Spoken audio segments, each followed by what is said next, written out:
maybe you can react to this, because there's been a flurry of developments that have led up to this. Warnings by Iran about the Red Sea and Bab el-Mandeb, the ceasefire, which saw Israel, Lebanon come to an agreement on this, and then Israel's breaking in the beginning. Now it seems like things have died down a bit, and Trump is guaranteeing that Israel won't attack during these 10 days, and Iran making good on its word, saying it would do something in goodwill around this ceasefire, because it's been pressuring this since the very beginning of these negotiations with the U.S. So talk about your thoughts and assessment on where we are now.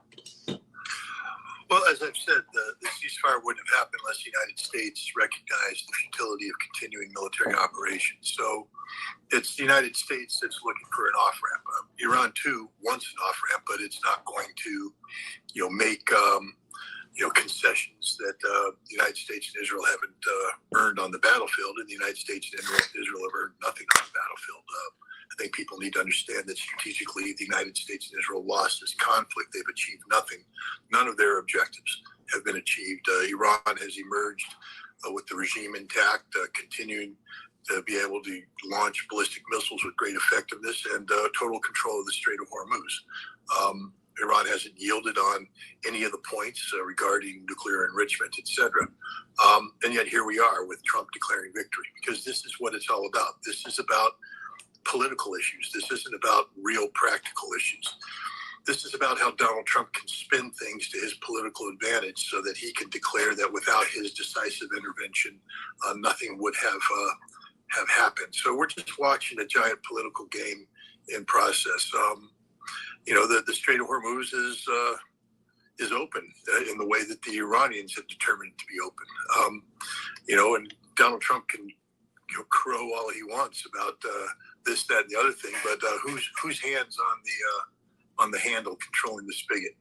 It's not an American hand; it's an Iranian hand, and that which they have opened, they can close down. So, now we have to see how Trump, goes forward with this. Whether he will ignore the Iranian statement, continue to double down on the role he played, or will he, as he has done in the past, suddenly declare the Iranians to be liars and thieves and scoundrels and threaten and bluster more? But the problem is, threaten and bluster more what?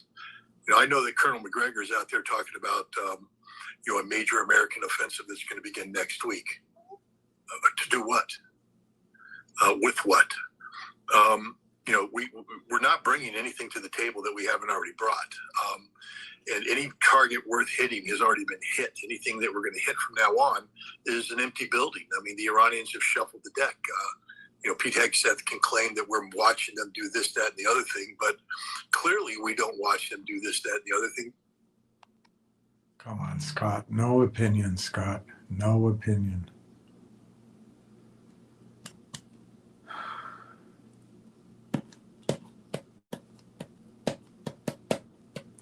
Well, good afternoon. It's 1 o'clock. It's a little hot in DC, not as hot as it's going to get, but we've definitely moved away from winter. Everything's green today. MTEN is up 5 cents at 131. Remember, at 27, it was going to go to 300. Billionaires involved, so Fingers up 3 cents at 111. I don't know what to say. I don't know of anything going on, but I wouldn't know. But Fingers become a stock that if it runs up, selling calls against your position most of the time works out. Selling the calls, not buying them. But I don't know if there's enough premium to do that. And I don't think it's worth the study, frankly. HLP is up 3.5 cents. It's now 112.5. It's kind of sneaking up there. It was down to like 80 cents, 83 cents. And the volume has been averaging almost 400,000 a day. So, maybe something's going on there. But again, I have no idea what it would be. And then our company of interest today is 44,800 shares. Last trade 3265, 0.3265. And for those of you with residual frustration, I understand it. Some of you guys, like myself, first bought the stock in November of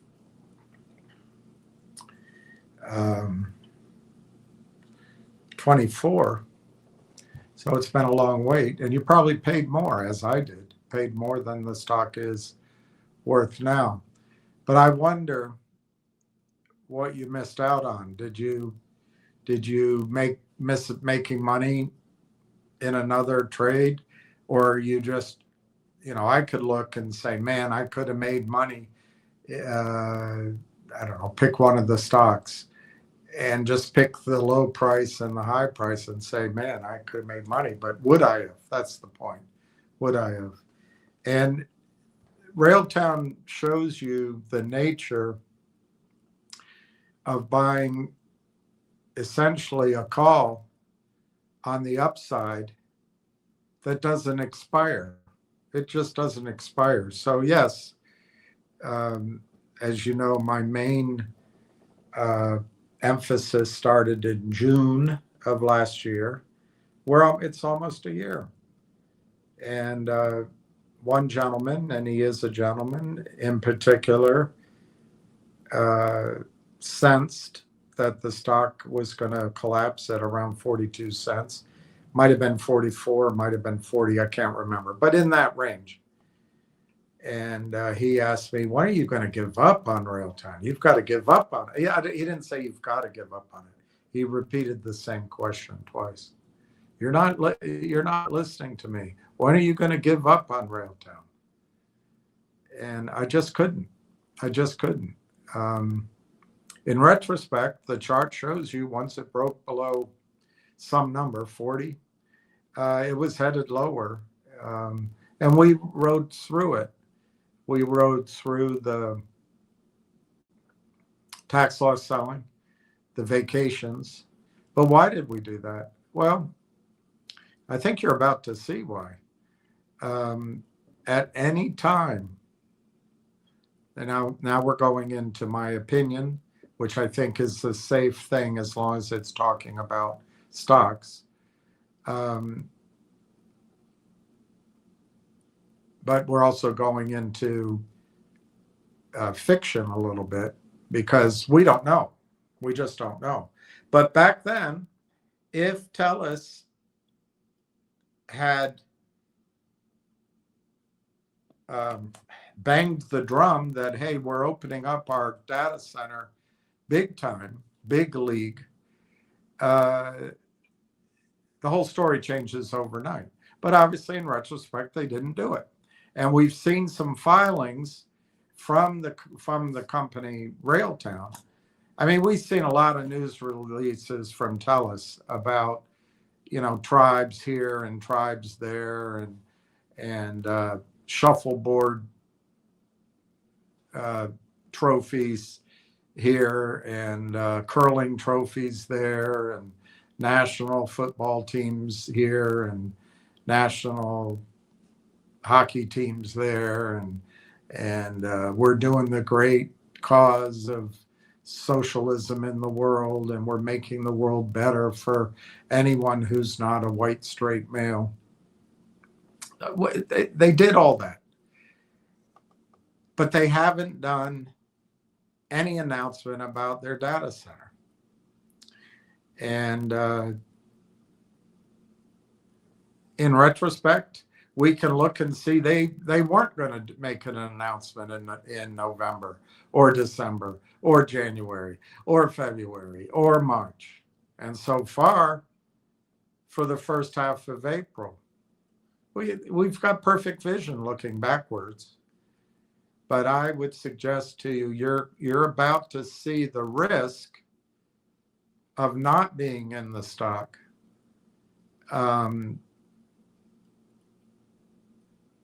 Again, looking backwards, it may sell it at 40 cents, buy it back at 25 cents. You idiot.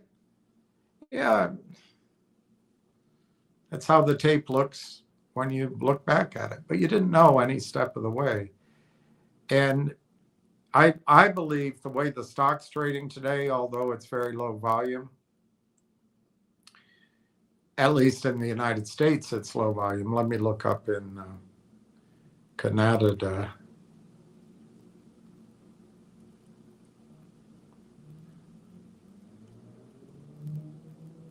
It's strong in Canada. 189,000 shares. Let me see if they filed anything.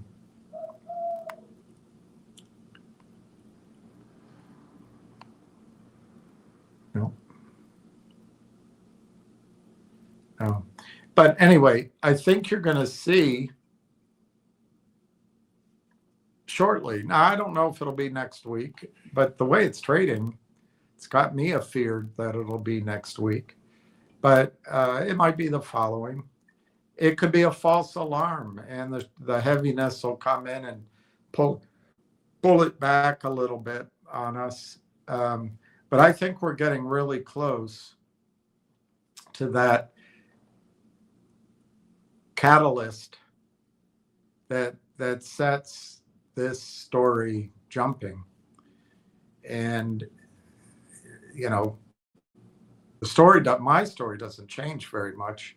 The two main drivers of higher prices once the catalysts start. One, the end of the quiet period. Well, it's not a quiet period. Quiet period's around earnings. What the hell are you talking about? I don't know, guys. I don't know. I don't know what else to call it. But the company's been under a shroud of silence since February 8th of last year. Over a year. So and I think it's going to be Telus. It could be something else we don't know about, but I think it's going to be Telus. When Telus finally decides to, hit the fuse, so to speak, I think that's going to be huge when that blackout of information ends. The second thing is, I guess it's related to the first, buying will come in. That's been absent. Buying will come in. That's been absent. I guess I would add a third thing.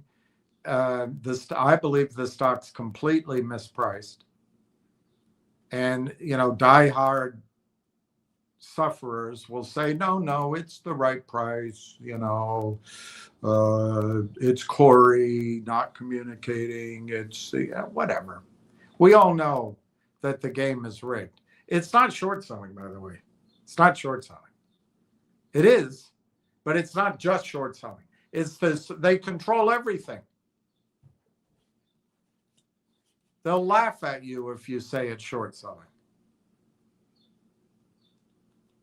Because they own the press. But I don't think the price is correct. And the price isn't correct because the story's not told. The story's not told, the stock's not bought. So one whole side of a supply and demand equation is missing and has been AWOL since February 8th, 2025. That's going to come to an end. All these reasons blend together, but the fourth thing I think is going to change this very rapidly is, unlike any of her competitors, Railtown is sitting on top of a gusher.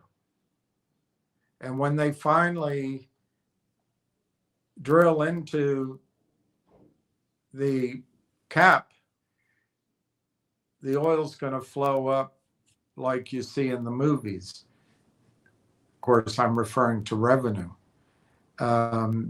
Once the Telus data center it's open already, but it's not turned on, so to speak. It's the soft opening. When it has a hard opening, this is my thesis, you're going to see almost instantaneous revenue leaps for our company, Railtown. And then more importantly, you're going to be able to project what those revenues are going to be in the future and the growth rate. And it's going to change the whole story. And if you're waiting for the confirmation before you buy, I would argue it'd still be a fantastic buy, but you might be buying the stock at $3.50 a share, $3.50 a share. And my guess is when after the excitement calms down a bit, $3.50 is going to be a great price to buy it. But it's a better price here at 35 cents.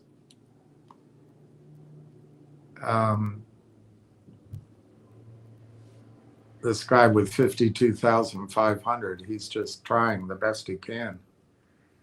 He's always got 52.5 to sell. He just can never pull the trigger.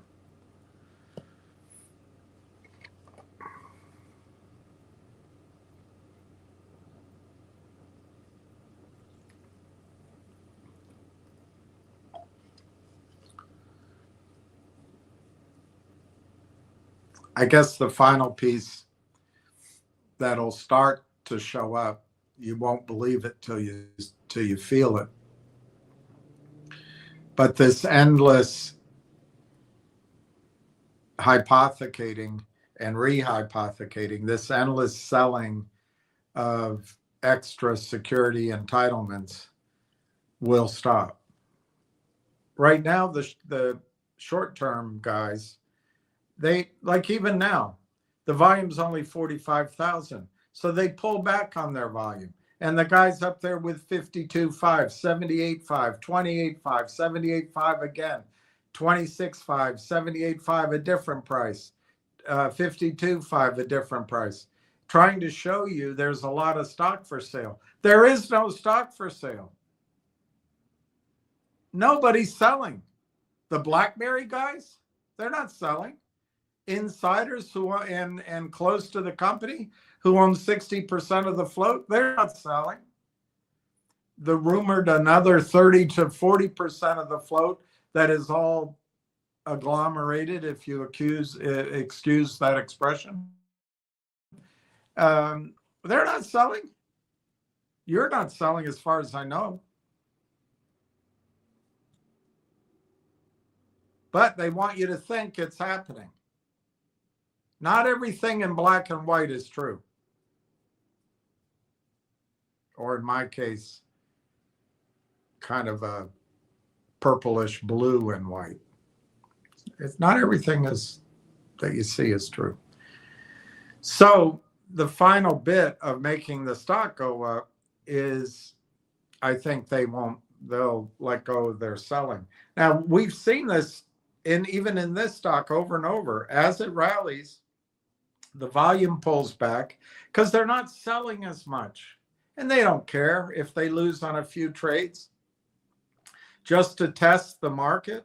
As soon as they sense there's no buying, they'll hit it hard and try to give it an air pocket, and they make money for that day. They don't care about robotics. They don't care about orchestration. They don't care about inference. They don't care about AI. They don't care about the company having no debt. They don't care about the company having $6 million in cash. They don't care that the BlackBerry guys, they don't care about any of that. They just know they have a wicked formula to mine money from you, to steal your money every single day. And it's not the only company that they do it in. They don't get emotional. They don't have grudges. They just make money. And they've bought off Congress. They've bought off Ann Wagner. that'll be a good thing when Trump loses the, as not my opinion, what some people believe because of recent events, Trump is going to lose the midterms. Getting rid of Ann Wagner will be a beauty. She's worthless. But of course, then you'll get some loser, Maxine Waters, sourpuss face. They're all the same. You vote, you end up with John McCain. That was an opinion, sorry.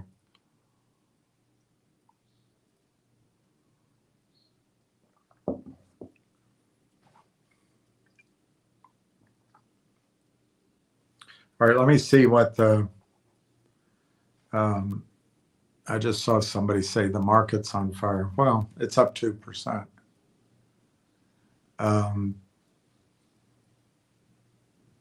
The Dow's up 1,000, NASDAQ's up 364, S&P's up 90. I can't give, who said that? Who said that? I will find out who said it. I can't give any opinions on events, but I can say just because the market's up doesn't mean it's right. It looks good though. It looks very strong. And it doesn't surprise me that the market's higher because I still believe we're going to have this blow off top in the market. Highly speculative fever. And when you base that just on sort of a technical view, which is that claim, doesn't matter what the news is, what the fundamentals are. The only thing that'll interrupt it, and of course I have no opinion on it from a geopolitical sense, but in the markets is if oil goes to 150 or 200 or 250 a barrel and stays there. Then I think it's going to be very hard to have a blow off top. But we'll just let it play out. But you're all right, whoever it was. I'll find you in a second.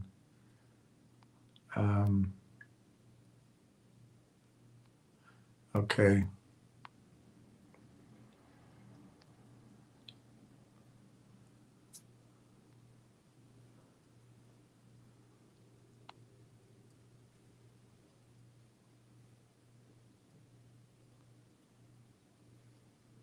Spirit Airlines gonna go bust.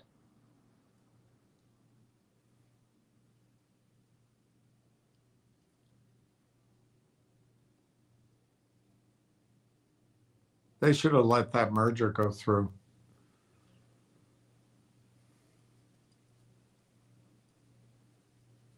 All right, let me see. Pat M. Hi, all. Pat M says, hi, Pat. Ricky Brogan. Hi, William. Hi. Jason Harbison. Hello, William. Hey, Jason. Jason Harbin. Green is good. Greed is good. Isn't that the quote from that movie? Green is good. Fast Eddie. How do, Mr. Dollar Bill? That's dollar bill. A third of a dollar bill. Ricky Brogan, hi RT crew, Railtown looking bullish. Pat M, the guy Trump bashing Trump needs to do some homework.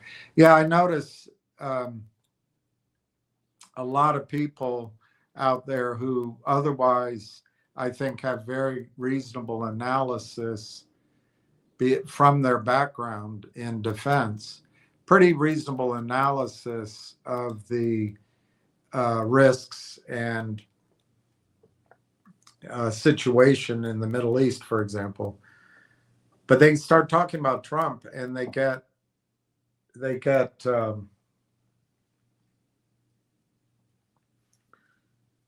sound like Hillary Clinton talking about Trump. And I have no opinions on what happened in the Middle East and what Trump and Netanyahu did. But even if I did, it wouldn't change my view that Trump has I don't think Trump has lost his mind. I think he's completely sane. I think his agenda for the United States not only is well intentioned, but he works so hard. A lot of it's happening, and they want to see Trump as unhinged and megalomaniac, and I forget what the one guy said. They called him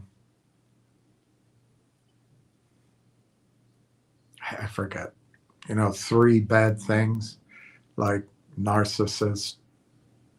I forget.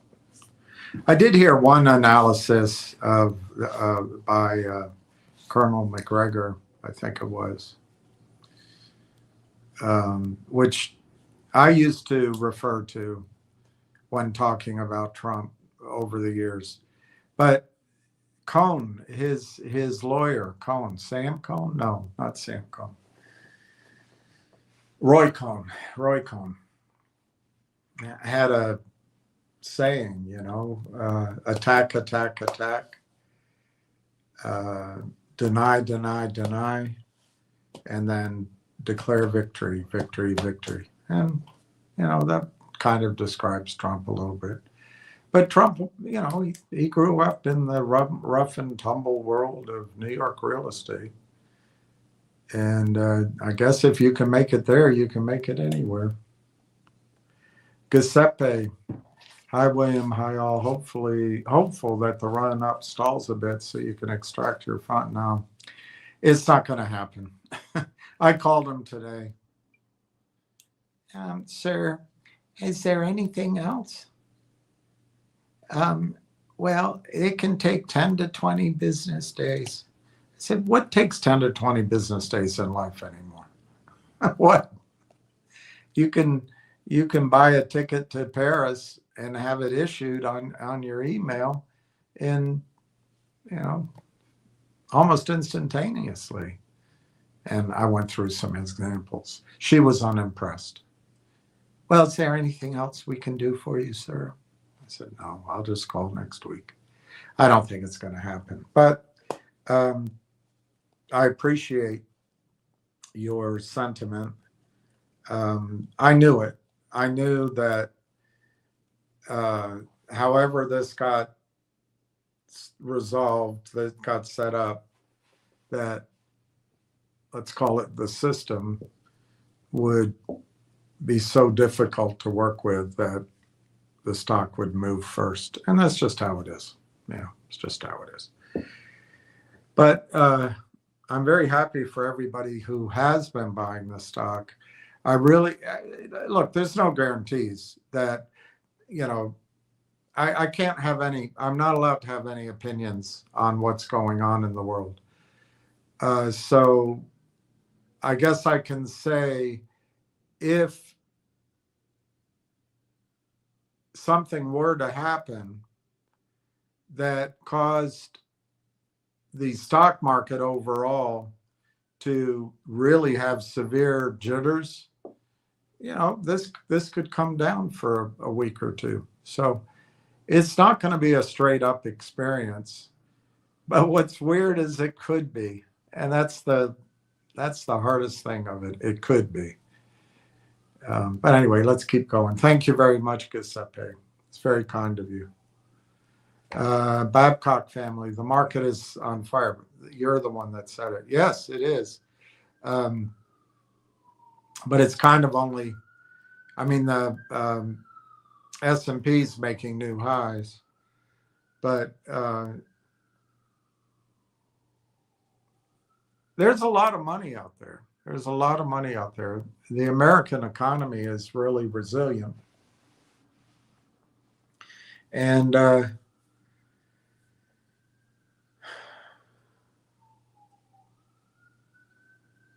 we'll just let time go by and see if the news is accurate. We can't make any projections on that.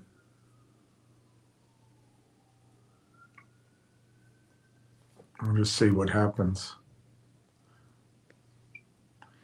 Donna says hi. Sorry, good afternoon, everyone. Let's go. Good afternoon. Pat M says hi, Donna. Donna says hi, Pat M. Steve's Uncle Unknown Stuntsman. Steve, hi, Uncle Bill. Happy Friday, RT crew. Sung Hee, hello. Railtown announced Corey Brandolini will be a keynote speaker at a conference held in Toronto on April 30. I would guess that's a potential deadline before which he has to get information out. But on the other hand, it doesn't have to be. We looked at that yesterday, and I think he's a moderator of a discussion. So if for some reason the ban on discussing material inside information continues until then, he can still handle being in public without disclosing that material non-public information that keeps everything under wraps. But I think you're right, Sung-hee. That's a pretty good target. In the sense that he hasn't been publicly out there. Other conferences have come and he hasn't been on stage. So I think you're reading it correctly. It could be a clear signal that by then, whatever's material will become known.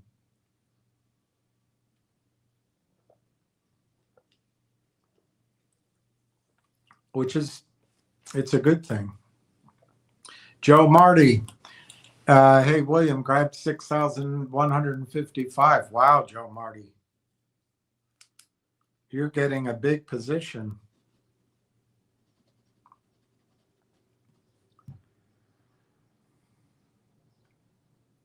That's a great position. It really is. That's a position to be proud of. All of your positions. I was looking at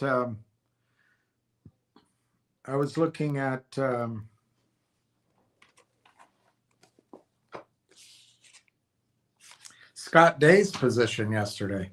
That's great. That's a great effort, Scott. It's incredible.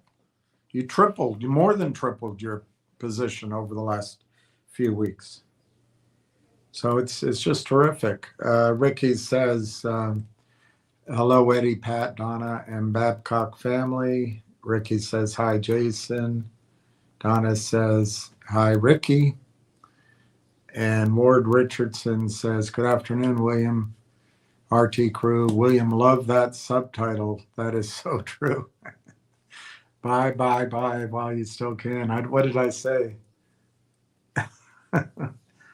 Yeah. Justin Babish. What is a keynote moderator? Well, I mean, you know what a keynote speech is, but I suppose you could have more. You could be running parallel conference rooms and you declare the one set of the daily talks, the keynote speakers, and the other is just interest. I don't know. To me, it's like those schools in Virginia. One school in Fairfax, I think, years ago, they had something like 380 graduates in the number one position of the school because everyone was special. I forgot what you call that. Not summa cum laude. Anyway. To me, keynote means there's one keynote speech. But anyway, he's moderating a panel on AI sovereignty in Canada. So I guess keynote might refer to the fact that is the whole point of the conference. but I don't know really what they mean. Pat M, hi Ricky, Justin Babish. So he's going to be talking about technology and not necessarily Railtown's specifics. Well, we don't know. I mean, if there's a breakthrough in the non-public material information, he might talk about Railtown. But he's a pretty gentlemanly guy, and I would imagine he's not going to call attention to himself if he's the moderator, and he'll be guiding the discussion on that broader topic of Canadian AI sovereignty. And, it's not it's not curling. It's not hockey, Canadian hockey, or, maple syrup. AI and the IP and the intellectual property and the human capital up in Canada in these technology firms is really impressive. And they're, I think, the world's 10th or 11th largest economy.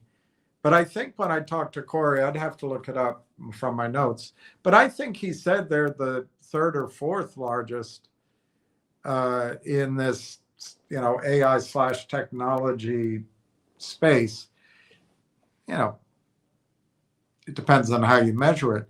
But my point is that this AI sovereignty and keeping the IP and the revenue from IP come wherever the money comes from, but the revenue stays in Canada. In other words, you could have a worldwide client list, but because of the IP and Canadian sovereignty and a program, it's clear to me that the Canadian government, working with the intellectuals and the business types, have been working on for years. It's not just a fad. How can we marry our abundance of energy and cold water, our huge country that has fewer people in it than California or than the city of Cairo? How can we leverage that in this new transformative AI world? And I think they have a plan and they're executing it. I can't describe what the United States is doing because it falls into opinion. But while the United States has been distracted in a very expensive way for the last 20, 25 years, I think other countries are actually planning on their future. And Canada's done a great job of it. And I would imagine it's possible we'll wake up one morning and Canada is the AI powerhouse, and the United States, obviously we're a huge economy and we'll be there, but we may not be we might not be the vanguard. Who knows? We'll find out. Donna M says, good afternoon. Ward. Donna M says, I talked my sister into rolling, her Fidelity account into a Roth. 5 years passes fast and she won't be taxed at 50%. That's true, but you can't avoid the tax.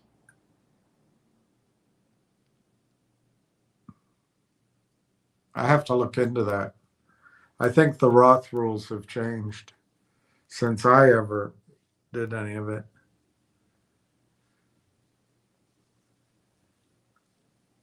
I mean, all I ever knew about Roth is you're putting in after-tax money and it can grow without paying taxes. When you take it out,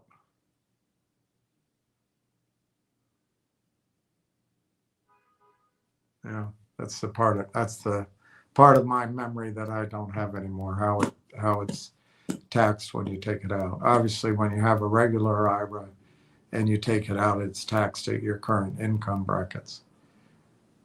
I always assumed that's how they did the Roths, but how do you account for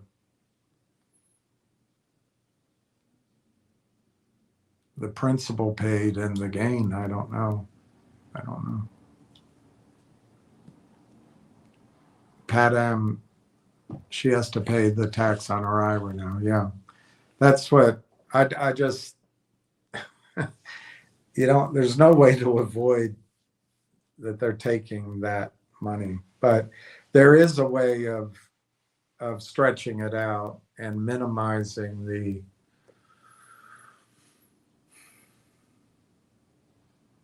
and there are rollover rules. I just don't know the rollover rules, so I'd have to study it. It's been a long time. Back when I was doing it, it was all brand new, and it's all evolved now. So I don't know. Donna M, after holding the Roth 5 years, there's no tax. It was paid for up front. Yes, so I guess that's the benefit of the Roth. You're putting in after-tax money. And it grows without tax. So I guess that's the benefit. When you take it out, you don't pay taxes on the gains. It surprises me, but okay. That's a great deal. That's a great deal. But if it grows to 100%, she wins. Yeah, it's a great deal. Sounds good. Hey, there's G Diddy. Good afternoon. Please put me.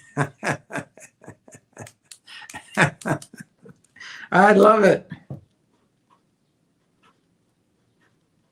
900 shares. That's awesome.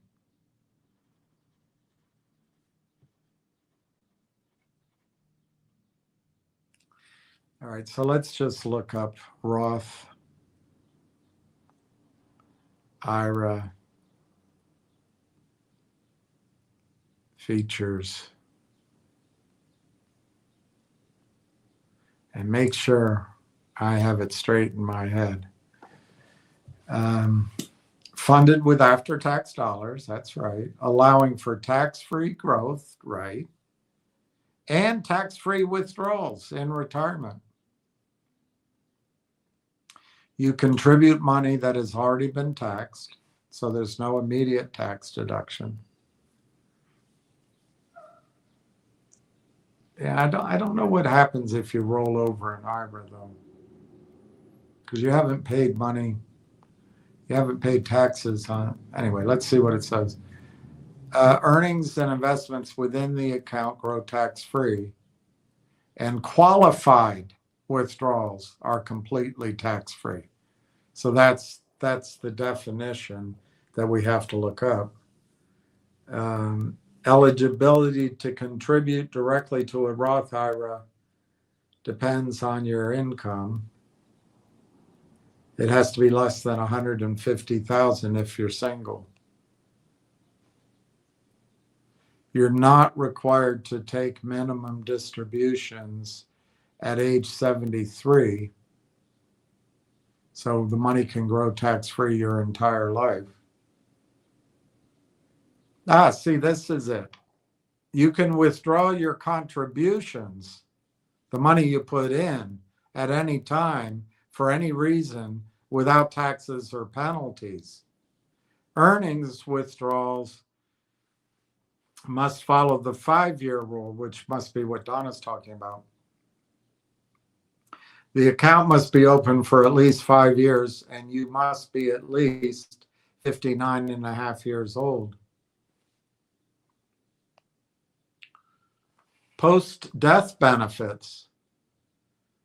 The account continues to say Hail Marys for you at Mass.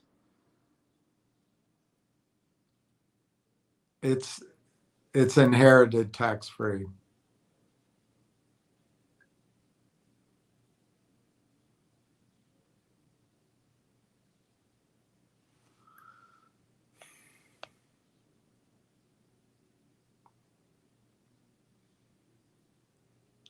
IRA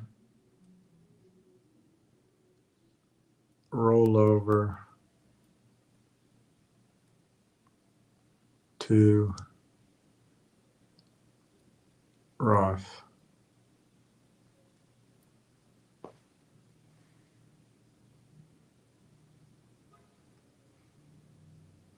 A rollover from a traditional IRA to a Roth IRA, a Roth conversion, moves pre-tax retirement funds into a post-tax account, requiring you to pay income tax on the converted amount.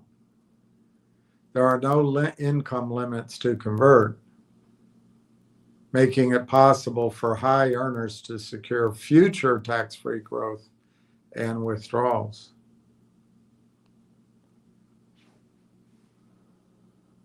The amount converted is added to your ordinary income for the tax year of the conversion, and it can potentially push you into a higher tax bracket. To withdraw earnings tax-free, a 5-year waiting period must pass, beginning with the tax year the conversion was made. If you take possession of the funds, you have 60 days to move them to a Roth IRA to avoid penalties and taxes on the distribution. Anyone can convert. It's irrevocable.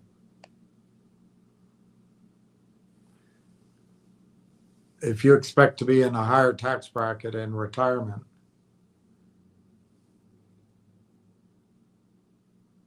you can pay your taxes using money outside of the IRA, which allows what you transferred to grow tax-free.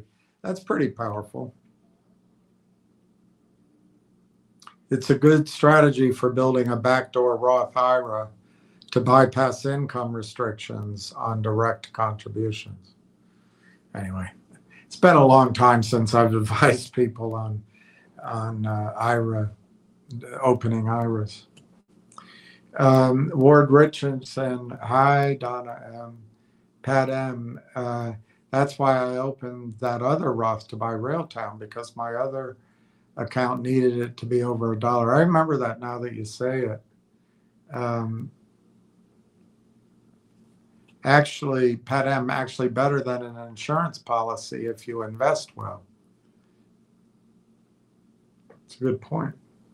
In terms of leaving something, it's a good point. I like that thinking. Ricky Brogan, hi Ward. Pat M. In other words, Pat, rather than paying premium on life insurance, open up a Roth and just pay your premiums into your Roth and hopefully make wise decisions. I like that. Pat M. Giddy, awesome idea.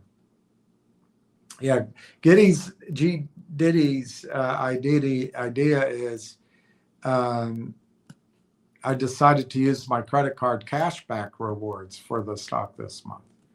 And I know Pat likes the idea of using, if you have stuff around the house, put it out on your front lawn for sale.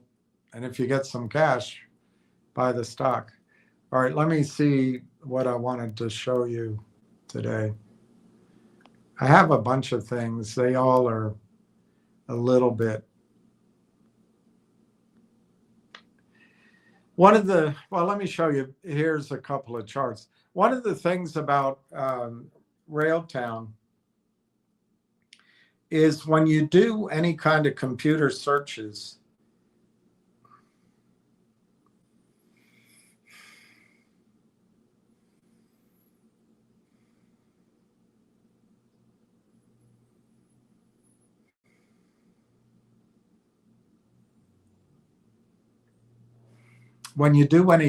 searches, there's no information out there.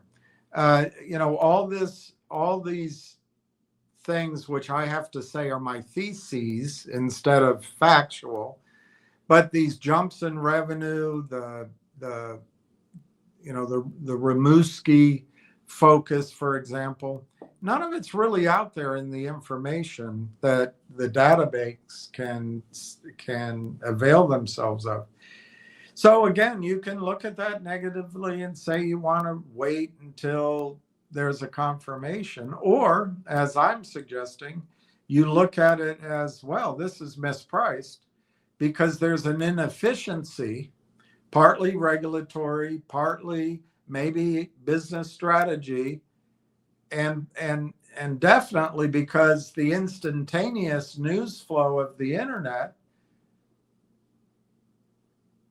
they don't have access to this information. So until that information comes flooding in across all the internet possibilities, there's this opportunity to pay 35 cents instead of 3.50. So it's, anyway, let me show you the chart. One guy sent me this one.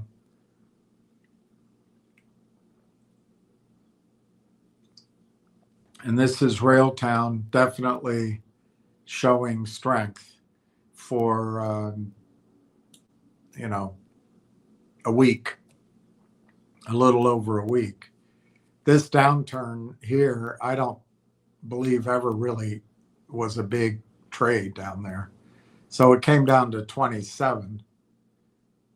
And it looks like this might be the last. You remember that guy with the slithering crocodile? He said he's waiting for it to go to 22.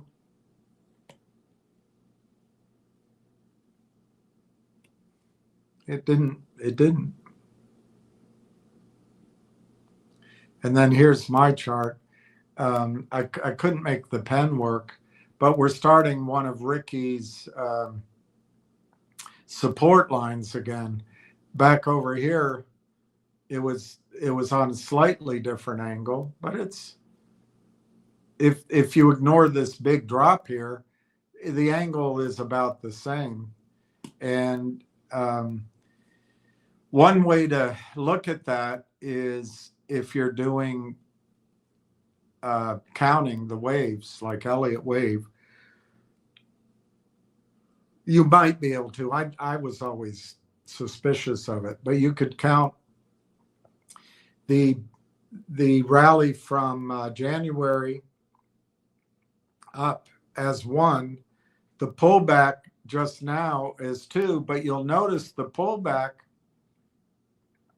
was a higher low. So that pullback's the second wave, and now the third wave should be pretty strong. I mean, if that's what's going on. I always find technical analysis is easier looking back at it than predicting it. To me, though, this support level here held, and I drew it fat because I didn't have any choice with I couldn't change the pen. And then I think there's kind of resistance here, which the stock went up to and has pulled back down today, but I don't see that as a lot of resistance. And I think the obvious place, well, here, this little bit of a high here, but the obvious place it's headed to is the 200-day moving average. And then you've got this resistance here, which I have a feeling there'll be some people that hated this decline from June or July with some respite, but basically it was just downward till it crossed the 200-day moving average. And there may be a few people that just say, screw it, I'm going to move on now that I'm back I'm out of red, which I think would be a mistake, but that's human nature.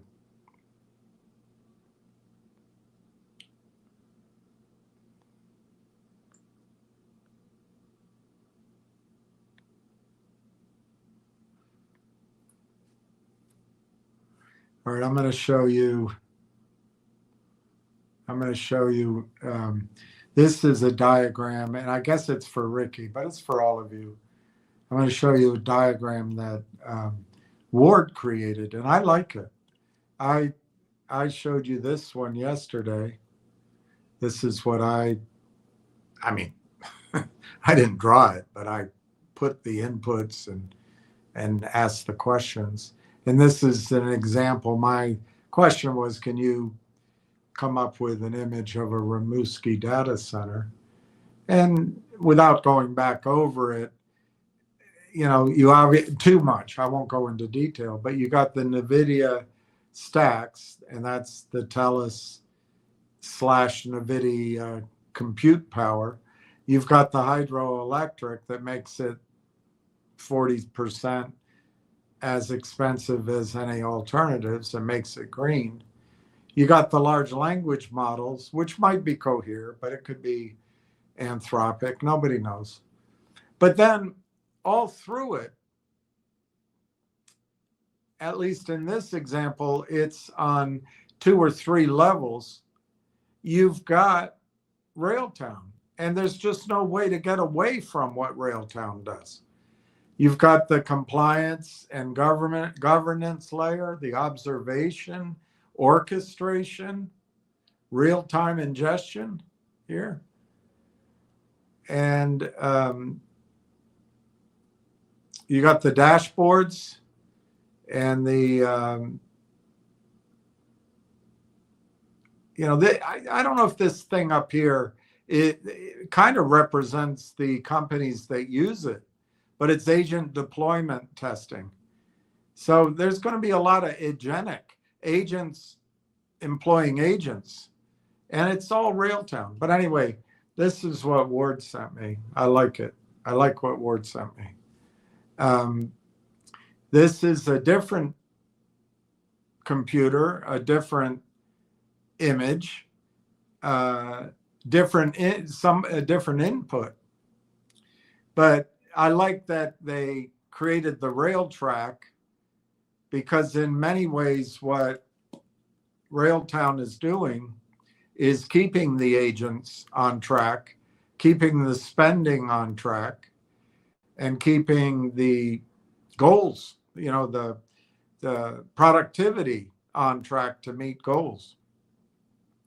So anyway, you've got Railtown pulling a data car. I don't know what that orange one is. I would have thought it said inference, but it doesn't. It says something data, but I don't know what it says. I can't read it. But anyway, you have, if you go from that orange car upward, you have AI model training, and then you have your inference engines, and then they both go out here to the vector database and API gateway. But right above it, and the woman there is the conductor. That's Railtrack's conductor. So it's workflow orchestration, resource management, and security enforcement. And it comes out in all these agents, but also in monitoring the data center, which is $1 trillion business. So it gives you your feedback loops and how to improve, business intelligence, system monitoring, predictions and policies. It's all important. Anyway, down below is the NVIDIA chips and data stacks. And these are your, everything's high performance, GPU, all that. But right above those stacks is the conductor again. She's there with Railtown software, virtual machines, Railtown, I don't know, containment, I guess, controls. Anyway, this gives you an idea of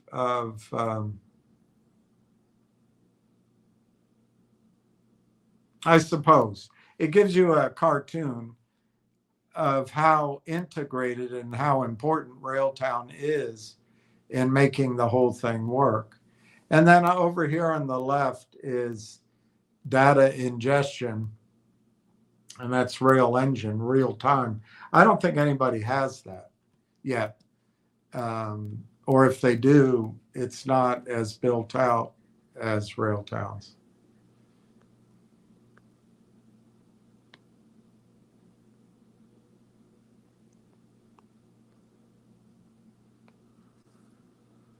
It's starting to get hot.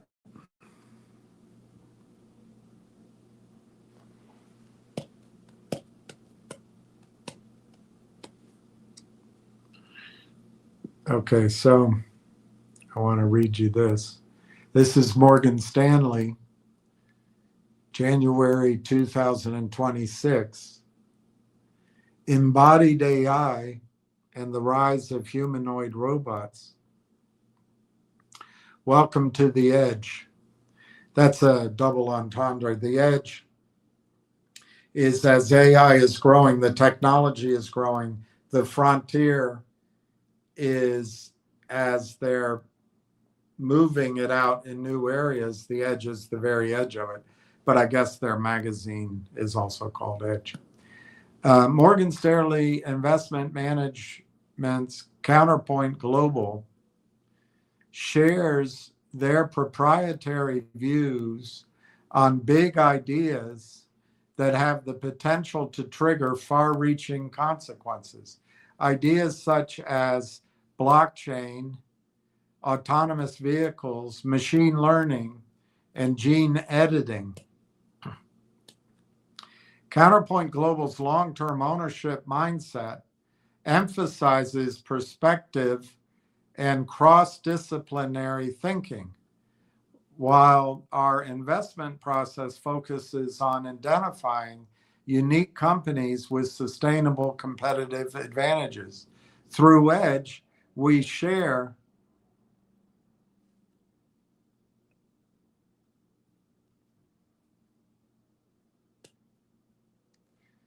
our framework for thinking about change and our process for recognizing patterns that may drastically alter the investment landscape over the long term.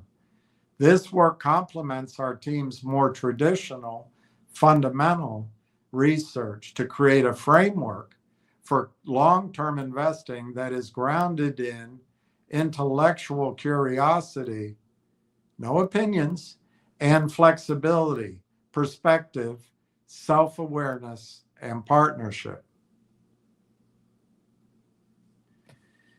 All right, humanoid robots. Robots designed with human-like form, dexterity, and mobility are emerging as a potentially significant technological development. Historically, robots have excelled in structured, industrial settings, performing repetitive and predictable tasks.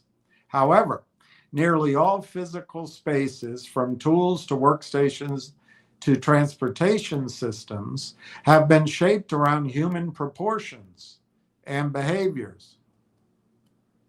And we all know that with the simple thing, when you work in an office, women are usually wearing sweaters because it's too cold, and men are taking off their jackets because it's too warm. And the temperature is set traditionally more for the men than the women. And there's actually policies being promulgated to change that and set temperatures for women and let the men deal with it. Anyway, so the point is, all the installed factory and office spaces and living spaces are built for us. So anyway, tools, workspaces, transportation methods, and daily objects are tailored to human geometry, perception, and motion. A machine that can move and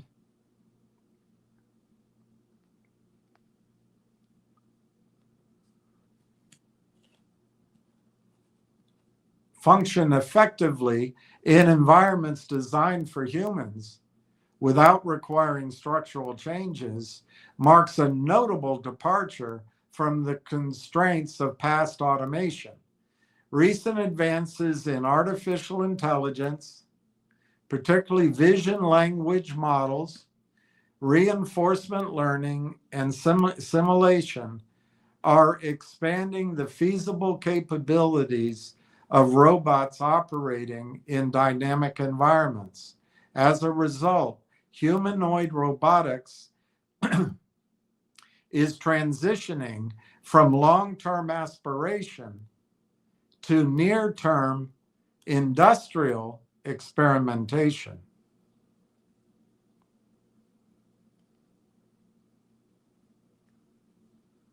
Early robotics, dating back to the 1960s, largely revolved around fixed industrial machines built to perform repetitive tasks in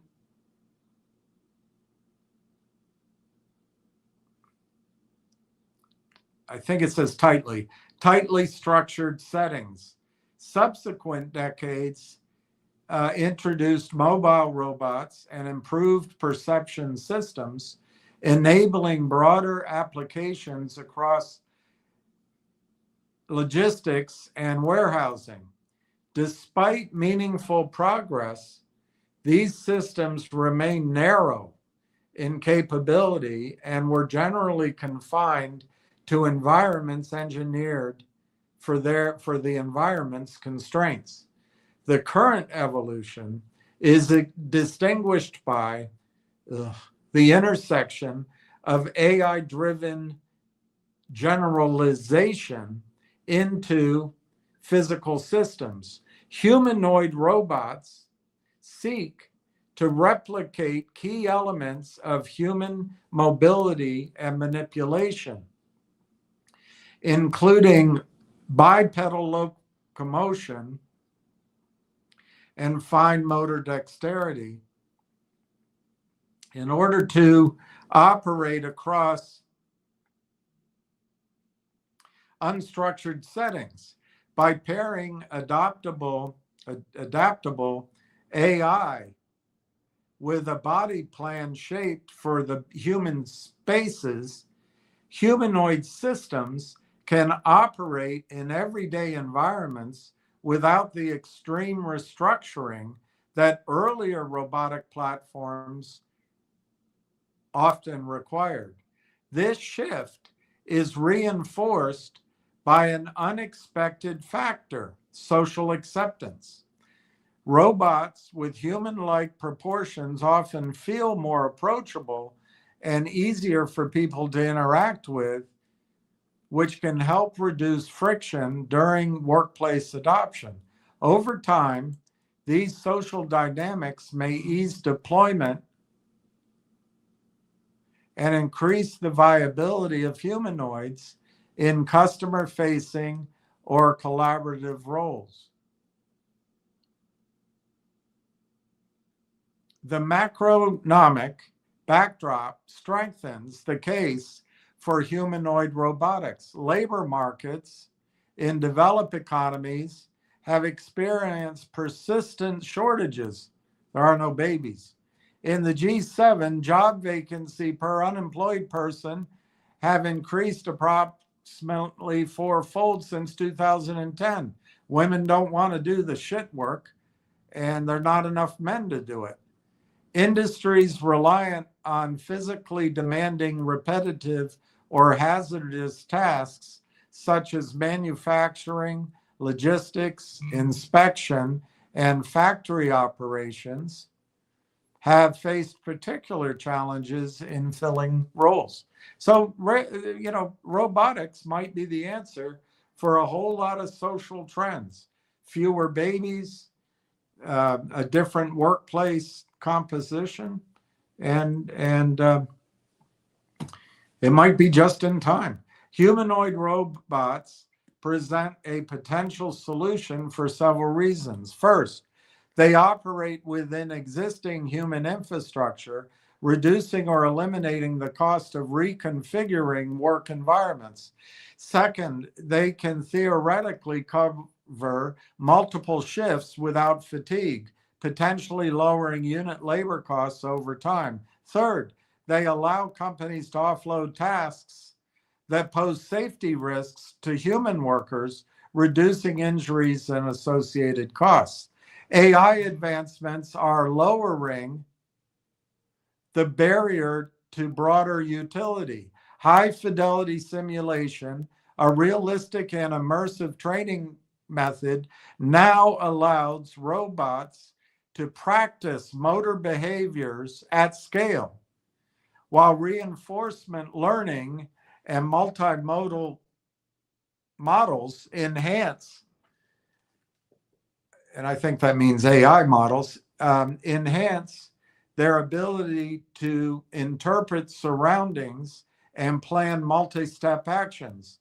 These tools collectively expand the range of tasks robots can perform and enhance their adaptability to real-world variability. Taken together, these dynamics create a foundation for potential early adoption in industrial and logistics settings, where the combination of labor scarcity, safety consideration, and repetitive workflows align well with the capabilities of emerging humanoid systems. Humanoid robots rely on the integration of two distinct layers of intelligence: the low-level motor control, the lizard brain. This layer governs balance, gait, reflexes, real-time coordination, requiring rapid processing at frequencies up to several hundred hertz. Progress in simulation to real transfer and reinforcement learning has materially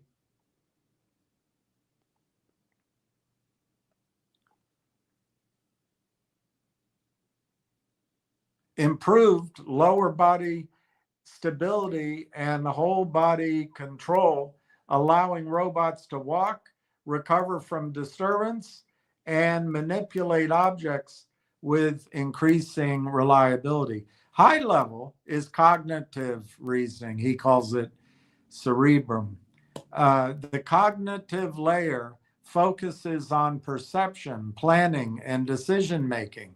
Vision language models combine visual input with language-based reasoning to interpret scenes, follow instructions, and structure multi-step tasks. However, this layer remains the most significant constraint.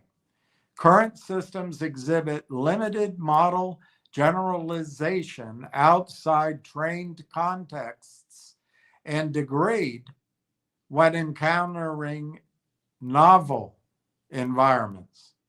The gap between task-specific competence and broad adaptability remains a central challenge for developers.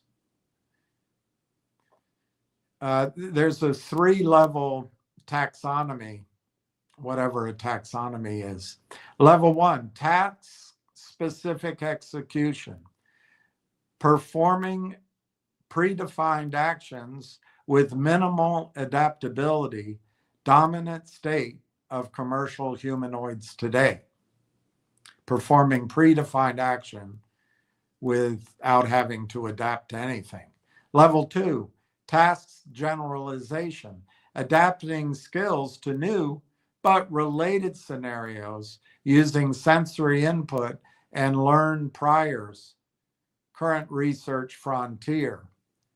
Level 3, generalized intelligence, autonomously learning new tasks from demonstration or observation.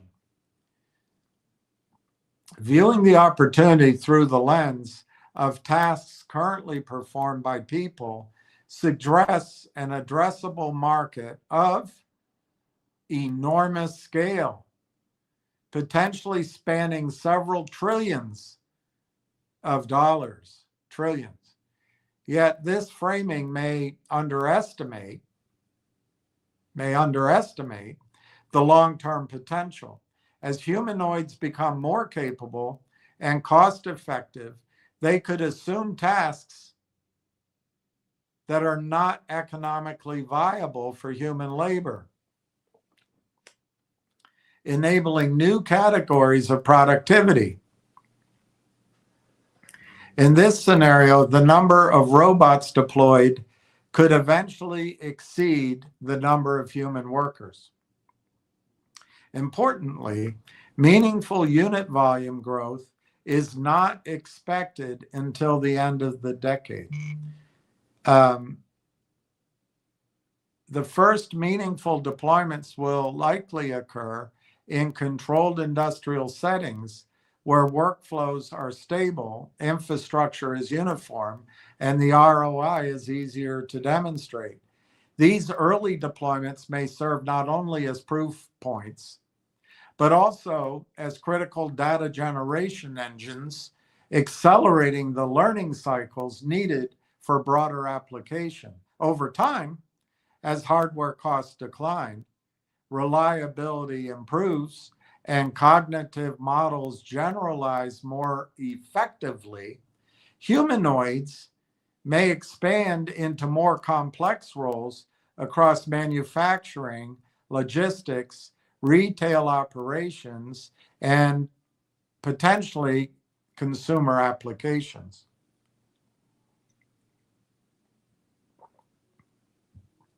However, the pace of expansion will depend heavily on progress in AI generalization and the development of regulatory, safety, and operational frameworks.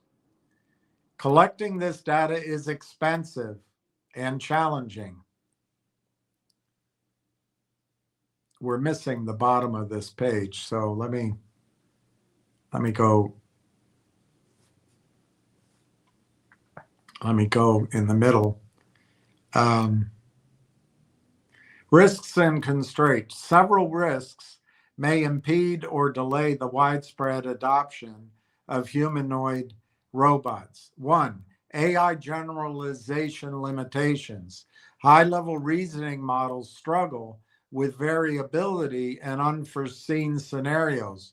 Without robust generalization, robots may remain confined to narrow applications. Two, data scarcity and quality. The scale of data required to train reliable embodied systems is far greater than what currently exists. Collecting this data is expensive. So then we get down to bipedal locomotion and dexterous manipulation introduce mechanical fragility. Industrial environments demand durability, uptime, and predictable performance, all of which remain evolving targets.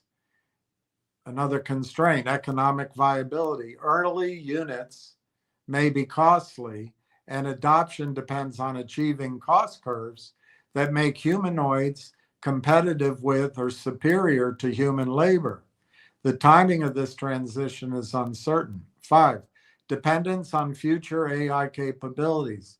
Fully general purpose robots may require advances approaching artificial general intelligence, AGI,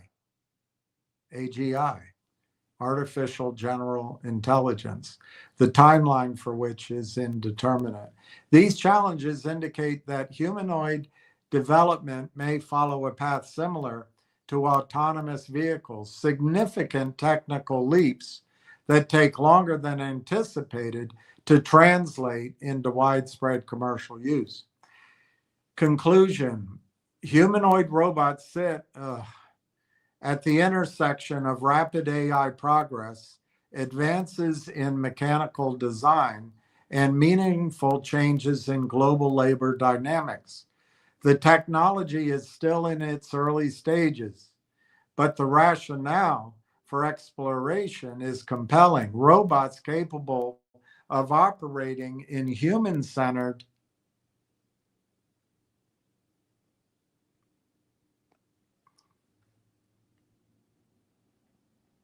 environments without without costly redesign could fundamentally reshape industrial workflows and labor allocation.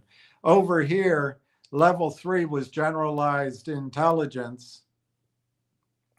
And this is actually where Railtown and others come in. This is the layer that helps robots autonomously learn new tasks from demonstration or observation, and aspirational capability requiring significant advances in data reasoning and physical control.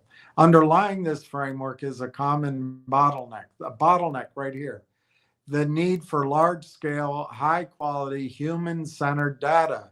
Current collection methods such as teleoperation and motion capture are slow and expensive. Developers increasingly believe that scaled real-world deployment may be necessary to generate the diversity of data required for reliable generalization, paralleling the learning flywheel seen in autonomous vehicles. All right, so the final paragraph conclusion. The path forward will likely involve incremental commercial deployment, significant data accumulation, and sustained innovation in both AI and hardware. While uncertainties remain substantial, the long-term implications, economic, operational, social, could be profound.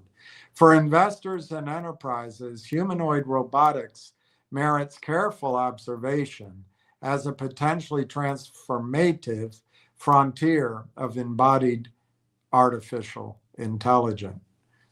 Morgan Stanley Investment Management.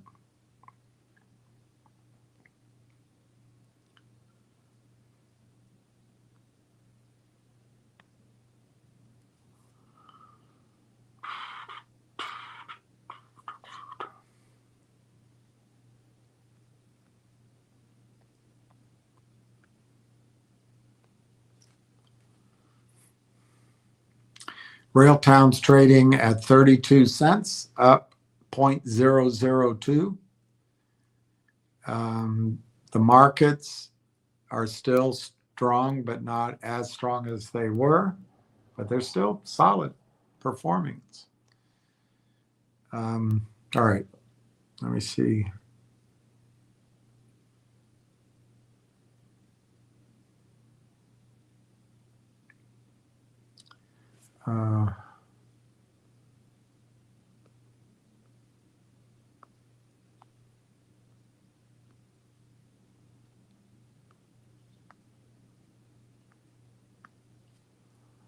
Okay, so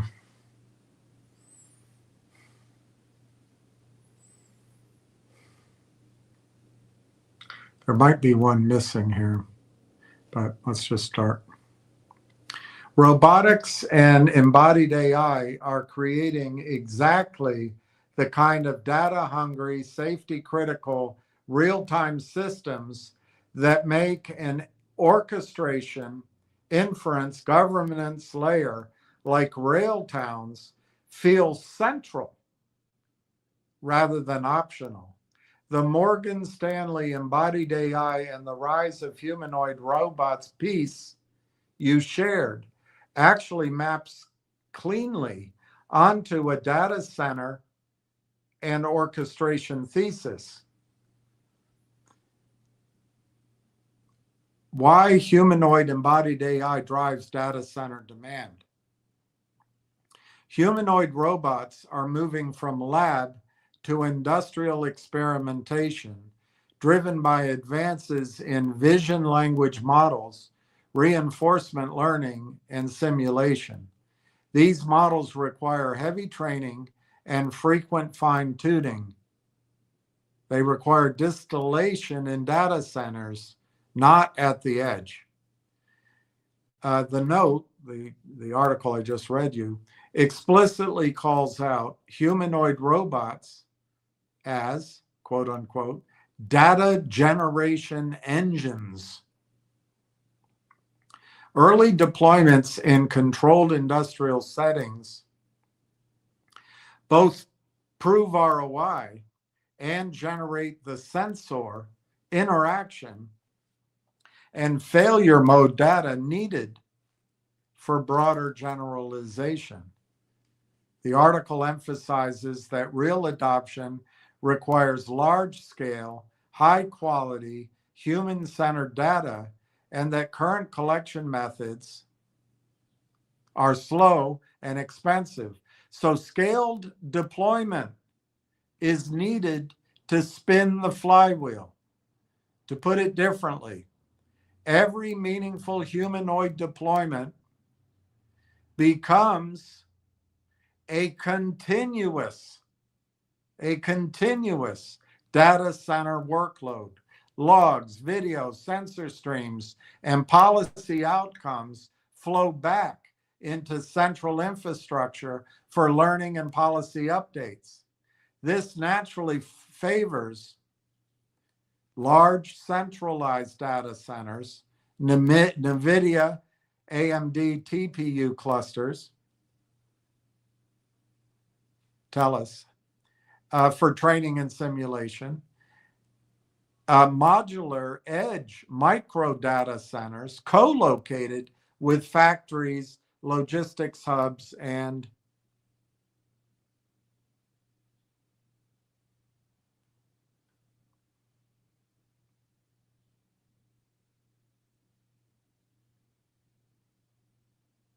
warehouses for low latency inference, buffering, and local autonomy. The 3 AI layers in the report and where orchestration fits. The Morgan Stanley piece breaks humanoid intelligence into low-level motor control, lizard brain,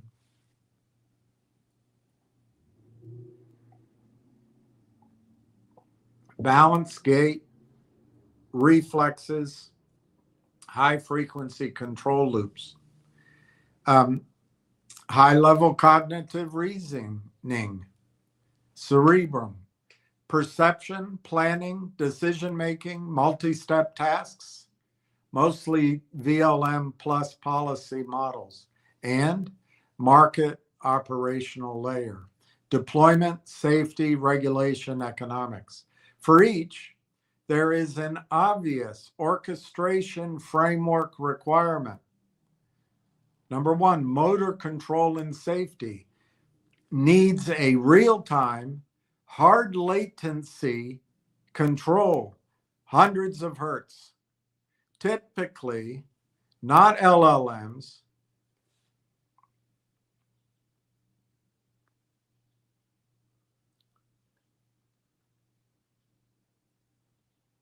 but simulation plus RL trained controllers and classical control.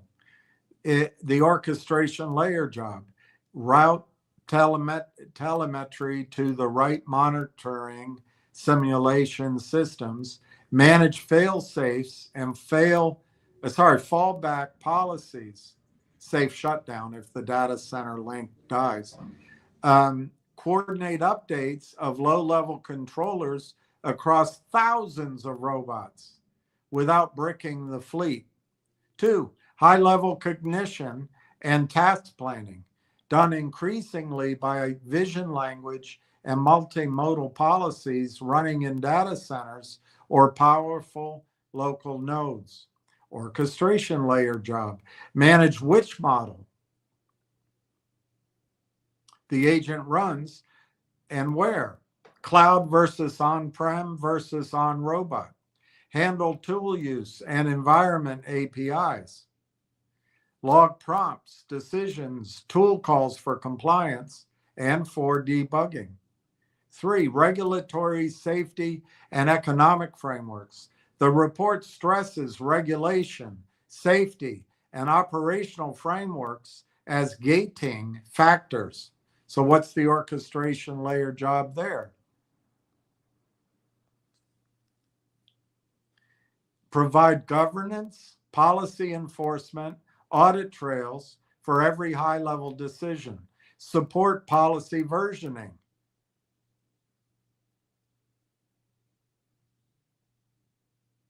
Answering questions like, what policy did the robot follow when it made a move on Ward in the janitor's closet. Exposed dashboards and controls to regulators and operators. This looks almost one-to-one with Railtown's framings. Agents plus real-time ingestion plus observability plus governance. This looks almost one-to-one with Railtown's framing. Agents plus real-time ingestion plus observability plus governance around complex safety critical AI. And then data centers, large and modular as robot brains. If you translate the report into infra terms, central/hyperscale data centers become the global brain for training VLMs and control policies on multi-petabyte data sets, massive simulation workloads. Digital twins, safety testing, rare event simulation. Cross-fleet learning, robots in different factories effectively learning from each other. With the modular and edge data centers, rack scale boxes inside or near the facility, they become the local cortex, low latency inference for multimodal policies.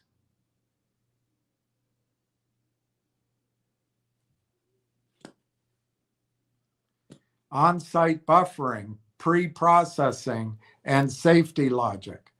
Local copies of policies and models for sovereignty and resilience reasons. An orchestration framework in Railtown's niche, I don't know, it's going to be a pretty big niche, would abstract over heterogeneous hardware. I can't even understand that English, but I guess it means it's above it, makes it all work together. NVIDIA, AMD, GPU clusters in central DCs. This computer's picking up that AMD is a partner for some reason. I didn't point it out.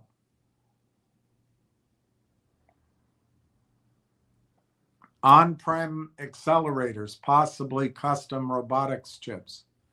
Place workloads dynamically.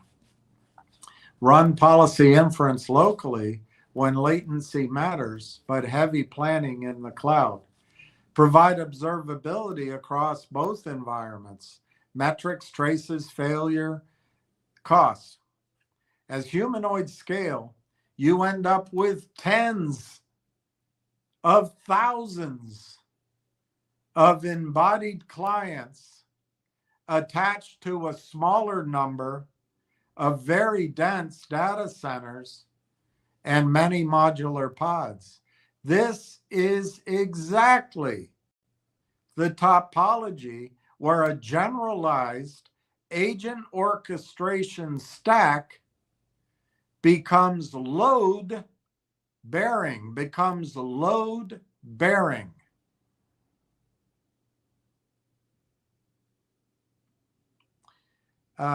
And I use that word plop in the center, where Railtown types frameworks plop in the center. Taking Railtown as a template, Rail Engine, Railtrax, ADK, Conductor, real-time ingestion, number one, Rail Engine-like layer. Streams telemetry from robots, sensor events, logs, exceptions, safety triggers, task contexts, orders, SKUs, routing decisions. Normalizes and routes these streams into agent contexts, inspection agent, fleet optimization agent, anomaly detection agent, NAG agent. Acts as the glue between physical robots, facility systems, and the AI policy layer. Acts as the glue between robots, systems, and policy.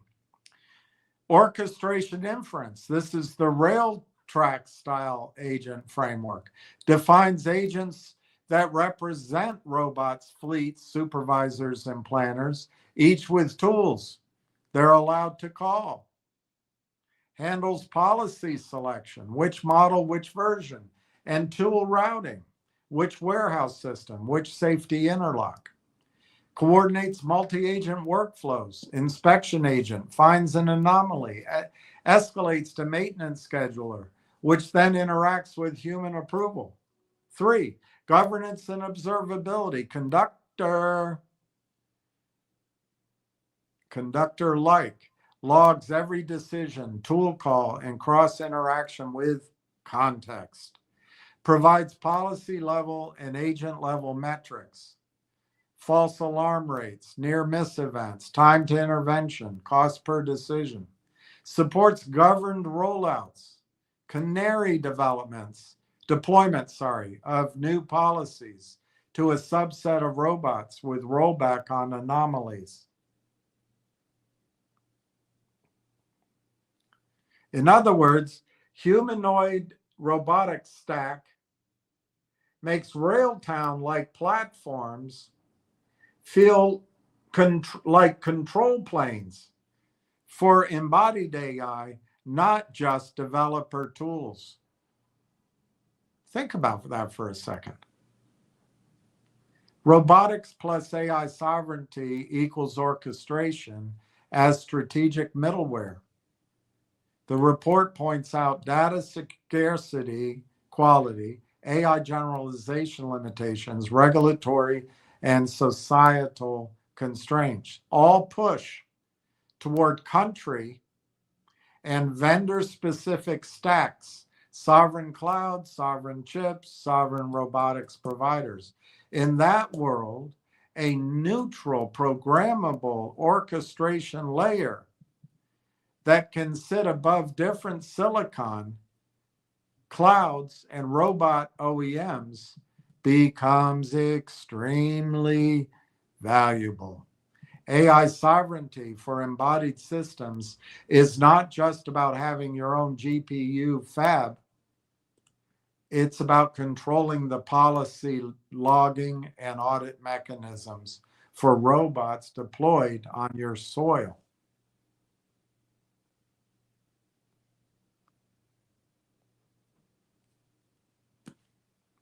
So the subset Railtown sits in, orchestration, observability, policy control for multimodal, multi-robot, multi-data center AI, maps directly into sovereign clouds that must prove compliance and control, manufacturers and hyperscalers deploying humanoids inside safety critical facilities, chip vendors, NVIDIA, AMD, custom accelerators, who want software that surfaces their differentiation, but is not locked into one vertical, one concrete picture.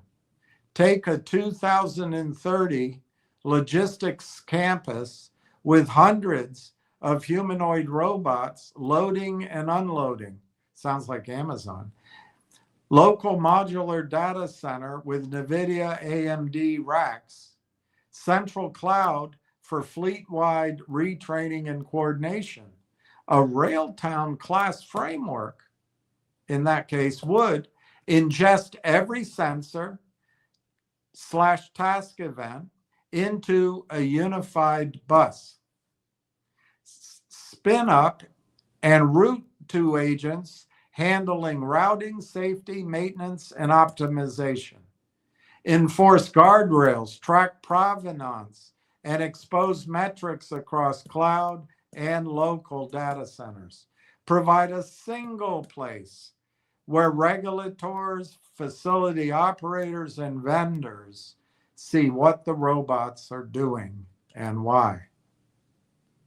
That's the bridge between embodied AI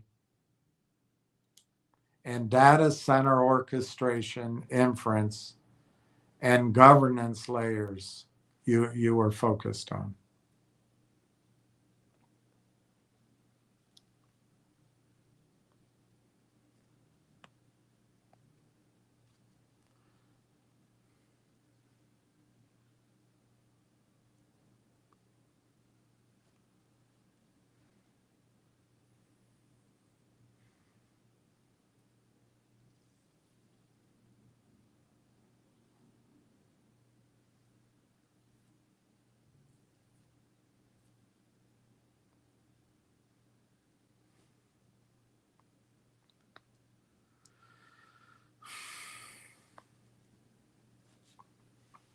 Here's a concise stack you can drop into a deck.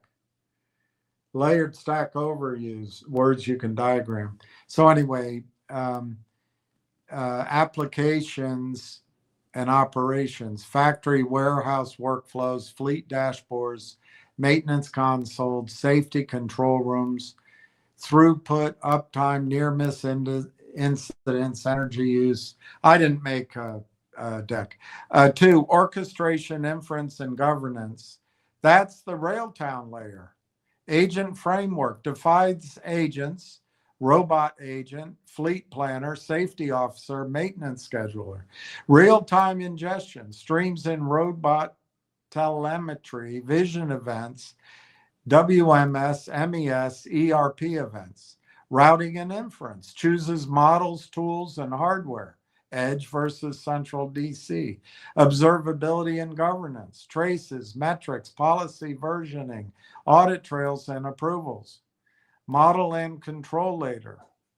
High-level cognitive models, VLMs, task planners, language condition control, multi-agent policies.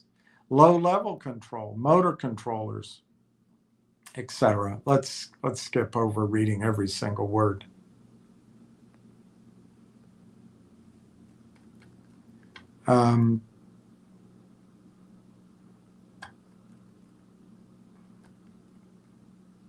You'd put Railtown squarely in layer 2, touching the model control layer above the data compute layers below it.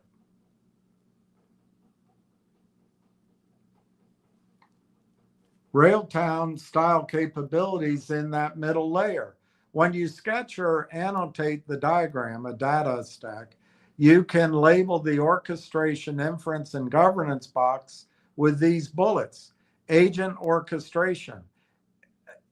This is the tool to define and run agent graphs. Robot agents, supervisor agents, anomaly detection agents.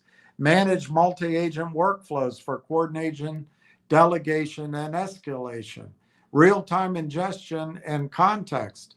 Ingest robot events, facility events, and external signals into a unified event bus. Build per agent context windows from streaming data. That's like Rail Engine. Inference, routing, and hardware awareness. Decide whether to run policies on robot, on modular DC, or in the cloud. Select models and tools based on latency, cost, and risk. Observability and governance. Log every decision with inputs, outputs, and policy version. Provide dashboards for safety teams, regulators, and operators. Support canary rollouts, rollbacks, and formal approvals. This makes it visually clear that the Railtown box is the control plane that turns raw robots plus GPUs into governed, explainable workflows.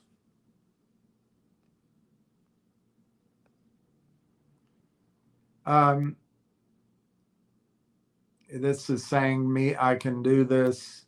I don't know how to cut and paste all this. So the orchestration, inference, governance is Railtown. Agent graphs, robots, planners, safety, real-time event ingestion, and context building, inference, routing, and observability, audit trails. We should give it to Ann Wagner. Models and control, VLMs, task planners, language condition policies. Data and simulation, robot data lake, digital twins, compute, large and modular, embodied layer.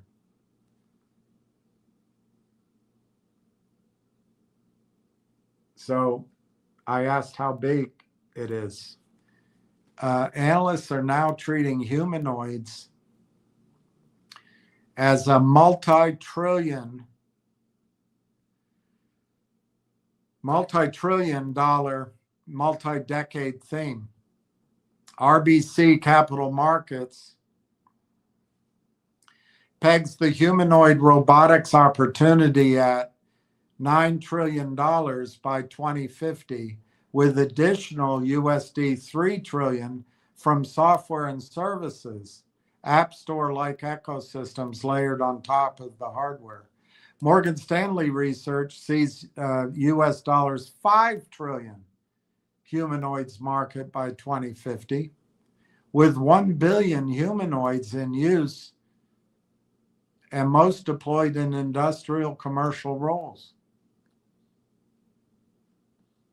Other sell-side being analysts, other sell-side work frames physical AI as touching US dollars 60 trillion of total addressable market across global GDP and labor markets. Nearer term, humanoid product markets are forecast anywhere from 15 to 330 billion within 10 years. So the macro humanoid physical AI total addressable market is multi-trillion in the next 2 decades, with hundreds of billions in annual hardware and services by the 2030s.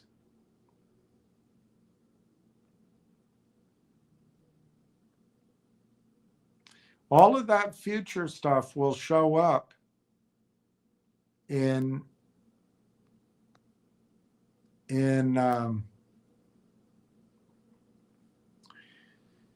prices now. All right, it's 2:44. I'm going to go to your comments. 2:44.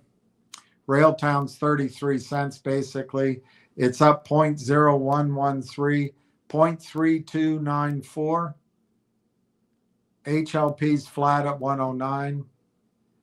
Finger is down half a penny at 1075. And Mountain is 136.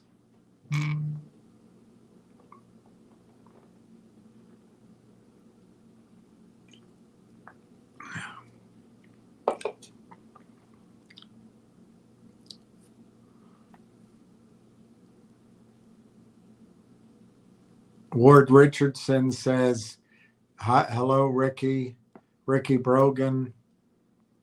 Rod Stewart came to Knoxville this week. We didn't go. We spent on Railtown. I had seen him years ago. He's a great show, but I think you made the right choice. It's mostly, you can't hit the high notes anymore. And he brings along Jennifer Lopez to hit the low notes. No, just kidding. Ward Richardson, he likes your strategy.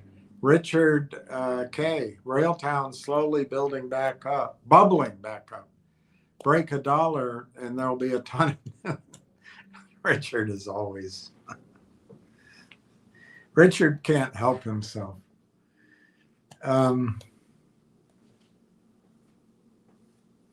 Yeah, I think you're right. $1 is going to be a magnificent thing. But I think breaking 44 cents is going to be big. Breaking 50 cents is going to be big. Breaking 60 cents, breaking 70 cents is going to be all-time highs.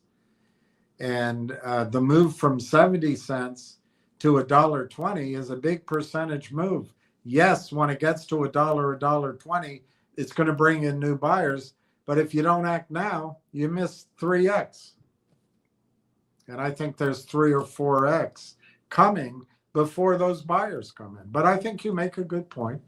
If it gets to 1, it's gonna draw in a lot of interest. I hope it's not hot money. But it won't matter. A lot of the things I'm worried about just won't matter. This thing is going to be bigger than all of us pretty quickly. I think.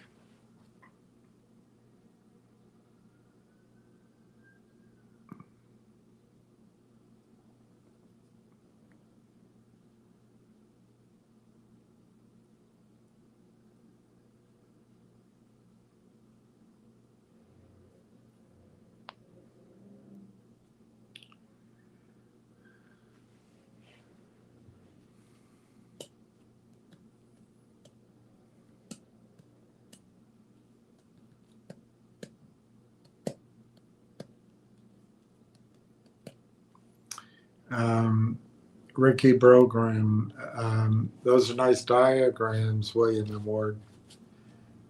I think Ward's is the best. I've got another one to show you if I can bring it up. Hi, Ricky, Jason Harbison, Patrick Green. Those aren't my kids either. I know. They're not mine. Natalie Portman, 44, just announces she's pregnant with her third child. She was great in that movie with the assassin. I can't remember the name of it, though.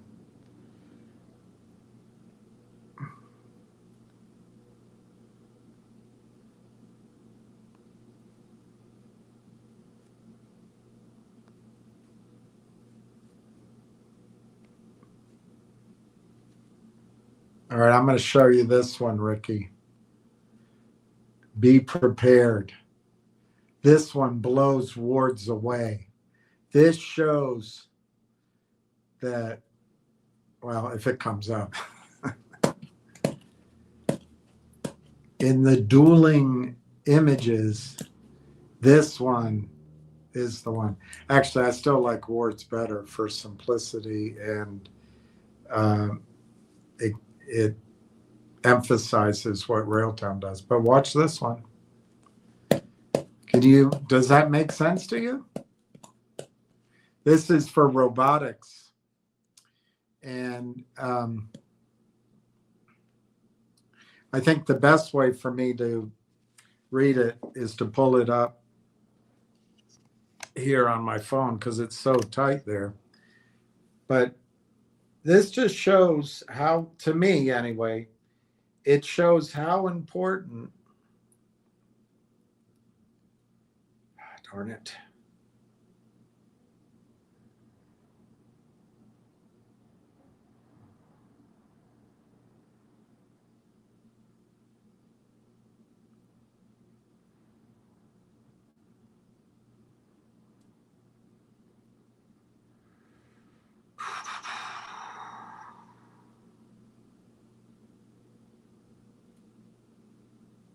Right, if I just go,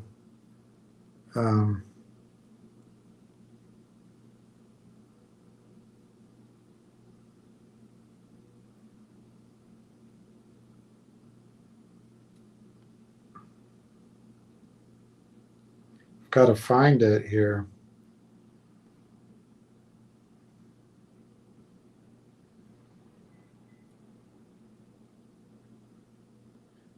Oh, That's frustrating. Oh, I know where it might be here. No.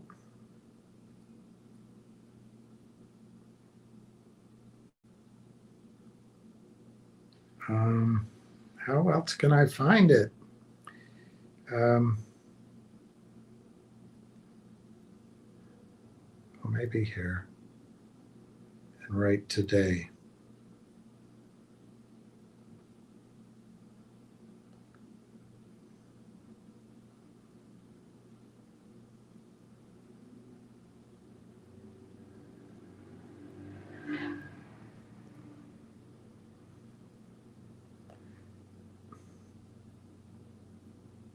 There it is. Took so long to find. All right. So, Ricky, if you look at the gold right in the middle there, that gold, it just shows you how important Railtown is, or the layer where Railtown, I think, is the best. At the bottom of the stack is your robots. It's your humanoid here, your mobile bases, your conveyor environments, facility environment, facility systems, and physical environment. And then in the second layer in the middle, it's compute and networking. It's your GPU clusters, but also your micro data clusters. So you both have large data centers and modular data centers. And you need high reliability networking linking the robots. That's the core thing there. The third layer in the middle is data infrastructure and simulation. So you have data streams, digital twins. You have your robot logs, sensor streams, video, and event history. You have simulation, data twins for training, safety, case generation, and pipelines.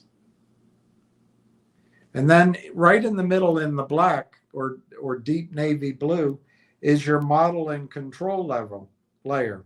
This is your high-level cognitive models, VLMs, task planners, multi-agent policies. I think Railtown's a little bit in there.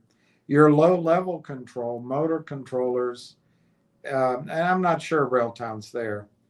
But that's kind of where that lizard brain is right there. But then you get to where Railtown is, the orange in the middle. That's orchestration, inference, and governance. That's your real-time ingestion, rail engine, orchestration and inference, rail tracks, observability and governance, that's conductor. This layer, that gold layer, defines agents, robot agent, fleet planner, safety officer, maintenance scheduler. It streams telemetry, sensor events, logs, exceptions, safety triggers.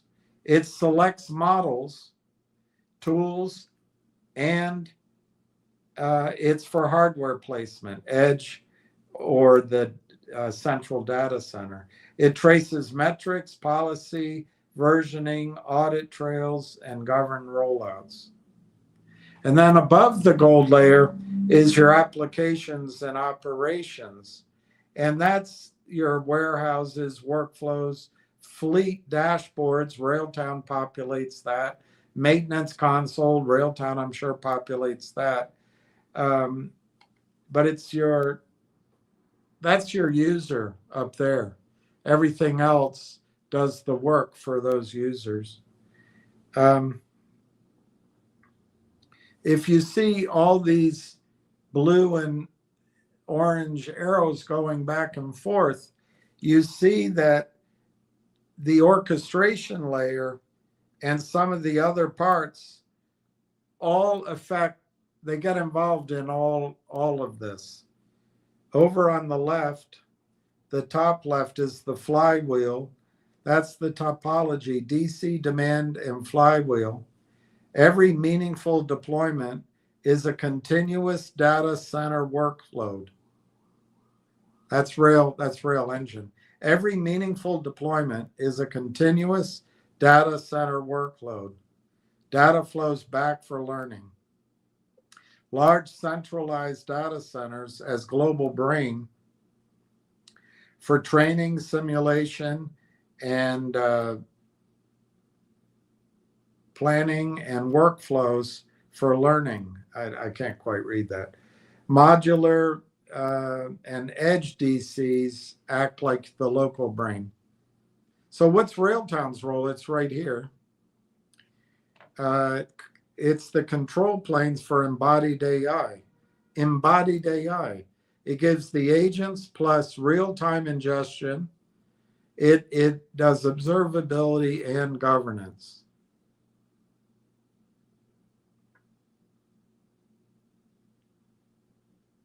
And it repeats itself a little bit down on the bottom, but it emphasizes that everything is a continuous data center workload.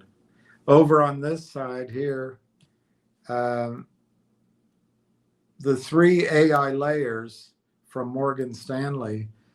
1 is the lizard brain, 2 is the high-level reasoning, and then 3 is the operational layer.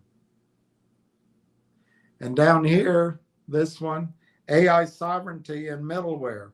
Orchestration sits above silos, chip vendors, clouds, OEMs. here, it controls policy, logging, audits, and it equals AI sovereignty.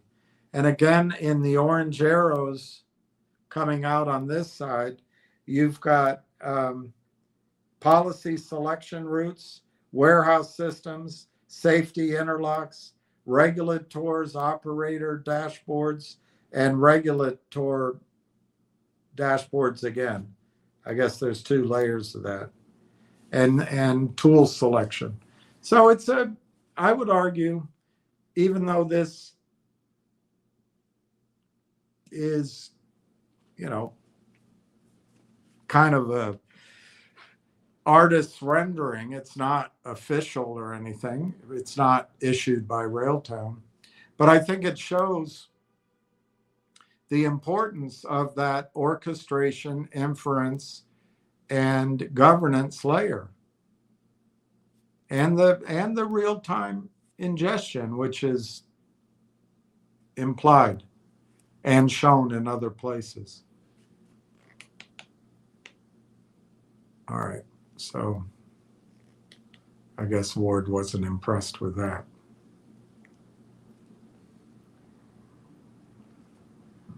Ricky said that's a nice diagram.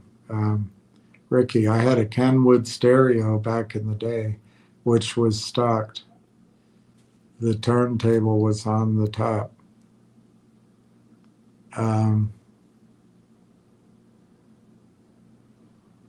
Yeah, I had one of those. I don't know your point, but I guess the usage was on the top and all the complicated was in the middle. Donna says, I don't understand the stacks. Donna says, except they work together or separately. Number one, I think they're just beginning to understand how to put everything into stacks. Number two, I think they all have to work together. But the sovereignty issue comes down in the vertical versus the cloud, on-premise versus the cloud. I can't make the complete distinction because I think there's a bit of both. But one of the advantages of Railtown is it is designed for vertical usage. In other words, just inside of a Telus data center in Canada. It doesn't have to go up on the shared open internet or the open clouds. I think stacks is a way of trying to organize the concepts, but in reality, and it might be the reason that it's taking so long for the Telus data center to get going, in reality, you're just talking about these huge air-conditioned spaces with machines stacked a lot like stereos in some houses, and you've got the chips, and you've got everything's linked up, and I wouldn't know how to put it all together, and I don't think it is as simple as the drawings imply. Everything's interconnected. So I think one of the important points to take away, if you believe it, is that Railtown and its competitors, if you want to be skeptical, are very important in that layer. I believe Railtown's better than any of the competitors, but we'll find out. And it's a huge market. It's a huge market. There's room. Ricky Brogan, the stereo was stacked. Some friends had a mix of Yamaha and other brands. Mine was all Kenwood.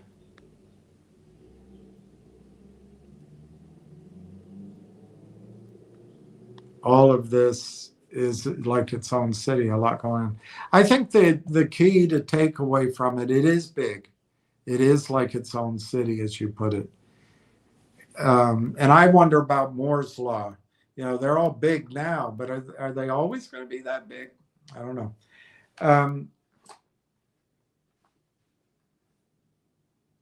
I think the main takeaways, even though I don't know any way other than to share it with you, because how do you then know what I'm saying has any basis? I think the key takeaway is this movement to AI is not stopping. And Railtown isn't just some, like there was a stock the other day, I don't know if you saw it.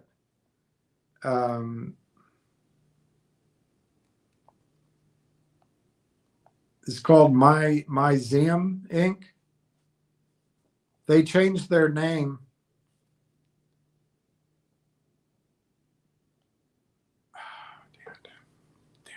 Damn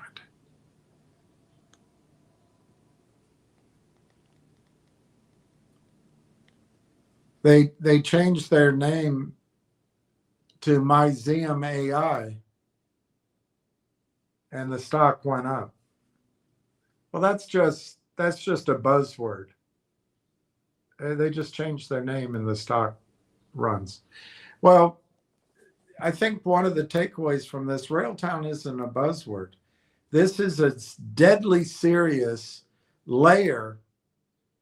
Whether it's Railtown, it'll have to be somebody that is necessary to turn all that stuff that confuses Donna, which I understand, it is confusing, or it's like stereo stacks, mix and match.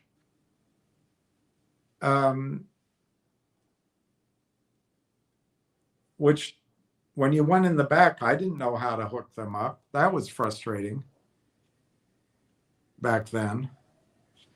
But the point is, this isn't just a fly-by-night idea. In order to make these trillion-dollar investments and these trillion-dollar revenues happen, you need the connecting glue, to call it that, others have, of the orchestration, governance, and inference and real-time layer. That's Railtown. And I think the other thing to take away is the market is so huge and it's going to go on and on and on. You don't have to sell. I mean, obviously, there's times in markets to sell. And the book I read to you yesterday, I won't go get it, but over the 3 years after that crash, the market was down 80%. 80%. And if we get this blow off top, I think the market's going to be down 95%. But if it's down 80%, I'd feel like I called it.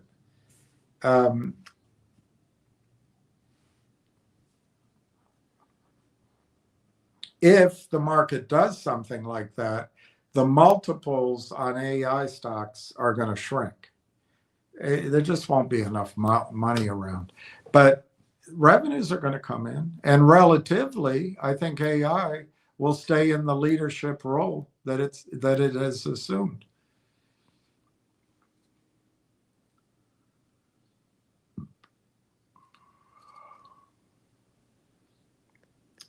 I'm skipping that other one because I think it's a typo. Ricky says, we are in the hottest sector pre-revenue growth ahead. Ricky, will we see revenue first in Telus deal or AIP simultaneously? You cannot listen to Tony, the turtlenecked tiger. You can't do it. He wants you thinking you have to wait for revenue. You don't. At least that's what I've been told. I don't listen to him. You don't have to wait 2 years for the revenue. You don't have to wait. What you're looking for is when Telus finally, if it is Telus, it could, by now it could be anything that we don't know about. But if Telus finally opens the gates and says, come on in, shoppers,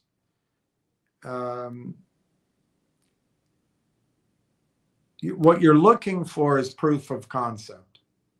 You're looking for, does the Railtown layer make the user's experience pop or hum, or does it make the user's experience excel? That's the number one thing you'll work. Whether it's from AIP or Telus, doesn't matter. Then what you're looking for is, I would think, is any kind of metric, when we may not know about it publicly until earnings and management discussions every quarter. But on the other hand, I think analysts will tell us. What you're looking is user adoption. And I showed you yesterday, they already had 2,300 downloads of rail tracks a couple of weeks ago or whatever. I wonder how high that is now. Is that 10,000 now? Is it 100,000 now? I don't want to jinx it, but it's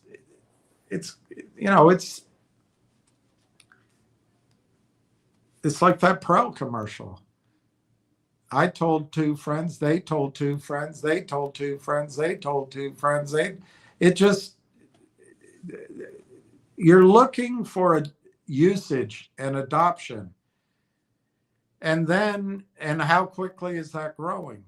And then, which I think will probably be made available to analysts, maybe not to us, you want to see what is the revenue split.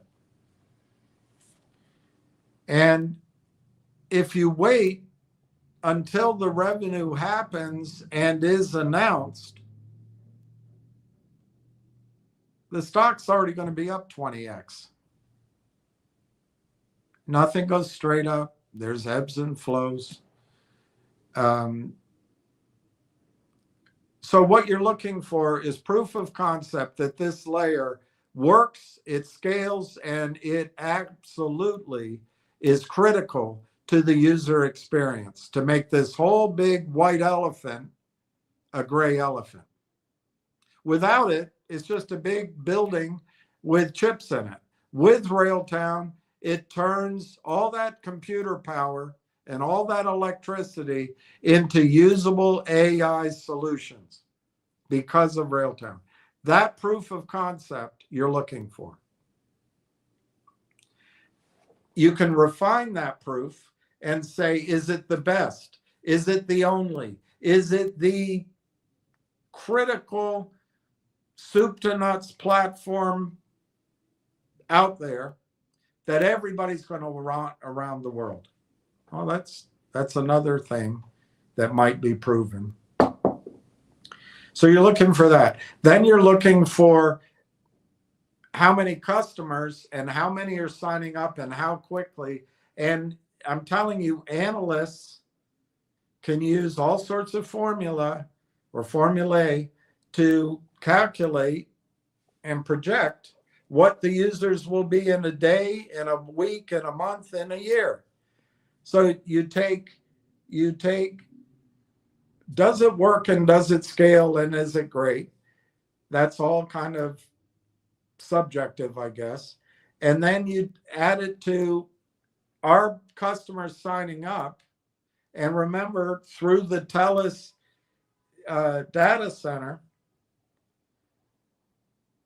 at least for 8 months to a year, all of Canada's users are going to be encouraged, or at least think, we should go use the sovereign AI data factory.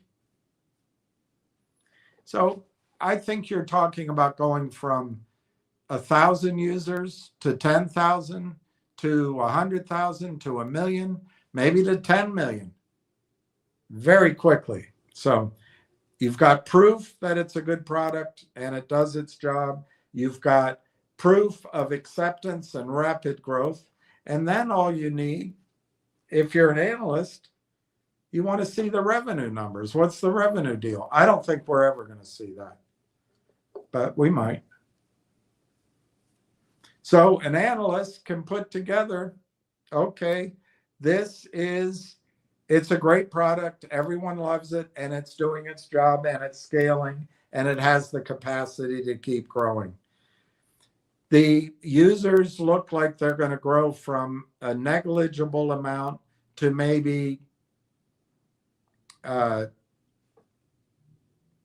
don't know, 10 million over the next 3 years.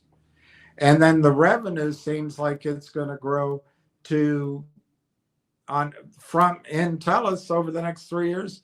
Maybe it's going to go to 3 billion. And they know, I don't, you don't, but maybe Railtown gets 20% of that. Well, 20% times 3 billion. It's pretty easy to figure out. And she'll put in her report 600 million in revenue, and it's growing, and it's 100% margin, and everybody in the world wants it. If she doesn't put it in her report, somebody else will. But there's a few things there that we're looking for. We're not looking for revenue. We're not looking for revenue. I mean, revenue is the measuring stick, maybe, but that's not really what we're looking for.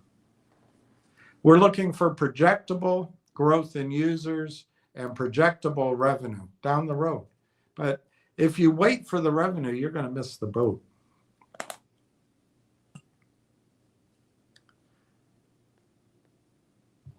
William, if you make an account with StockTwits, be sure to block Tony Two Shoes. Well, is it his venue? I mean, if I go to it and it's his venue, I can't block him. But if it's your venue and it's not his, I don't know. I'm not sure I want to get into that. I think StockTwits has a lot of fudding and a lot of manipulators in it. But we'll see. A lot of twits on StockWits need to hear your commentary.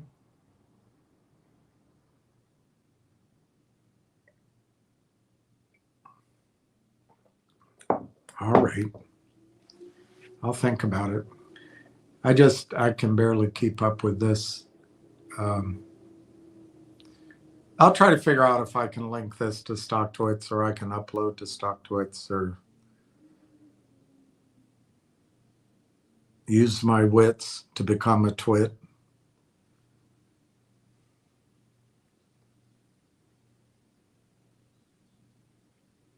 But you got to be careful, Ricky, of those message boards. They're not the kindest, and the information isn't always the best.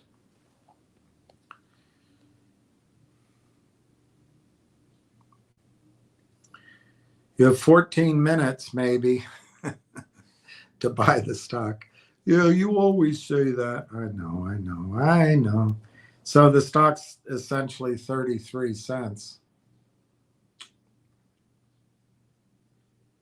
And did you notice that last sell-off, even though they spiked it down, which I would argue was a manipulated trade and it didn't really happen? They couldn't bring it down to new lows. So that Ricky trend line that got broken, we're starting another one, but it's from a higher level. And that's okay. It's a perfectly good, strong technical pattern.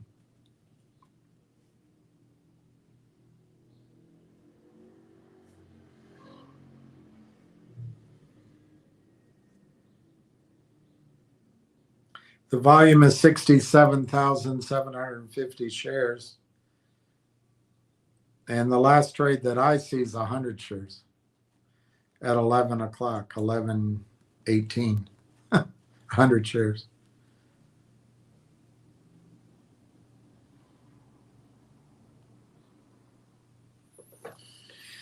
All right, I'm going to show you something else if it makes any sense.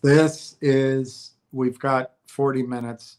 This is something, it's fictional in the sense that I made it with the computer. It's not, no analyst made this. The company didn't make it. I made it with the help of the internet data banks.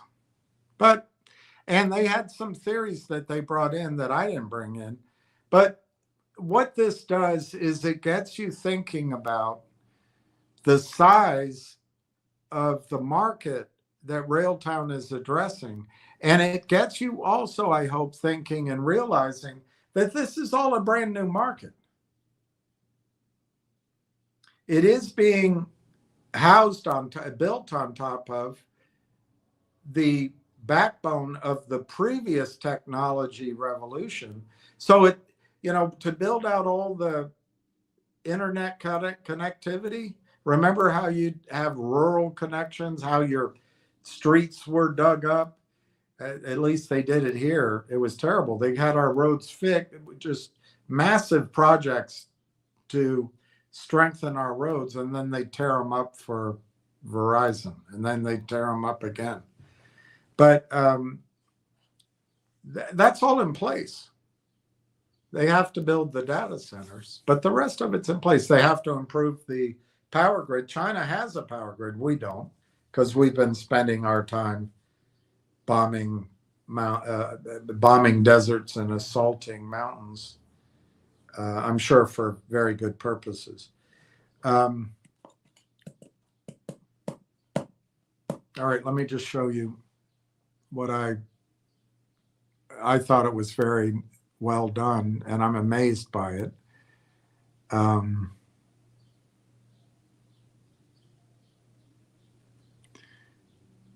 But again, I made this.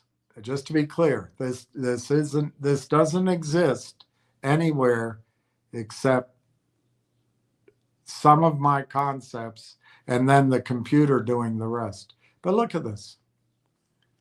Railtown AI Technologies, the sovereign AI orchestration platform for the agentic era.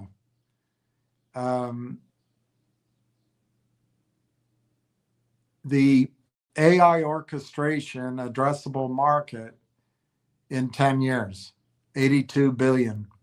The humanoid robotics market by the middle of the century, 5 trillion. And this is a potential growth rate annually. I'm not going to be able to read this. So why Railtown AI now?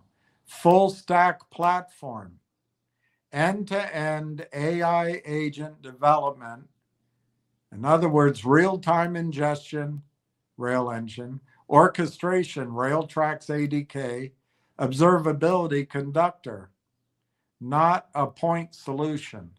It's the whole end-to-end. AMD hardware access. I didn't bring this up. This might mean that AMD is very important. It might just be that the computer glitched. I don't know.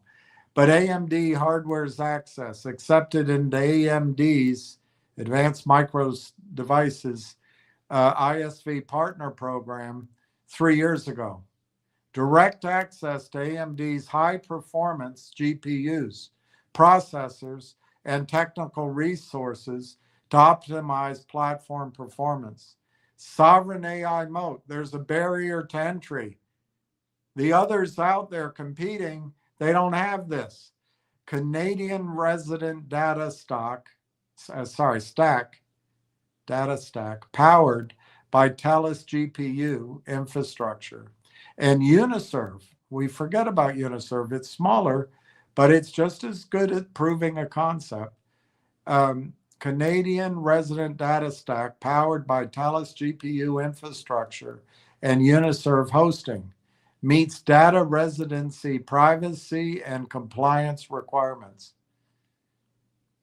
The network effect via AIP.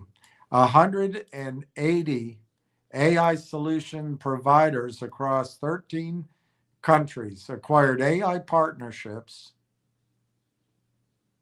in November last year, creates a first of its kind AI affiliate marketplace.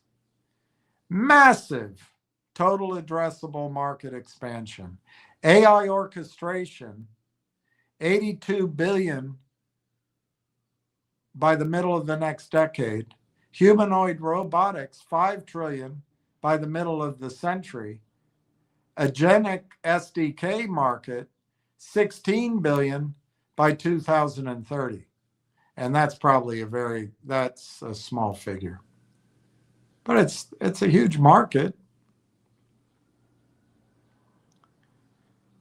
Building Canada's AI agent infrastructure.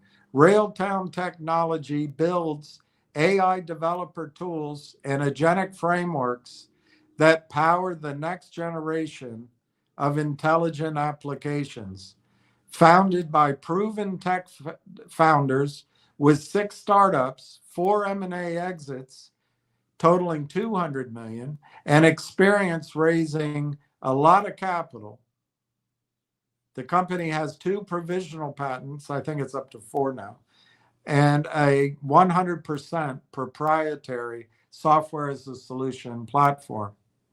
The market cap is small. The fully diluted shares, 227 million. Small amount of capital raised compared to Langchain, for example, and a recent private placement of 3.4 million.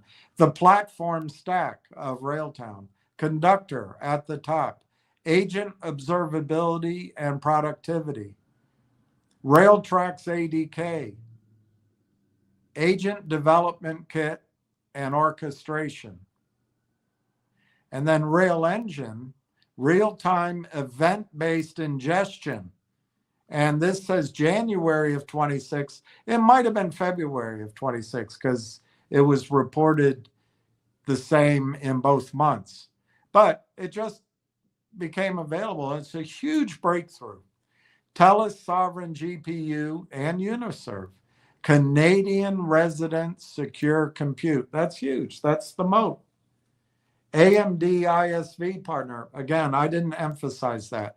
Maybe that's showing up as having behind the scenes, as having importance, or maybe not. But you get the concept of how big it could be. High performance GPU and hardware access. AMD this is AMD's partner network. Quote, AMD's advanced hardware and AI solutions are a perfect match for the high performance demands of AI applications. Their commitment to innovation aligns seamlessly with our mission to deliver top tier AI solutions. Quote, Marwan Haddad, CTO, Railtown AI Technologies, December 2024.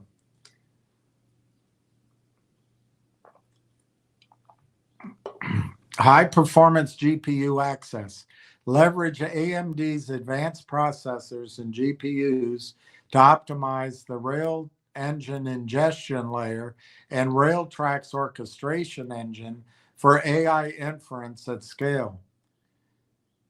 Market reach amplification. Membership in AMD's global ISV community expands Railtown's commercial reach and signals enterprise-grade credibility to prospective enterprise customers.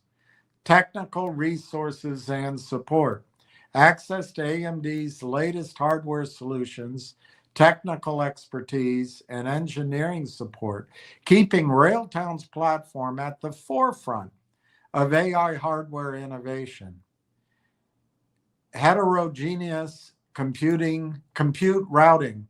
Railtown's orchestration layer routes inference across heterogeneous compute backends, AMD, NVIDIA Cloud, positioning it as hardware agnostic sovereign AI control plane.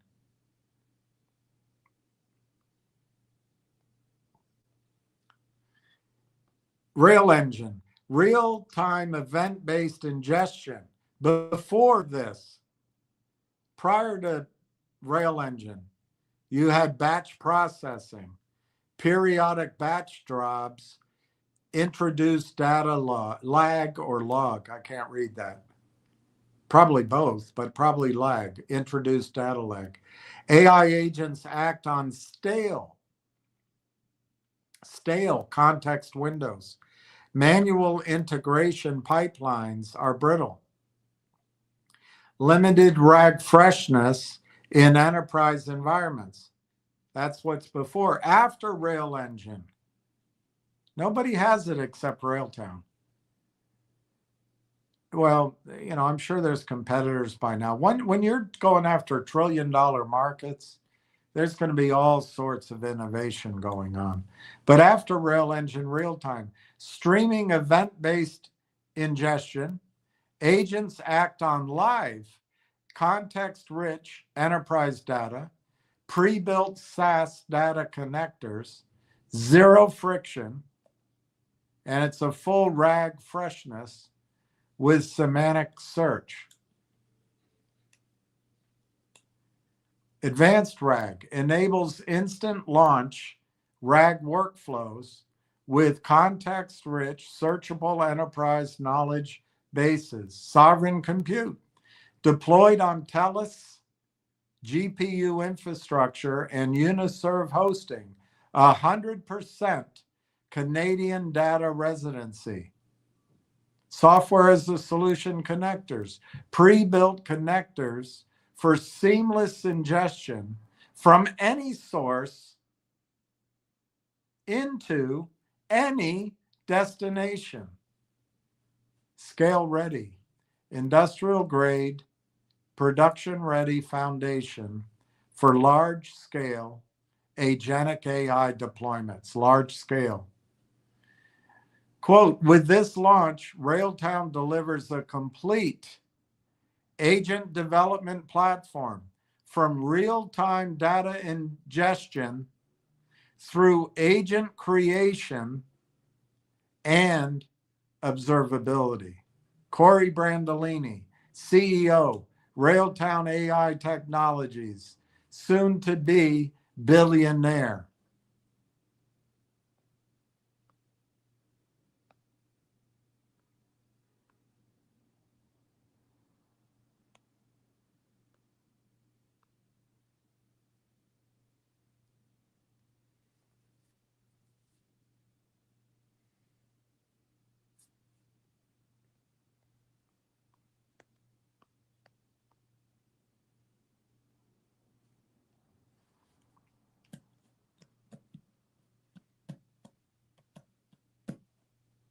I mean, we're not going back. I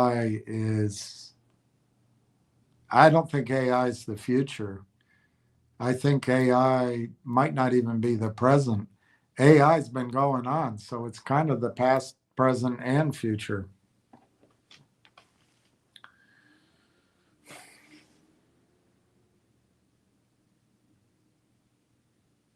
All right, I think this is next.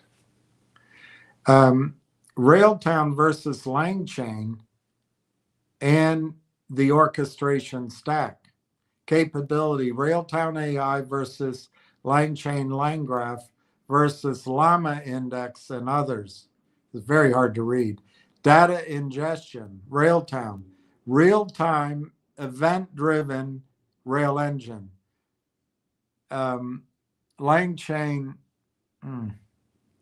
batch. LangChain and LangGraph is batch and manual pipelines. Llama Index, optimized retrieval only. So Railtown's better in that one. Data ingestion, we already did that one. Observability, Railtown. Native, I think it says, conductor. Full agent ops or apps. I'm sorry, it's so hard to read. LangChain, Langsmith, separately produced. Llama Index, limited native tooling. Data sovereignty, Canadian resident GPU infra, Telus. LangChain LangGraph, US cloud. Llama Index and others, US Cloud, Orchestration, Railtown, Rail Tracks ADK, Lang Graph, Lang Chain, Lang Graph. I guess we have a Lang Graph and they have a Lang Graph. I guess that's going to be a fight over trademark. So ours is Lang Graph Sub. Theirs is Lang Graph Python. And the Llama Index and others are agent frameworks only. I believe what it means is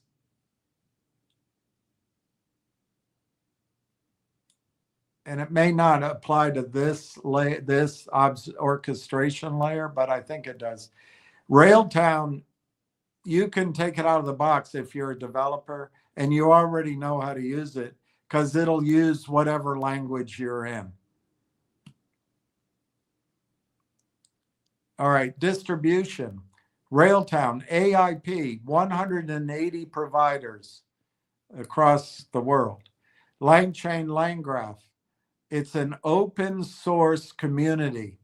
I think a successful one.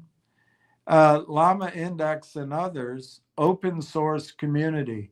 I don't know much about them, but open source works. Compliance, Railtown, Canadian sovereign, Pipeda aligned, LangChain, LangGraph, US-based GCDPR, optional. Llama Index, US-based. See, this is the weakness, for now anyway. It'll change. Hardware access, Railtown, AMD partner, GPU optimization, but it's also NVIDIA and maybe IBM. Anyway, this presentation, they focused on that. Maybe something's going on in the background.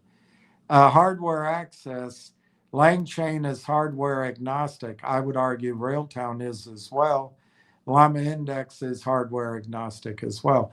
To be clear, Railtown is built for anything. It's Switzerland. It's neutral. It is agnostic across everything.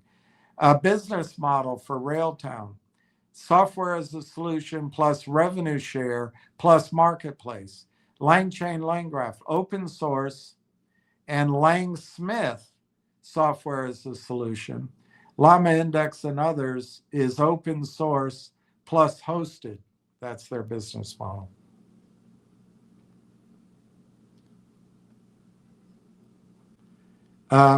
Orchestration, total addressable market in 10 years, 9 years, 82 billion. I think that's going to be low, but that's the market size, 82 billion a year. In other words, if Railtown got 1% of that, it's 820 million a year in revenue. So if it got 10% of that, I mean, you figure it out. It's a lot of money. It's big, is my point. Humanoid robotics, 5 trillion by the time I'm probably dead. Adoption roadmap.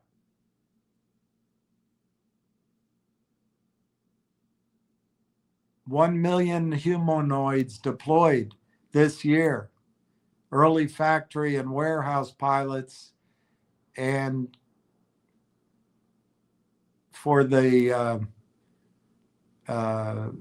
well, I won't say it here, but there's another industry that I think moves everything forward very quickly. 2028 price drops. 2030, 13 million humanoids. 2035 orchestration layer becomes mission critical control plane. That's us. 2050, 1 billion humanoids. We won't need the Goyim anymore. Oh, I'm just kidding. $5 trillion market. AI orchestration is the OS layer. So you have the ingestion layer. Rail engine ingests real-time sensor, vision, and telemetry data streams from humanoid robots at scale. At scale. Orchestration. Rail tracks ADK coordinates multi-agent workflows controlling fleets of humanoid robots in enterprise environments. Observability, conductor, monitors reasoning paths, token utilization, and operational metrics across distributed robotic agent networks. Sovereign AI, Canadian data residency ensures compliance for government and regulated industry humanoid deployments. 1 billion humanoids by mid-century, 150,000 a unit, cheaper than a truck, 50,000 unit by the middle of the century. I don't know, cheaper than a cruise. And I don't know what 2x, I can't read what it says under there.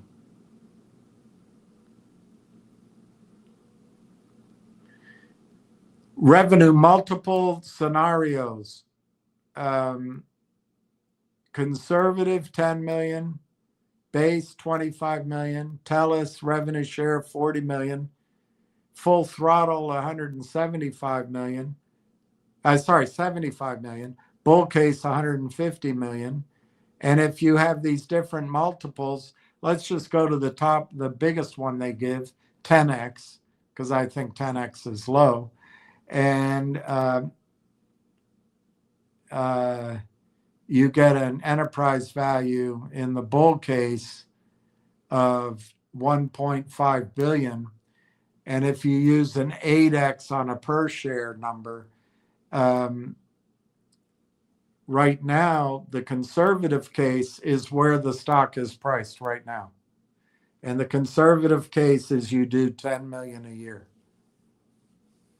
The base case is 88 cents. The Telus kicks in, I think, just to the AIP at 8x, which is very low, 141. Full throttle, I don't think it's full throttle, 264, and then the bull case is 527. What I would use this for is, in your mind, this, to me, this could happen, all of this could happen over the next 90 days. But the other thing to bear in mind, this is all the computer can really find out there.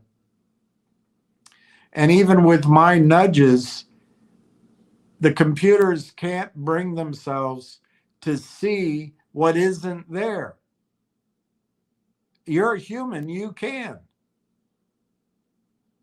And this 527 at 8x on 150 million in revenue, this company could be 1.5 billion in revenue in the future. And, you know, by then, maybe the 8x is appropriate because we don't know how quickly it'll be growing, but it might be a higher number. So I would hold off on assuming that this is a long-term view. I think this is a very short-term view. And as soon as the information and metrics get out into the internets, the computers will start absorbing that. All right, down at the bottom, I didn't give this. Comparable SaaS revenue multiples. Langchain private valuation, 1 billion on minimal ARR. AI infra, software as a solution peers, are anywhere from 10 to 25x ARR. AI orchestration, M&A, is accelerating. It's a hot market. Equity value prediction by ARR ramp. Railtown, the bull case is in the orange. I'm not going to go through the chart, but I'll point it out to you. 527 a share. That's my short-term target. And short-term, I'd say 90 days. And I know I had different targets, but remember, you have to have the events. The delay doesn't mean the targets aren't going to be met. Or I'm a little bit out of sequence. No, here we go. I got it. Railtown's unique position in the AI stack. Now, I can't fully read everything, but going up the left-hand side, at the top it says full platform. I don't know what it says on the bottom here. Sovereign, maybe. But anyway, they've got Lang Chain, Lang Graph, Llama, Crew AI, Point Solution, maybe AutoGen. They've all got their strengths, but only Railtown has all of the strengths on the left-hand side and all of the strengths on the bottom of this graph. I just can't read what the bottom of the graph is measuring. It looks like sovereignty compliant is the thing. In other words, the number one trend in AI at this point. So what are the key differentiators for Railtown? Railtown is the only Canadian sovereign full stack.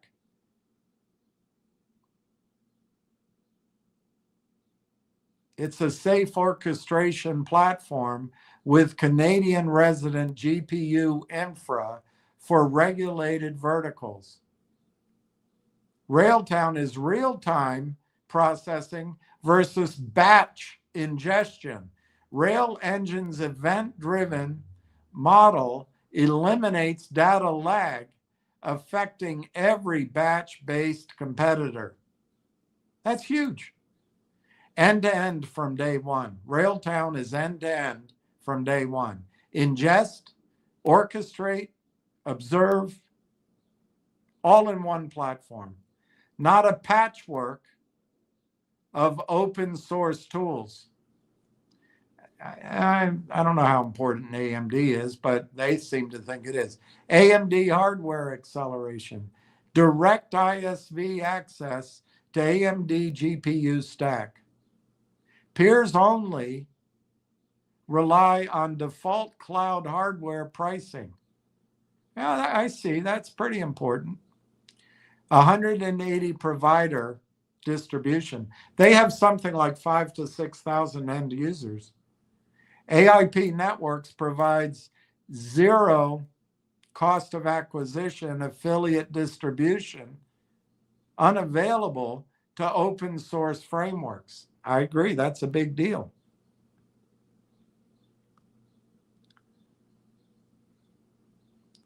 So the key catalysts ahead for Railtown. First revenue announcement. Telus AI Factory ramp. I didn't use that word when I was talking to it. And AIP marketplace activation expected within 1 to 2 quarters. Fair enough.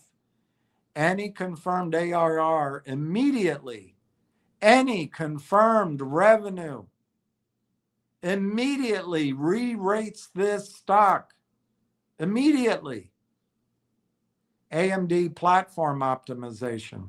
AMD GPU optimized rail engine rail tracks release could drive enterprise adoption and benchmark wins versus Python-based competitors. This is the first time I'm reading about that. I don't know why that's coming up. Maybe it's out there in the data banks. AIP affiliate activation, 180 affiliated providers begin rolling deployments through Railtown platform. Immediate annual recurring revenue from existing network at no additional cost. Sovereign AI policy tailwind. Canadian data residency mandates accelerating in financial, healthcare, and government sectors. It's a direct market expansion for Railtown. And then there's the M&A going on. It's a strategic acquisition. Proven founders with 4 proven prior exits totaling a lot of money.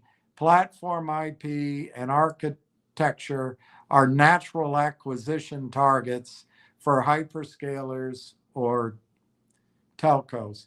All right, what are the risk factors? Tony wants you to call your attention to it, but I always try to emphasize the risk factors as well, but we all know them. It's pre-revenue. Well, how big a risk is that? A year ago, it was a year of waiting. Today, it might only be a week or 2 of waiting for the first confirmation. Might be a month, might be 2 months, but the pre-revenue stage is not going to last very long. No confirmed recurring revenue as of first quarter this year. Operations funded through private placements and warrant exercises. That's true. But they have $6 million, which is more than enough to take them to revenue. Share dilution risk. Share count could grow. No, sorry. Share count grew 36% since 25 because of the AIP merger and placements.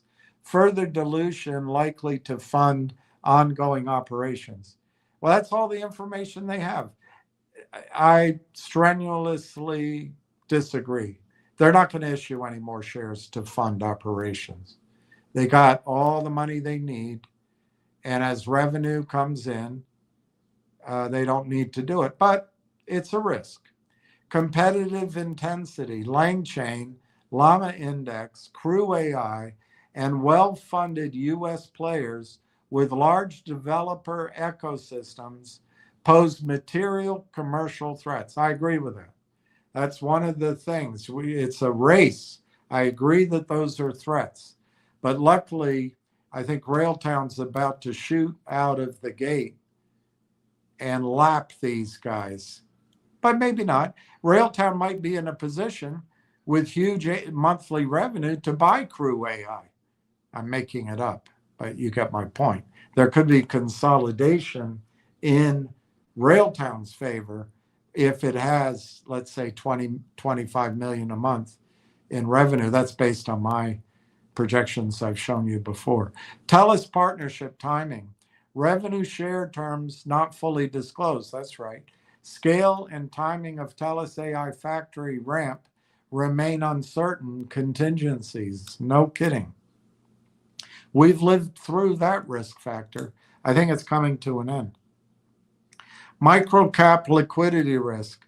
CSE listed microcap with limited float, characteristics of high volatility and wide bid and ask spreads. Absolutely. We're in stocks that I hope we never deal with again that are the subject of the criminals. And the policymakers want it that way. The investment case in brief. Full stack AI agent platform, not a point solution. It's the full stack AI agent platform. AMD ISV partner, GPU level hardware advantage. I don't know why it's focusing on that, but maybe something's going on. Rail engine, real-time ingestion versus competitor batch processing. That's huge. That makes Amazon want Railtown. That makes financial organizations want Railtown, Rail Engine. That makes doctors' offices want Rail Engine. That makes taxi, self-driving want Rail Engine. That makes Tesla want Rail Engine. Sovereign AI moat. Telus GPU, and Canadian data residency. Huge. You got the whole country behind you. You got the whole country behind you. 180 companies in the network. It's an embedded distribution, absolutely. The AI orchestration market is an 82 billion total addressable market, and it's growing rapidly. The humanoid robotics, 5 trillion, and it's growing. Railtown as a control plane. Railtown as a control plane of a $5 trillion robotics market?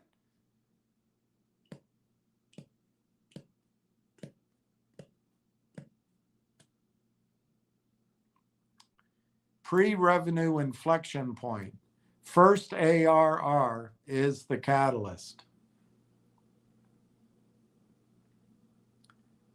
All right, so I'm going to go see what everybody's saying. All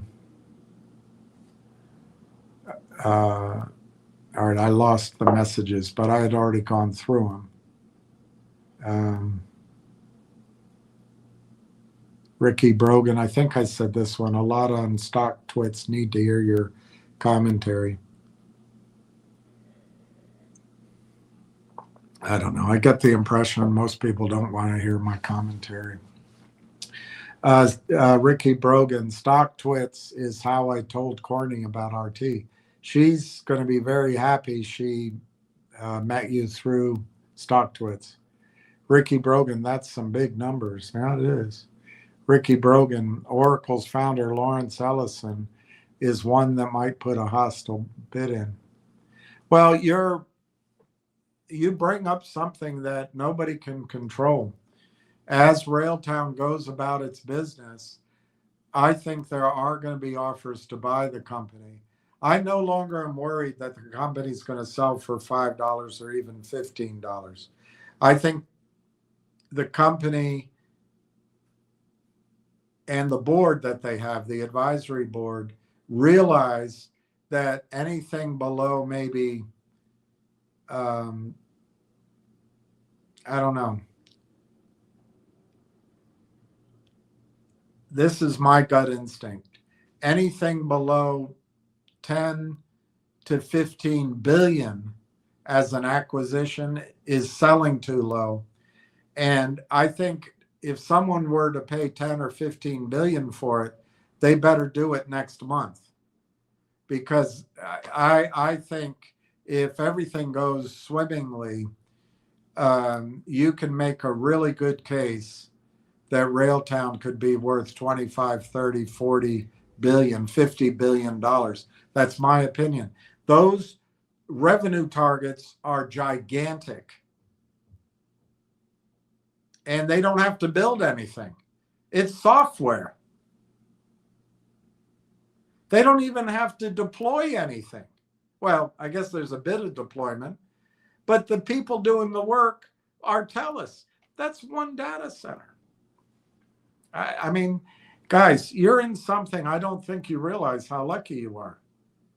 I mean, it's because of your hard work and because of your hard due diligence and because of your courage. You deserve it. But man, I don't think you've ever seen anything like this. Now, obviously, I'm very bullish on it. We have to stay alert for risk of, Google comes up with something, but it's such a big market. I don't think you're going to lose money. And by buying it here or at 50 cents or at 60 cents or at 70 cents, nobody paid more than 70 cents. When it's $5 and $8 and $7 and it has a down day, you're going to have the strength to ride it out. If you pay $5 and it pulls back to $4.25, you're going to be, very nervous. So now's the time to build the position, and I congratulate everyone that has done so. Looks like Railtown might close in the red because, of course, they always do it. But if you remember Ricky's support line, a new Ricky's support line is coming in. And even though they show it in the red, it's so minuscule in the red. The lows are higher lows. So it's going up this support line, but it looks like it's going to close at 31.64.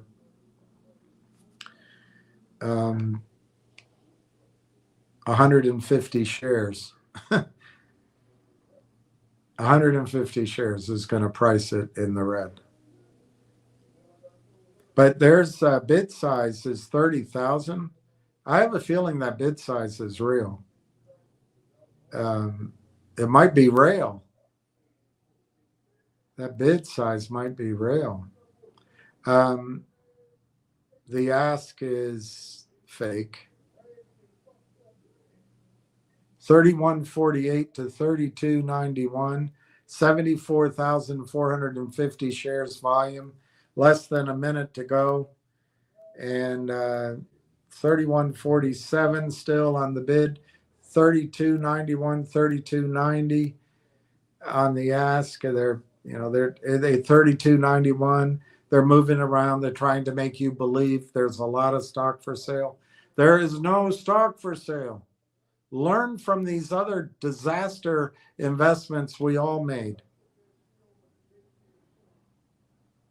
All right, the bid, it looks like it closed 31.64, down 0.0017. So 150 shares, basically $50 of trading, closed the whole thing down in the red.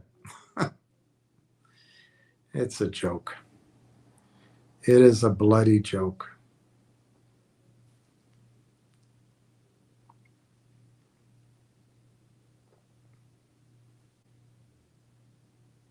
Natalie Portman.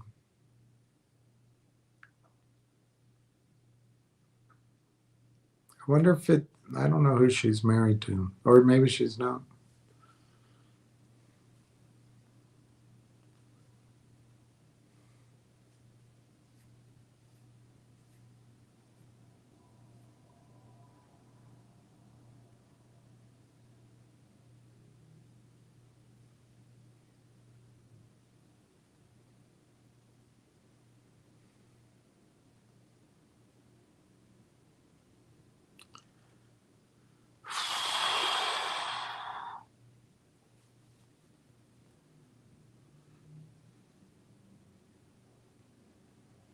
There's an architect I hired, and his wife, this is years ago, his wife was developing, she worked at a firm, maybe she founded it, but she was developing when you use your phone or whatever, and you're looking on a page and all of a sudden an advertisement pops up or it moves into your eyesight.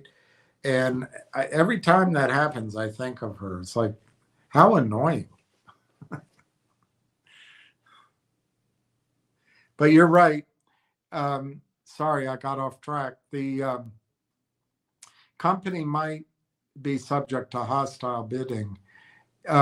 If I'm right, and it is my contention, that Railtown's better than the competition, and the competition is trying to play catch up. And that Railtown is critical to the success of hundreds of billions, if not trillions of dollars of investment, I think there's going to be a bidding war that could get out of hand. And yes, Oracle could be a bidder. I think IBM is a surprise. IBM doesn't want to miss this time. They kind of missed the Apple and Microsoft revolution. But I think IBM could be a surprise. I still like Microsoft as a buyer. Google, if Google were to buy, it would just be to keep the competition from getting it, I think. Telus, I think if Telus bought it next week, they might be able to afford it. But if they wait, I don't think they can afford it.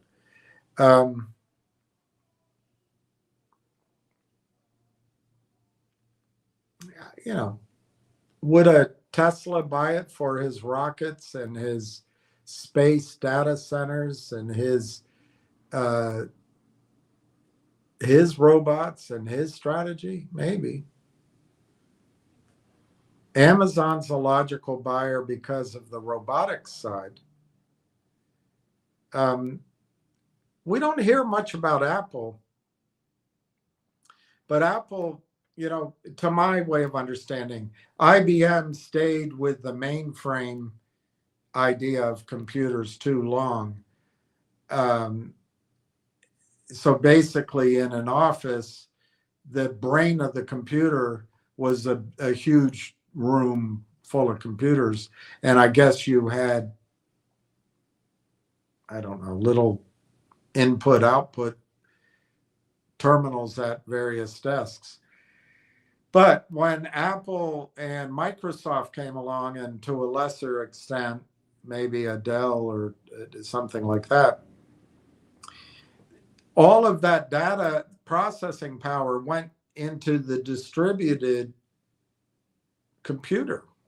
And then Apple came up with iPads and iPhones, and it all went into the phones and iPads, for example. Well, Apple isn't chasing, it doesn't seem to be, this hyperscaler model, but they are putting GPUs into their chips or into their computers. I don't know how it works, but their chips are advancing so rapidly that the chips handle AI and the GPUs in the pad and in the phone. That might be the better way to go. Who knows? But they still need the orchestration, control, and ingestion and inference layer. They still need it. So I don't know who would, Ricky, I don't know who would buy the company.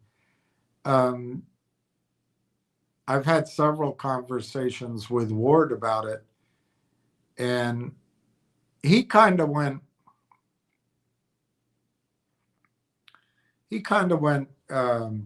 maybe 60-40. I went 50-50 that the company would be bought out or stand alone. I think his number was 60% it would stand alone, 40% it would get bought out. But I don't think anybody can control that. And when the bidding comes, it is going to be a bidding war. And what price do you just say, I've got to sell? And that's going to be hard. If Railtown as a standalone could grow to $3, $4, $5 trillion a year in revenue, and I look right now, that sounds just completely as absurd as that, you know, the drug companies would intentionally give us a experimental but highly profitable therapy that actually, if you read the headlines, there's a lot of people dying suddenly still. But hey, that's opinion. We don't think about things like that. We can't project.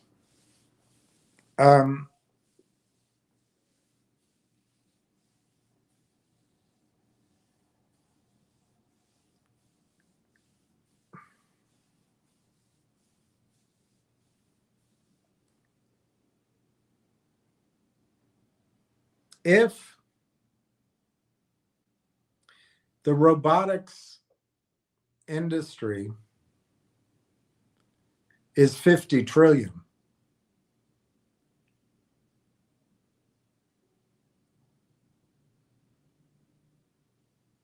and Railtown gets 2% of that. It's $1 trillion in revenues. Is it possible? It sounds loony. But if that interface is critical to making the computer say, I'll be back, I don't know if it's that crazy. Well, and I just said 1%. I didn't say 10%. I don't know. I think Ward now is leaning, and I don't want to speak for him, but I think Ward now believes that Railtown will stay as an independent company, as a unicorn. And it's hard to argue with that logic. I mean, if you're making 250 million a year, which was my example for a long time, I've come up with that example, from one data center, and it's 100% margin, you're basically making, I don't know, 20 million, 22 million, whatever, 20 million a month. Why do you need to sell? You could go buy your competition, or you just grow. So I think he's more of the opinion, and he's been studying this space for a long, long time. He's more of the opinion it'll be standalone. I'm 50-50 because of what you point out, Ricky. I think the bidding wars, a hostile bid, they say if we can all call it we have enough votes that we can control the vote. I don't know, though. If the price gets absurd, I don't know. And it could get absurd. It could get absurd. Is it possible that Cohere or IBM or that other one, agnostic, I can't think of the name of it, that they just missed this space? Yeah, it's possible. They didn't know. They were focused on, some people are focused on the data centers. Some people are focused on the chip. A lot of people focused on the large language models. But the two geniuses, who one investor told a friend of mine didn't know what the hell they were doing, but the AIP people were great. I don't know. I think these guys are going to be looked back upon as geniuses, but I think there's going to be a lot of geniuses in this space. Essentially, 7 years ago, they started. 6.5 years ago, they got the best IP attorney they could. Maybe 6 years ago, they finished their white paper. Must have gotten an NDA of some kind from Microsoft. But they had a company they sold to Microsoft, called them up. Hey, are you doing this? No. Tell me, you're doing. Well, you got to sign an NDA, I would imagine. And yeah, we love it. How can we help? We'll embed you in all of our channels.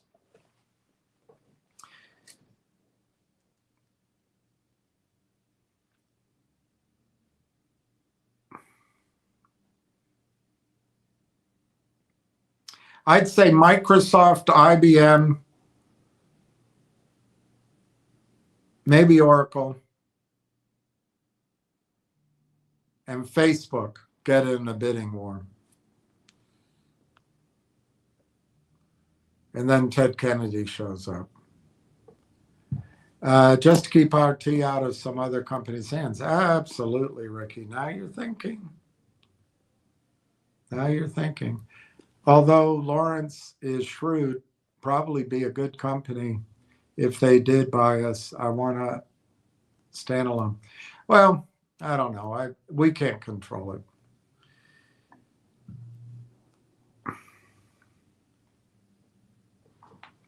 How many, I forget how many shares you have, but let's say you have 60,000 shares and IBM paid,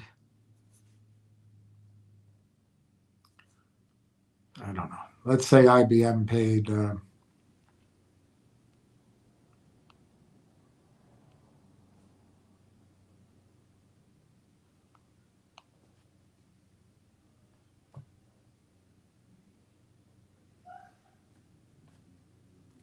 let's say IBM paid $25 billion for Railtown in stock only, $25 billion.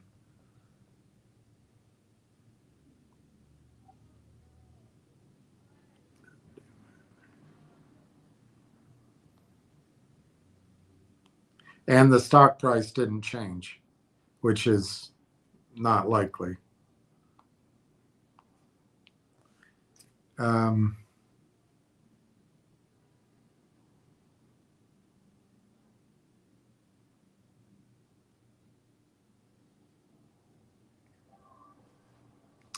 My calculator is not giving me how many. I don't need to figure out how many shares of IBM. I can do it. I can do it by just the share price. So 25 billion divided by 227 million. That'd be $110 a share for us. So we would be getting basically for every 2.5 shares of Railtown, we'd get 1 share of IBM. So if you had 60,000 shares divided by 2.5, you'd get 24,000 shares of IBM.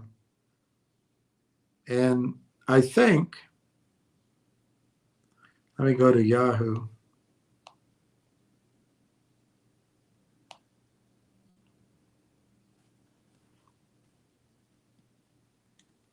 They're paying $6.72 a share in dividend every year. So you'd get 161,000, unless I screwed up, a year in dividends if IBM bought us at that example.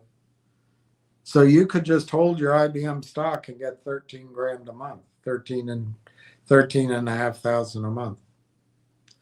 I mean, these are scenarios that could happen, but right now it's not going to sell for that price. That's not happening right now. A bidding war, though, it could. A bidding war, it could. IBM wouldn't be a bad buyer for us because of the dividend. And I think IBM isn't a $1 trillion company. So I think there's growth in it.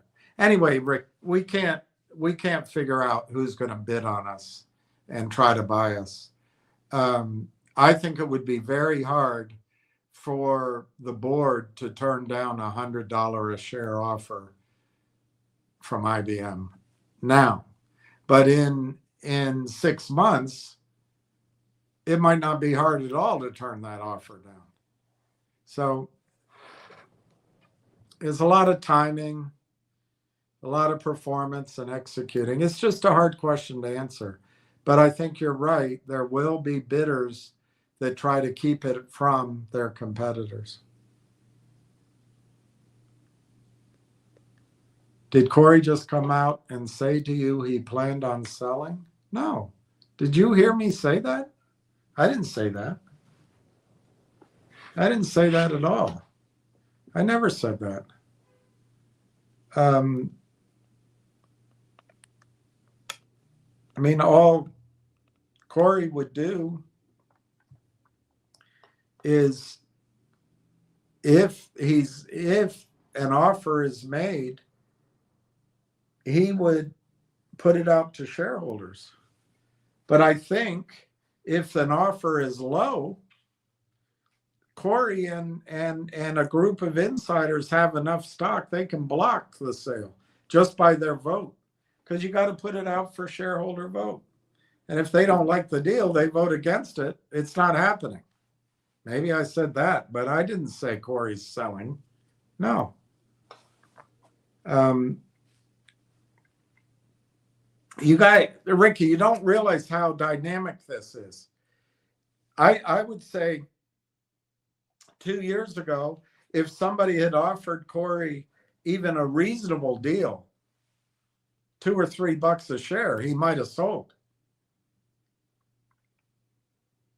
But in that time frame of 2 or 3 years, the entire AI story it just keeps getting bigger.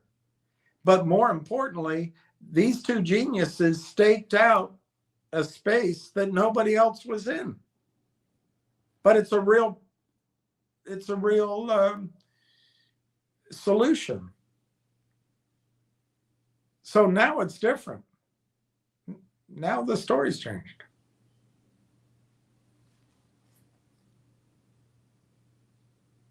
Ricky Broken, I really think RT is a lot better than LangChain. Well, I do too, but I admit I don't have any basis to understand it that way. But in December, I think LangChain had one observability tool, and their ADK wasn't. I'm reading body language, not speaking for anybody, but I don't think their tools are as good as Railtown. But one thing you know from the money raises, they raised $125 million to work on their tools. Railtown's already built their tools. Now, that's not going to say that Railtown's not going to be constantly improving them, but Railtown's tools are built. I think Railtown's better. I think Rail Engine makes it better. But the fact that it's all integrated is important. And the fact that Railtown is capable of processing all the major computer languages out there, 33 of them. And they've been doing it for a long time. And so their AI tools have been self-learning for years. I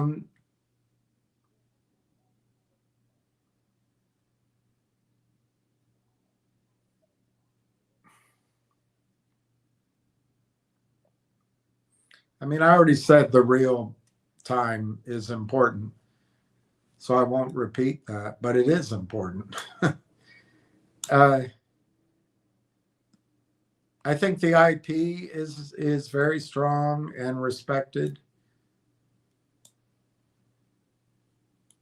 I think the delays don't mean that anyone else got out ahead of them. I just think they wanted to make sure Rail Engine was perfect, and maybe the others. But there is no competitor who is sitting on top of a giant. I don't know if it's hard to get that concept across. It'd be like opening a Chinese food store on Route 1 that goes in and out of a town of 150 people, leading to a 500-mile drive all the way through the desert, versus opening a Chinese store underneath the World Trade Center or underneath or at the Rockefeller Center. The volume of eyeballs which are going to come across Railtown if and when Telus turns on or opens their doors for business. And I warn you, Telus has other priorities.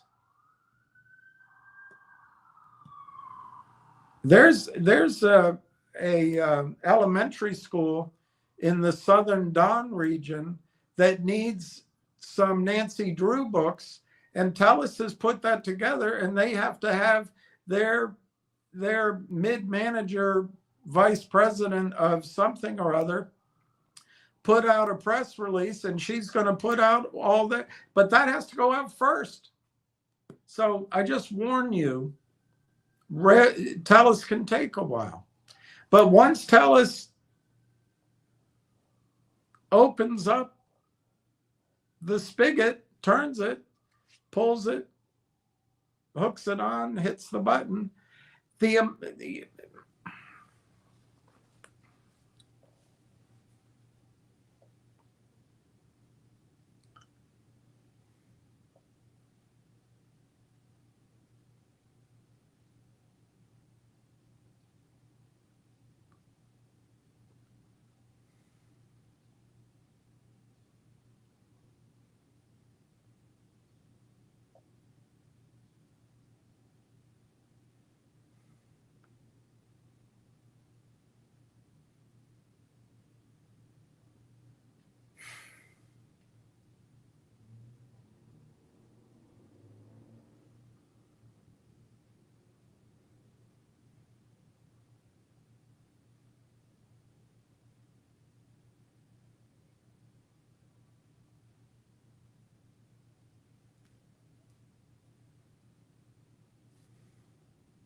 I can't find an answer. I don't know. I just don't know how to ask the question. Anyway, Telus has a lot of customers. They're small businesses, medium-sized businesses, large businesses, developers, and human beings. I can't quickly come up with the number of it. They're all going to see this, and then all of Canada is going to see it. There is no other data center in Canada ready to go. None of Railtown's competitors have that.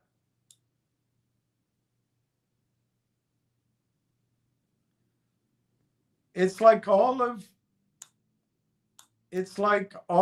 the competitors have to come into the office, see if they're man of the day. If they're not man of the day, they got to get on the phone and cold call, or they have to go out and knock on doors to get business. But there's one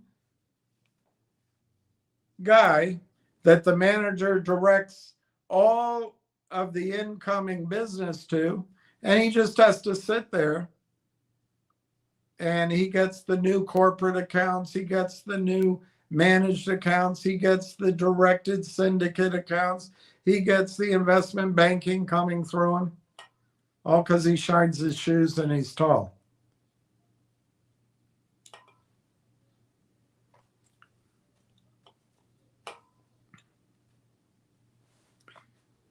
None of Railtown's competitors has the just sluice of business that's coming Railtown's way. None of them.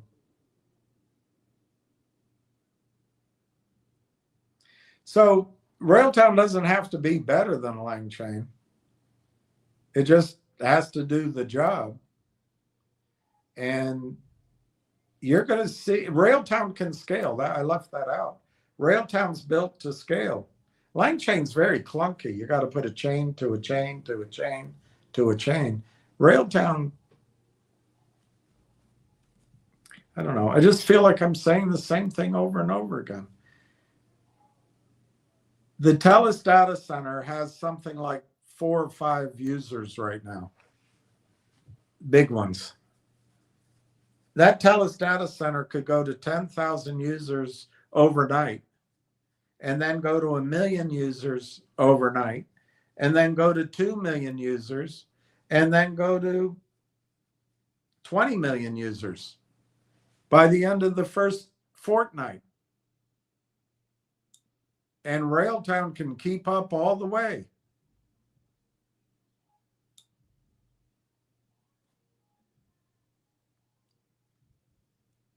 I just think we're trying to, which is understandable, we're trying to suss out differences that we don't know about yet. But none of the competitors are going to go from 0 to 100 million in revenue, visible revenue, in a matter of weeks, which is what I predict is going to happen for Railtown. I'm not saying booking it. I'm saying forward projection. None of them. Ricky Brogan, 5 trillion. Wow. Well, it won't all go to software. Ricky Brogan, could the robots see? Sounds crazy. Yeah, they do see. I think the economy of the future is really going to shift to China and maybe Canada.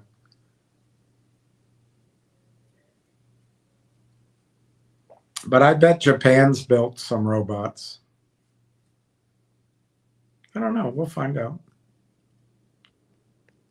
Those robots could try to take over.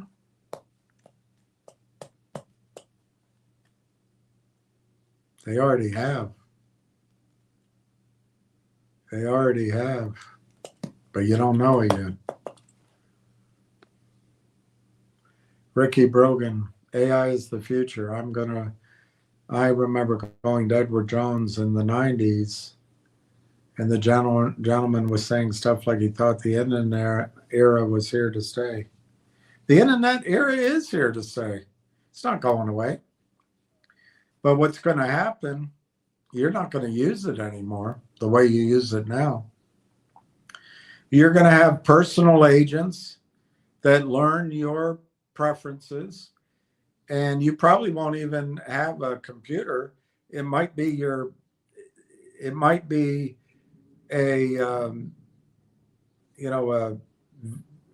I don't know what to call it, a transparent and flexible screen in your shower, in your kitchen, in where you get dressed, maybe in your car as you're driving. But your agents are going to keep you up to date on your information, your news, your productivity. And it's all going to be done by internet, but it's just going to be different. And that Ricky, one of the most powerful, I read it to everybody, but one of the most powerful articles that I've read is how Anthropic, and I don't know if it's true, I don't know how to research it either, but Anthropic might have the go-to technology for tokens. And they're going to build, and I bet it's already built, they're going to have an internet for agents. So if Ricky wants to set up a trip to Wembley Stadium to see Rod Stewart, and it's in 9 months, and it's around the time of Wimbledon, so the flights have to be organized, the hotels. He wants to bring a couple of people, and then while he's there, he might take a flight up to Dublin and back. Anyway, all of this can be arranged by your agent, an AI agent, going in on an AI agent internet, communicating with other AI agents, and depending on the permissions you gave your AI agent, spending tokens, which is money, your money, to create all this, and boom, it's done. They don't need to see beautiful pictures of, Ivan Gulagong hitting an overhead smash. They just need the data and they get it done. It's not going to replace our internet, but it's going to be a huge parallel internet. And I really don't know, ever since I missed the opportunity to become a multi-billionaire by buying Bitcoin, if I just done it when it was there.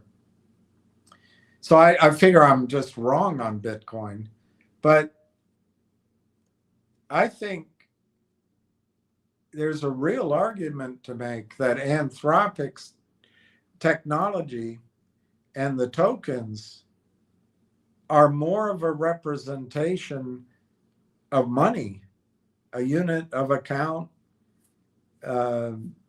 maintaining value, divisible, doing work in return for work, than Bitcoin is.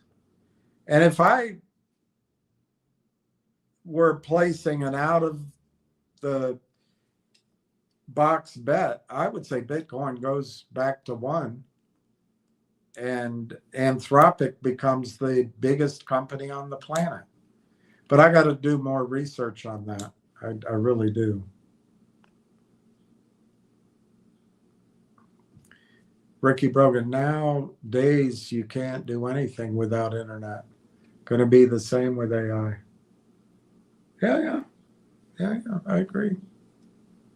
Ricky Brogan, William, I was going to tell you I had Juniper Networks. I bought at 24.50 and the stock tanked to 3. I had averaged down to around 14.30. When the stock went to 14.80, I sold. See, that's good. But that's probably, I don't know. I remember Juniper Networks. I don't, it's probably worth a lot more now. I don't know. But so I don't know the lesson to take from your situation there. One lesson might be stubbornness, having to make it back in Juniper Network. You don't have to. You can take your loss and make it in another stock. Another lesson that you might be learning there is you average down, which a lot of advisors would tell you not to do. It's a judgment call. Most times you shouldn't, probably. But if you know the story and it's mispriced, I think you should. But as soon as it goes green, you sell. And if that's the lesson you're trying, I hope you don't do that this time. You're going to be so mad at yourself. So mad at yourself. I don't know if Juniper, if you had held it, it'd be worth a lot of money. I don't know. Oh, there. In a few weeks, it went to 40. Yeah. See, that's the thing. You obviously didn't know the story of Juniper that well. And you had huge losses, and it made, emotionally, that was difficult. You were smart enough to average down. But oddly, if you just held your original position, the stock would have taken care of you and made you a profit without putting more money at risk. But I think one lesson you should take from that, most of the time, if the company sucks and you keep buying all the way down, it keeps going down. If you don't know the story and it's a shitty company. Think about GTII or Vocal or, So if in fact it turns around and comes back to break even, I would really wonder why you would sell, because that obviously something good's going on. But anyway, it's behind you now. I think it's great that you made your money back. You could have, you would have, you should have. I don't know. Ward Richardson, Ricky Brogan. All robots have eyes. They use LiDAR and sensors. As far as robots taking over the world is concerned, there will be guardrails and cybersecurity measures, and BlackBerry's all over that now. But I would also add Railtown's right in there. Those guardrails and all of that stuff, Railtown's right there too. Ricky, I agree. RT is getting ready to come out of the gate in a robust way. It may take a few more weeks. Yeah, it could take months. But I think you're going to see, Ricky, if people give me latitude, you're going to see why my urgency never let up, really, except for the holidays, except for tax loss selling, except for August, January. I let up. I called that somewhat, but I didn't trade it. I didn't tell people to trade it. But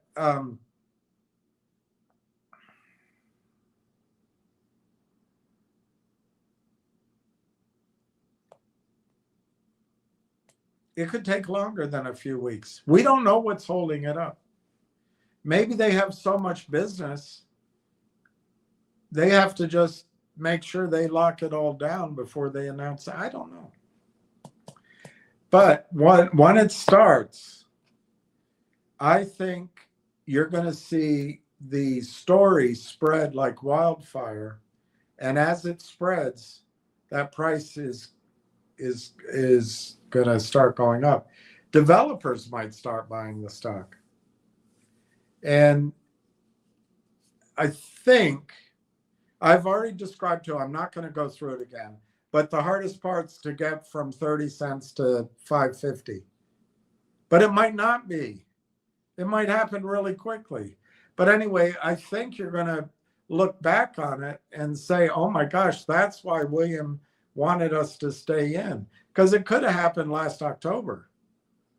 When it happens, there's not going to be a chance to build your position. And there's not going to be a chance to,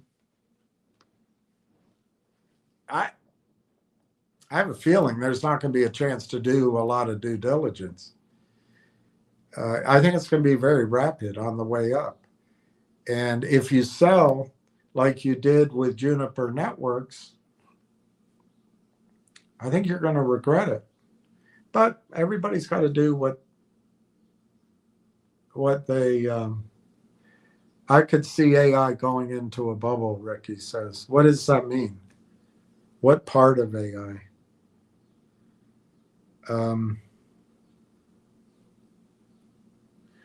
Anything at any time can go into a bubble, and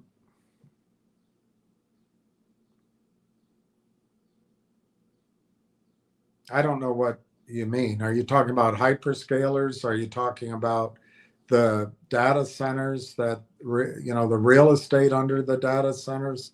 Are you talking about NVIDIA chips?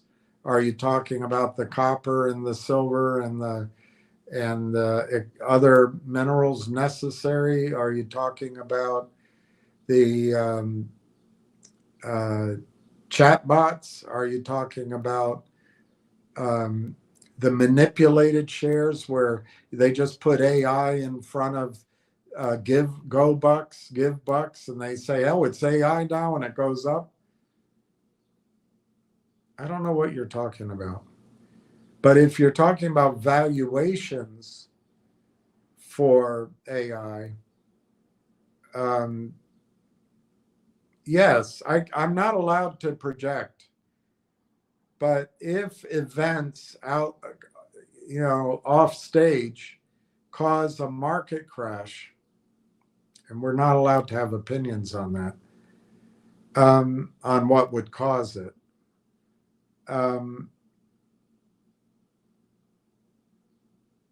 I think the multiples could collapse on AI. But let me ask you something, Ricky. Does Google make money every month? Does NVIDIA make money? They're going to make $500 billion in the next 6 months. Does Microsoft make money? Does Facebook make money? Is Tesla making money? The money's being spent are coming from cash flow in many cases. And are you spending money on your internet service? Are you spending money on your phone? Are you spending money on your subscriptions? Is that going to stop if the market collapses? Are you going to turn off your phone, turn off your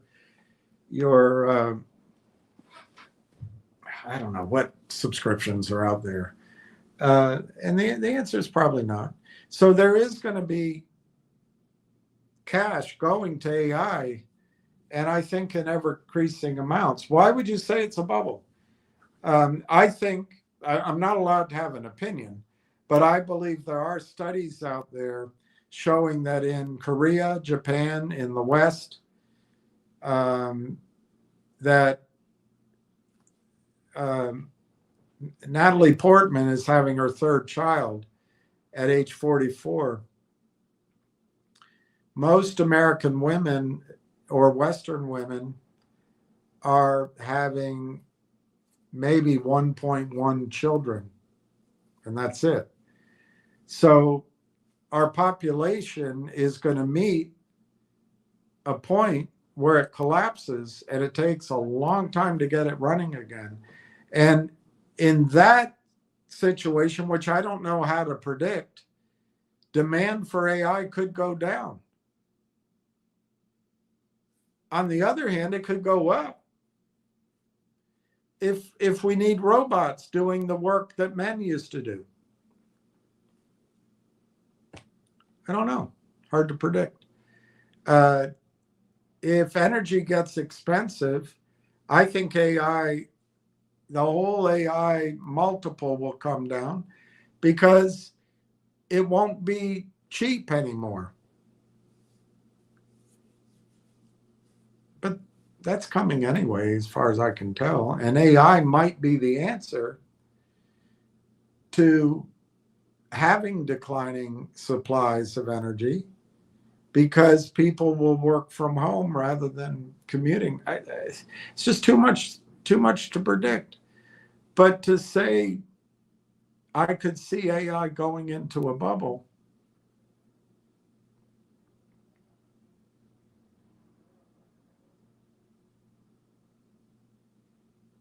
yes, it might already be in a bubble. And if it corrects, it could stay down for a long time. Oil and gas. I can't believe how we're playing with fire with oil and gas. There are technologies that have expanded our ability to suck it out of the ground more quickly. But that doesn't find more oil.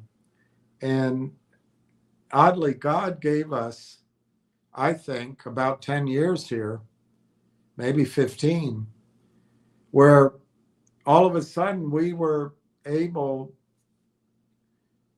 to be the world's largest producer of oil. Instead of building high-speed trains, instead of building living abilities in the cities and maybe rail to go between cities, what we did is we continued to expand suburbia. We continued to build the big highways and build the world as that was the 1950s and 1960s. We continued to misuse oil. And we're not ready for what's coming. We're not ready for the collapse in the supply of oil. And so for the last 10 or 15 years, people out of the highly educated schools in the Northeast came out and said, oh, we're not going to be using oil. And they got their jobs at their financial institutions, and we haven't invested in it. Is that a bear market in oil because oil sucks? Or is it that because the thought process of a lot of human beings went out of whack, and leadership, hellish leadership? China's taken the opportunity to build out their grid, and they're the biggest polluter in the world, which I think is unfair. But they planned for this. We haven't. We're driving. Everybody's driving SUVs as if we're never going to run out of oil.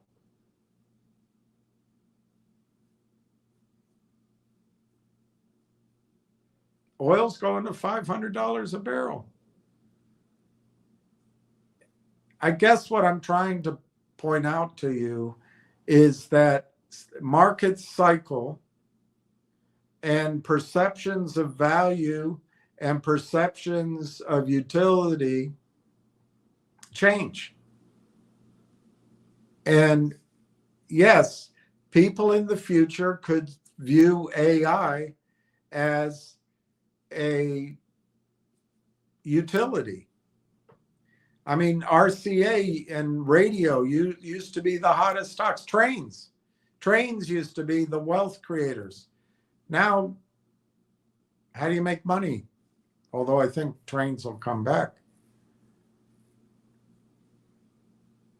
And they have, because you can ship cargo very inexpensively on trains. But anyway, yes, there's the ebb and flows of the markets, and you can call it a bubble, but I don't know what you mean by bubble. Was there a bubble in the internet and all the dot bombs? Yeah, in the dot bombs. But the internet itself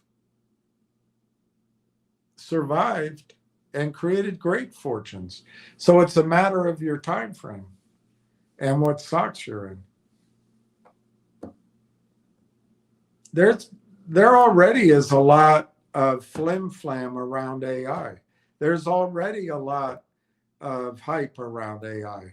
That's probably fits your category definition of bubble. But I don't understand how, Ricky, you can say if all software it becomes obsolete and needs to be replaced by AI. Is that a bubble? Are people going to go back to rotary phones and turn their Apple phones in because Apple is in a bubble? I don't know.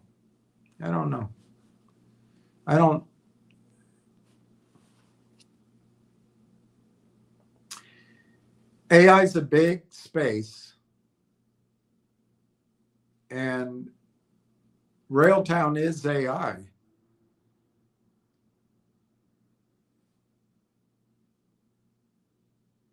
But Railtown's not in a bubble. And I think I've shown you that the framework space, whatever you want to call it, is going to be a huge revenue generator in the future. Is that a bubble? I mean, Railtown, right now, Railtown is selling for probably 1 times the revenue it's going to be able to project, or analysts will be able to project after it's in full-on operation in Telus, maybe in the first 90 days to 6 months. Is that a bubble? I don't know.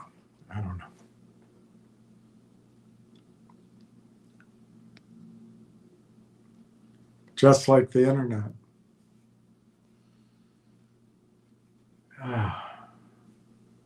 I don't know, Ricky. If you're a trader, if you're a day trader, a monthly trader, short-term trader, the internet went into a bubble and it collapsed. But Google came out, Amazon survived it, Microsoft survived and thrived, Apple survived and thrived. Whole new technologies came across internet. The App Store exists because of the internet. I don't know. I wouldn't say the internet was a bubble. I'd say there was a mania around dot bombs. You could put .com on anything and it suddenly went up. And I lived through that. But was that the internet? Or was that a mania, get rich schemes around companies that were going to take advantage of the internet with stupid business plans? But everybody had to get in. I think the internet chugged along just fine. And the companies with revenue, maybe they got depressed pricing, but people that added to their positions and just held it for 10 years, 15 years, they're rich as hell. Facebook, I don't know. It's all in the definition.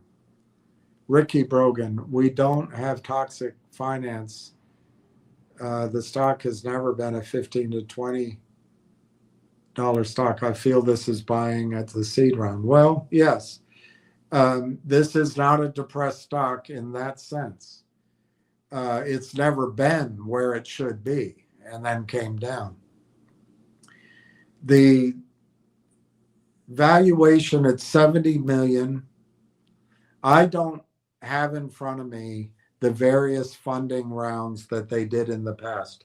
At one point, I went through every single filing I could find, and I tried to reconstruct in those filings what the financings were.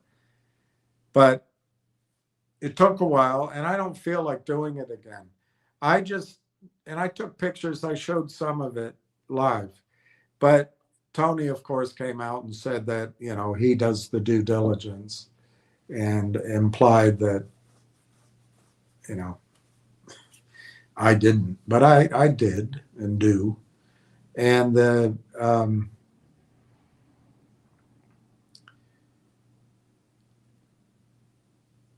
I'd say the price at 30 cents, 35 cents is higher than the angel rounds and the seed, if you want to call it rounds,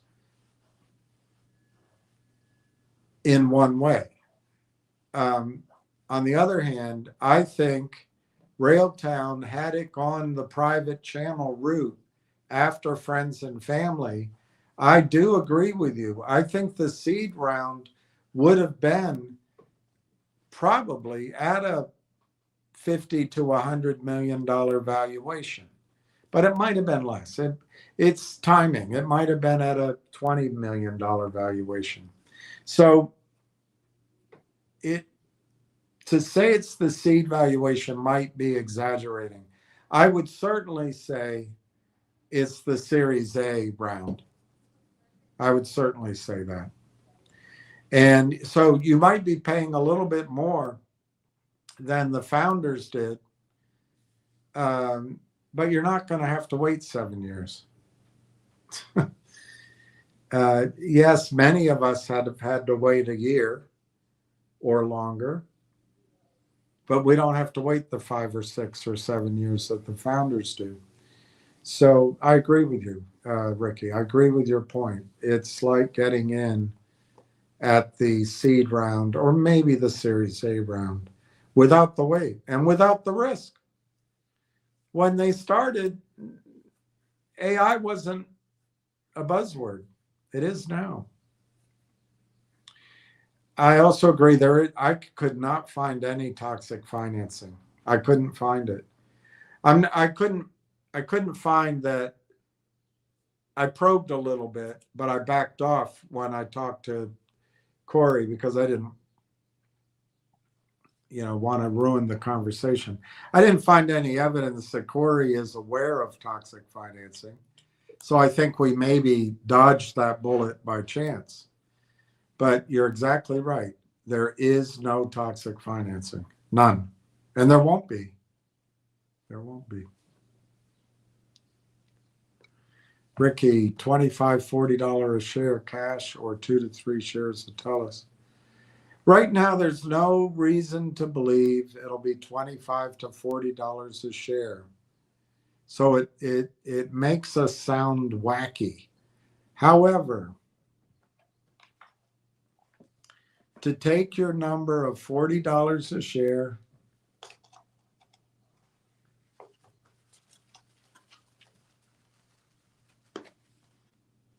and multiply it by 227 million shares, fully diluted, you're talking about a $9 billion acquisition. So what would it take at $9 billion using, I mean, I think it's unfair to use a low multiple in a hot space. Remember, Lang Chain raised money at 85x. I think in this space, the number is 35x, but let's not use that. Let's pick 15x, 20x, or 25x. Let's use 15x. That's so low. But to get a $9 billion valuation at 15x, that's the problem. Got to use the other calculator. All right, let me go use the other calculator.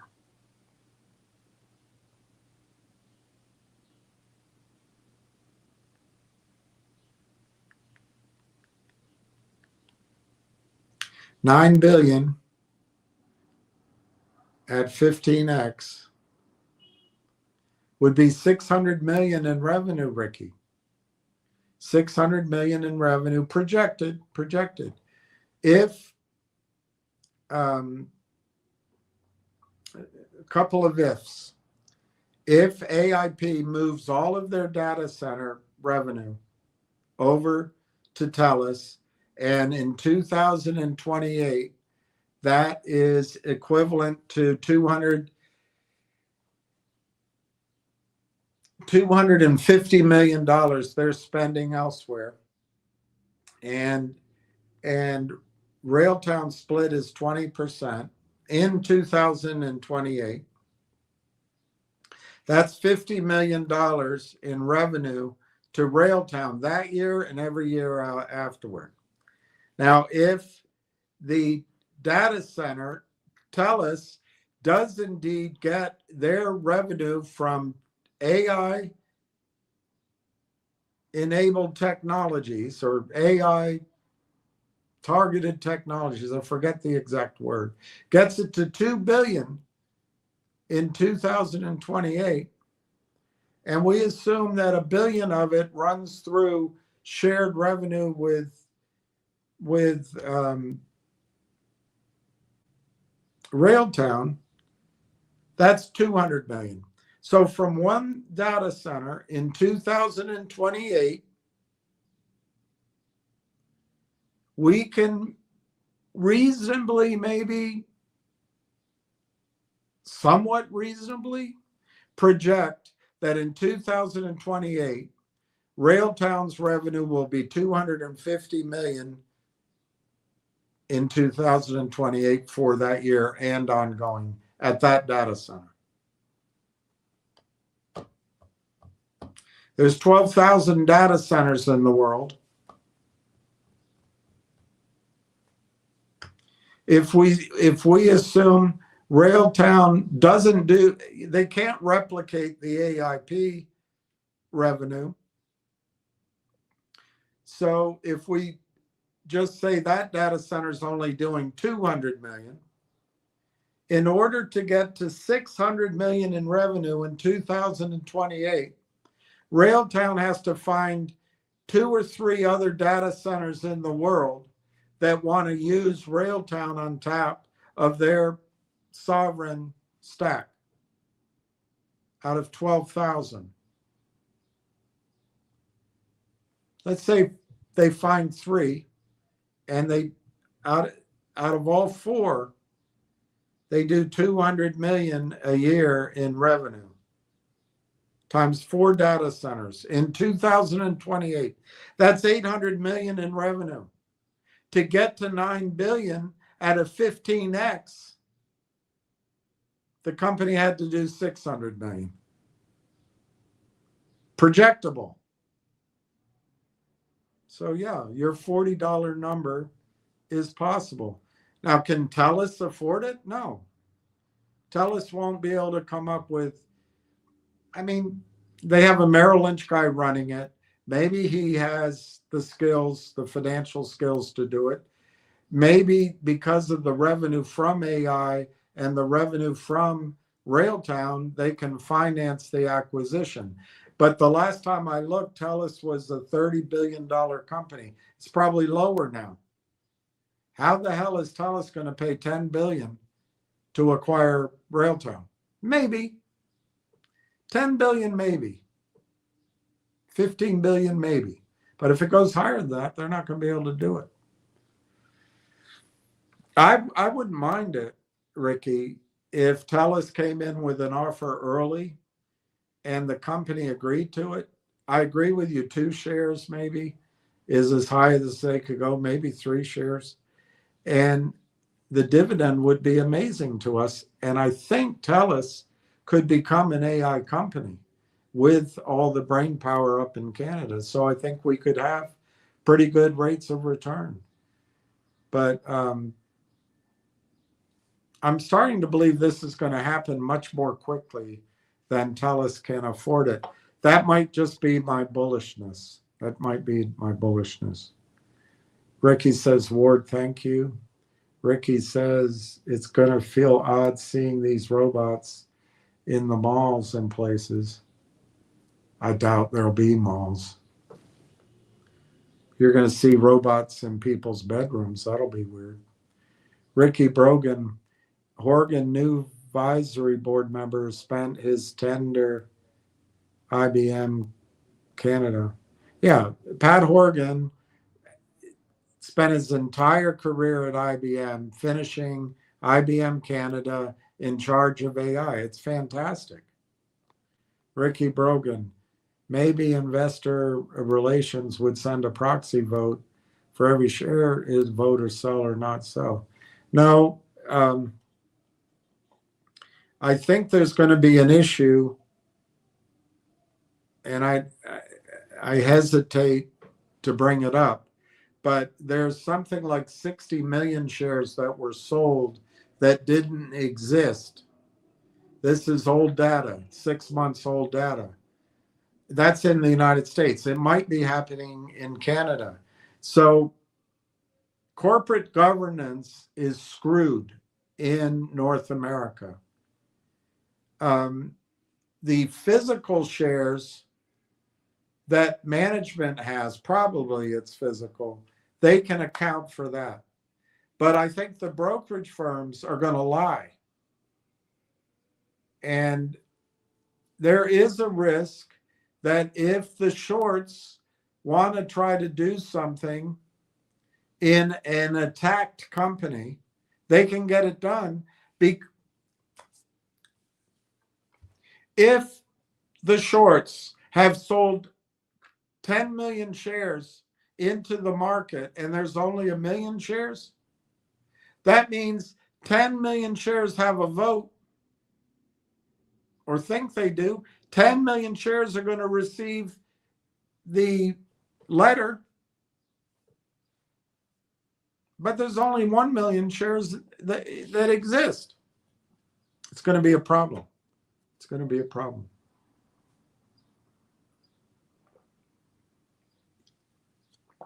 But having said that, the board can recommend to shareholders not to do a takeover, and that usually carries a lot of weight, and particularly if they vote. And in that case, it's going to be hard for the criminals to manufacture votes against the board. But it's not only a gray area, it's a big quicksand area. None of the votes that go on in American stocks are accurate. They're just not accurate. But anyway, investor relations won't have anything to do with it. Ricky Brogan, we have a very elegant IR lady. Yes, I think she has done a very good job. Ricky Brogan, a team board and an A-team advisory board. We have a very good advisory board. The board itself, I think, could use a independent, one or two independent board members who had great heft. But I think that'll be saved for when a merger happens or something. But I don't think the board we have by itself is in the league of some other companies. Marwan and Dr. Elliott, and it's a good board. Don't get me wrong. It's not a bad board at all. But it's a startup company's board. The advisory board is amazing, absolutely amazing. And the management at Railtown is tremendous. They're the same guys on the board. So, yeah, I think I don't mean to be negative at all. I would just rate the advisory board as better than the board, not because the board members on the board are bad. It just needs a little more heft. But it's a small company. It doesn't need that heft now. It doesn't need it now. Ricky Brogan, watched Dr. Tom Core interview again 3 weeks ago. He seems like a good person as well. He is a good person as far as I can tell. Ricky Brogan, I really like Rail Engine as well, William. Seems like Conductor gets all the attention.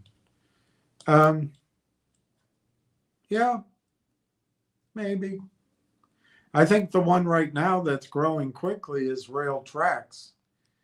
But I think the one that's going to catch the imagination of Bay Street and Wall Street is Rail Engine. But I think it's going to be the whole soup to nuts platform.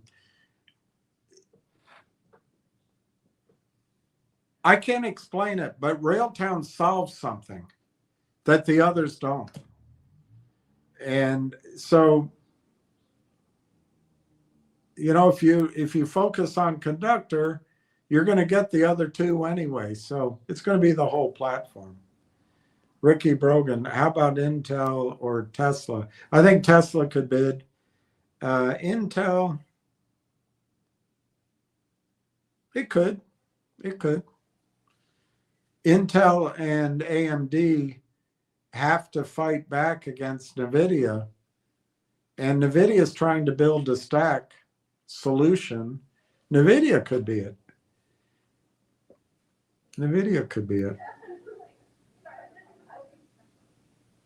It's going to be like the Dodgers bidding against the Mets, bidding against the Blue Jays. Ricky Brogan, I have 70. Okay, I'll write that down. I think I already have that.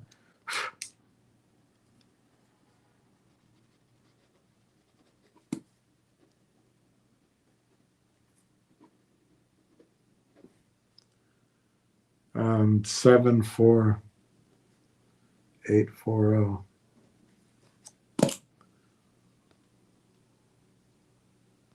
Ricky, we are definitely in a great stock. I think you are.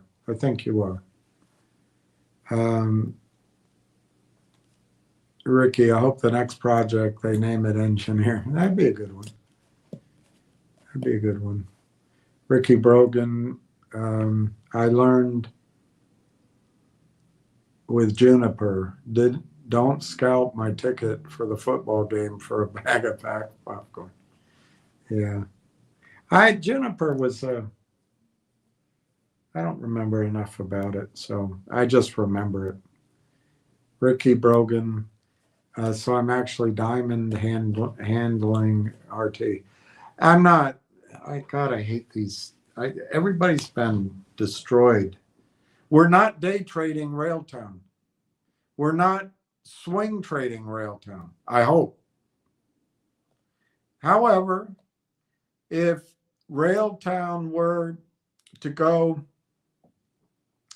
Ricky, if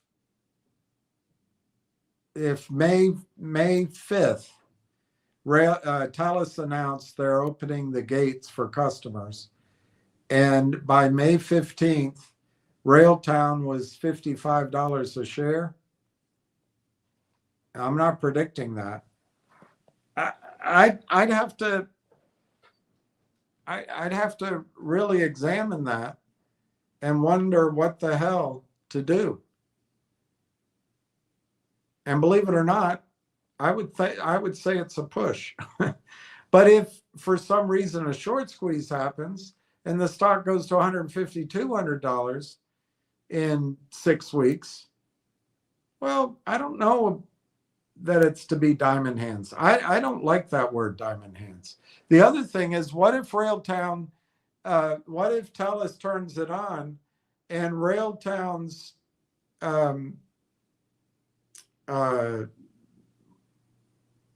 rail engine fails? I don't know. I don't know if we're going to want to diamond hand that. So no, I don't think you should diamond hand. I just think you should think it through before you sell. If you sell, you have short-term capital gains or long-term. That stock that you had before, Juniper, you wouldn't sell it. You just wouldn't sell it because you weren't going to take a loss. But if you had sold it at a loss and waited 31 days to buy it back, you'd have locked in a tax loss that you could use.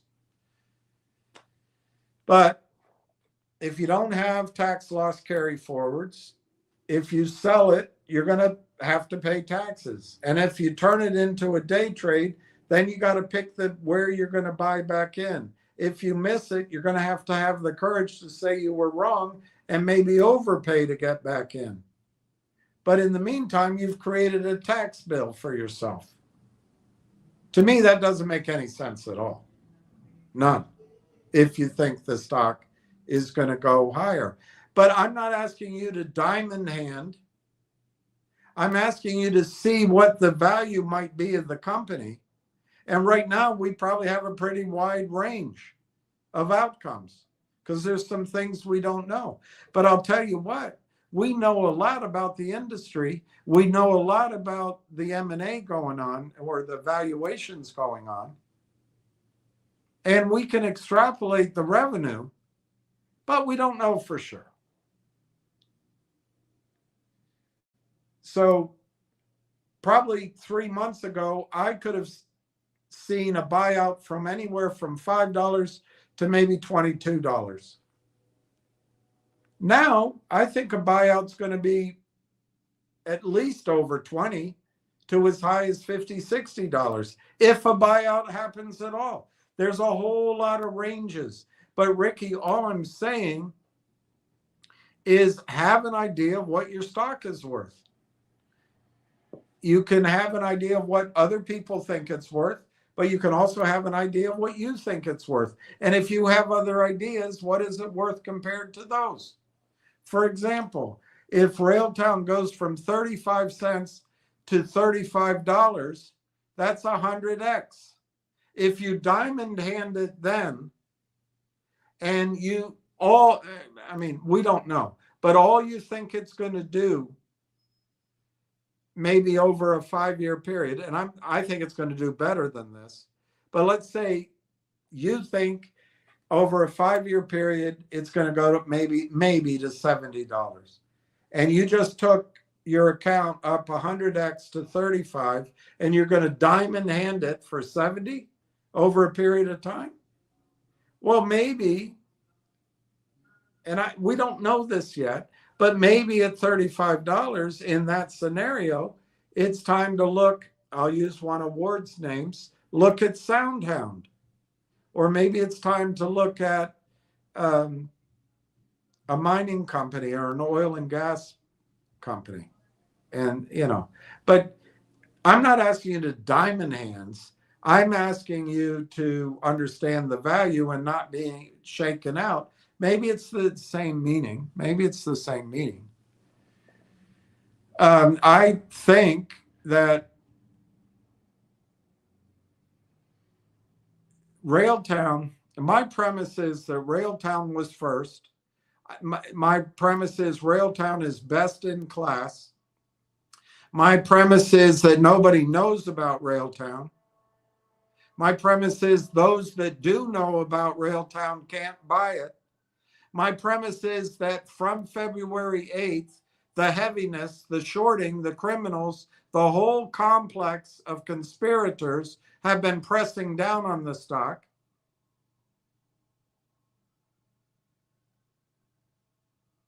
And my thesis is the delays, if you can call them delays, have nothing to do with the product Railtown has.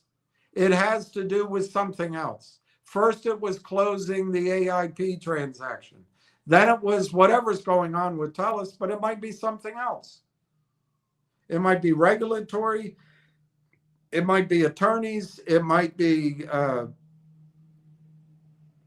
too many deals for 2 or 3 men to process, and 1 woman, maybe if Paul Woodward's wife helps.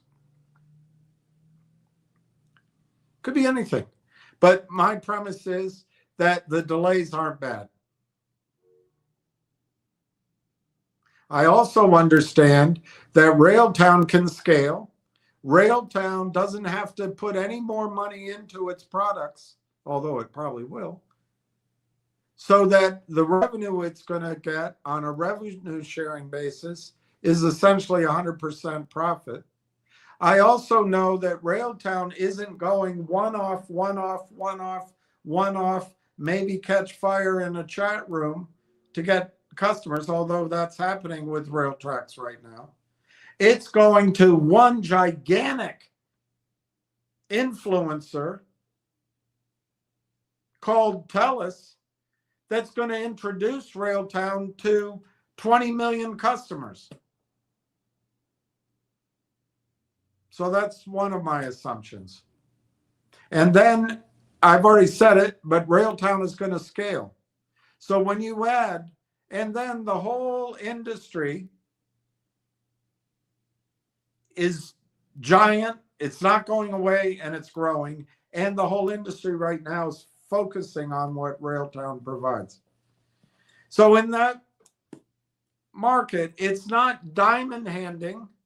It's saying, I think my stock might be worth the number I kept coming up with, Ricky, a year ago when I sat over there. I'll say what it is. The number I kept coming up with was $275 a share is what Railtown would be worth eventually. How did I do it? I did number of shares. I did revenue. I used multiples. I did, and now what I put out here was $55 a share is my target for May. That's not going to happen. But it's not about diamond handing. That's the lingo of those criminals. It's not about diamond handing. It's about saying, this stock, this is why I'm in it. And I'm not going to allow myself to be shaken out by a bunch of criminals just trying to create a panic. But I don't want to imply to you that if Corey, if the stock went to $65, sounds fantastical now, and Corey did an acquisition and he bought a company that,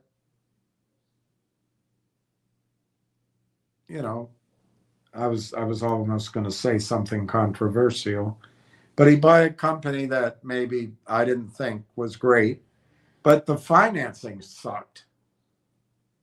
I wouldn't diamond hand it. So no, it's not diamond handing.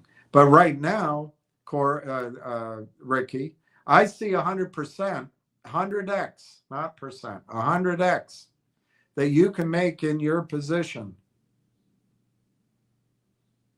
Why get out? Do you have a better idea? That's not diamond handing. That's just being in the better investment. Don't confuse this with hot money. And don't confuse it with any of the crap Tony talks about. Tony wants you to be hot, bothered, emotional, so to help his friends out. This is my judgment. When it's $3, he's going to say, hey, that was a win. Let's take our win. And his friends don't have as big a loss. And then he'll bury you in AME. Don't use the language of these manipulators. Just don't use it. No, it's not diamond hands. It's just not being foolish. And you've done a great job. You've done a great job, Ricky. You have built up a position, and I admire you for not going to that concert.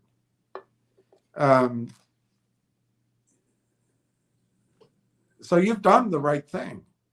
But no, it's not diamond hands. Ricky Brogan, back in 2001, I got in Juniper. The market was awful, and there was a rumor Cisco was going to buy them out.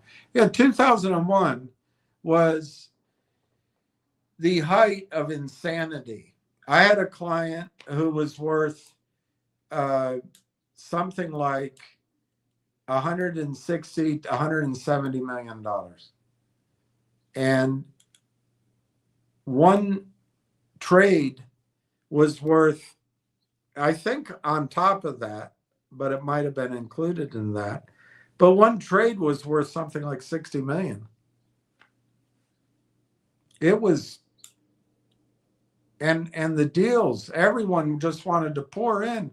And you know, I remember one crappy deal. She had me go screen. Oh God, I don't even want to talk about it. It was so bad. But she put $1.5 million into it, and I think she put other money into it. It was just a complete idiocy. But that's a bubble. And that hasn't happened yet in the space Railtown's in. There are companies, I just showed you one. There are companies putting AI on the end of their name to get the gullible in, but that's not what I'm trying to do here. It's not what I'm trying to do here. Railtown is a legit company, and by serendipity, it's public. Otherwise, it'd already be worth, I think, $3 or $4 billion in the maw of some finance group out of New York. But luckily, it's retail, and I got to deal with retail thought processes and retail questions constantly, which I don't mind. But what I do mind is falling into the lingo of the criminals, because you're going to lose your money. Diamond hands. Hey, you better come over to Railtown and diamond hand. Well, then you hear somebody say, you better be an AME and diamond hand it. You're going to, I better do that. You got to change the language. You got to. But anyway, Cisco was also under pressure. I was worth a lot of money in 2001 on paper, or 1999, 2000. I think I had a book of all the deals I had done and all the shares and warrants I got and all the value from all my work. And, you know, I don't remember the number now, but it was over 15 million. It might have been over 20 million. It was in that range. And it wasn't all the high-tech companies, but everything collapsed.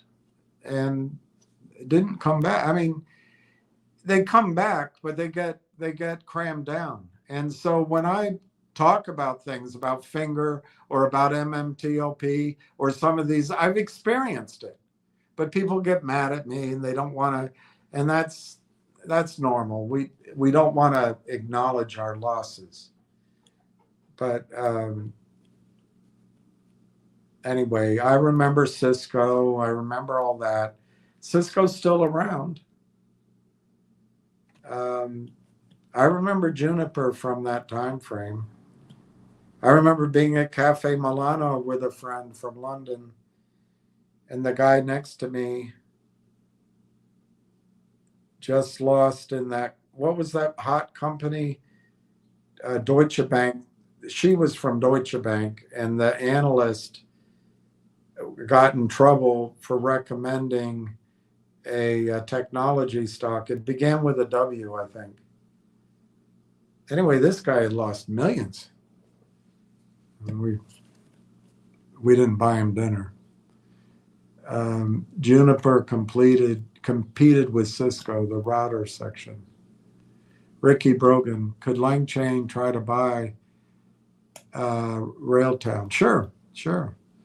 I would expect that what's happening with Langchain, I think there's a lot of, I'm not saying it's a bad company because users are using it and like it, but it's in a private funnel. So Sequoia, IVF, Benchmark, and a dozen others have come up with a valuation for Railtown. They called all their buddies and girlfriends around Wall Street, and they all of them said, send the prospectus. All right, we're in for 5, we're in for 20, they raised 125 million at a valuation post money of 1.25. Who the hell knows if that was the right valuation? It's 85 times 12, the midpoint of 12 million and 16 million annual revenue. Who the hell knows? They don't have to show their analysis except to their investors. They don't have to make it public. There's no short selling. There's no market for the company. It's just their word. Now, the thing is, whoever was leading the first round, let's say it's Melinda's leading the round, she gets Biff over at Sequoia to invest, but Biff calls her up the next week and says, Belinda, would you guys be interested? We're trying to raise $70 million. We've already circled 150, but we're still trying to close out 70 million. And I'd like you to do 35 million of it in XYZ AI to the moon and stop at Juniper on the way stock. And she said, what's the value? Well, send me the deck. Well, we can set up a Zoom call. Well, that seems a little high, but anyway, we're using this metric and that and that. All right, put me down for it. They all do each other's deals at high valuations. I think unjustifiably high. Unjustifiably high. But you know what their goal is? As they walk the value up, and they scratch and go to scratch each other's back, go to ball games, go to dinner, go to parties, kids go to the same schools, they may swap out marriages, but they all work to help each other out, because as they drive the stock up, they can cram it into a portfolio company like a Microsoft, or like a bigger pool of money company like what's that one, SoftBank. Or they don't get any buyers. They can IPO it and put it into retail's hands, the last suckers on the planet. Or they can go around to their own internal retirement plans that they manage as a group, and they all know what they're doing. And the California teachers pension buys some, and the New York firemen's drilling squad buys some, and they get it all off. And their whole goal is to take Lang Chain from nothing to 25 billion. And they take all of those X's that you have ahead of you in Railtown, they take it. They can take money out of it. They can take fees out of it. They can go to lenders on Wall Street, just like you suggest, and they can say, you know what?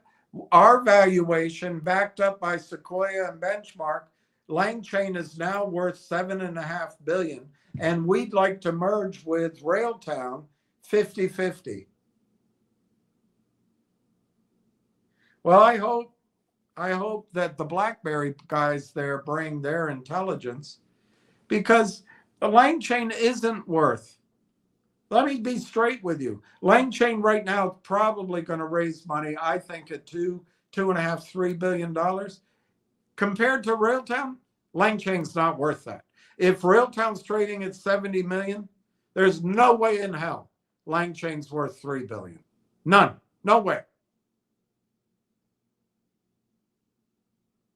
So here's where I get my dander up on your question, not at you, but these assholes who never worry about a Pepco bill or a tuition bill or how they're gonna pay for their allopurinol. They have puffed Lang Chain up and put it out there. So then they could come to a Canaccord Genuity who would have maybe issued toxic financing. They could come to them and say, hey, we'd like to buy Railtown. And they do it at a low number. And then they get the X's there too. My point is, I don't want Lang Chain to buy Railtown. I think Lang Chain's overinflated. If Lang Chain were to buy Railtown, it would help those bankers pull off their heist from Wall Street. That's my opinion.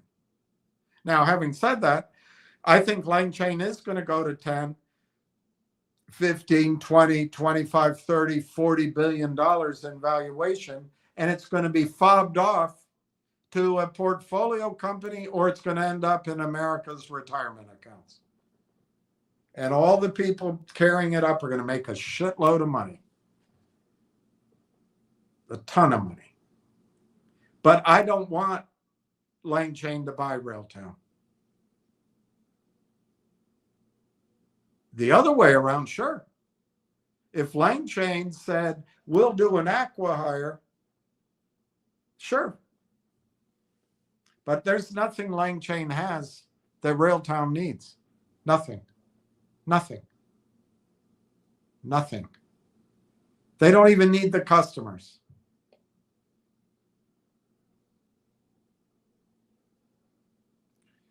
So anyway, I'm not reacting at you, Ricky. The last thing in the world would I want the puffed up egos at Sequoia to come in and we have a proposal for a bolt-on, and we think that Lang Chain is the gold standard, and we have 30% of the S&P 500 companies. And I forgot his name. He's a genius. He came up with the chain, and we have acceptance, and we believe the stock, we're going to make it worth 40-50 billion dollars very soon. And we don't need it, but we'd like to go ahead and make a bolt-on edition of Railtown, because you should come along for screw that, screw it. If anything, Railtown will end up buying Lang Chain at a discount. Ricky Brogan, I remember when they was probably 20 or so cell phone carriers. The big ones bought them out. Yes, that's true. Ricky Brogan, the new guys on the board, if advisors won't sell unless it's good to turn down.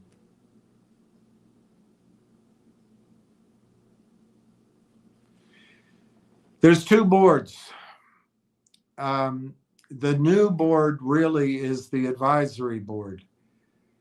I think those guys know what they're doing. I also think Corey knows what he's doing in finance. And I think there's other smart people on the board of Railtown. I don't think we have to hash through this because we are picking at this without enough information. And as much as we want information, we're not going to get it because it's behind a wall of silence. The silence is caused by the enforcement or the self-enforcement of a securities law that says Corey cannot share material non-public information with us.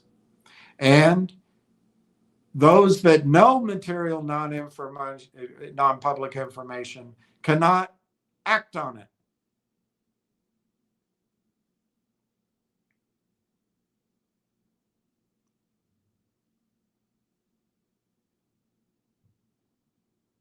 And that's not going to change just because we keep going back and back over how good the Board of Advisors is.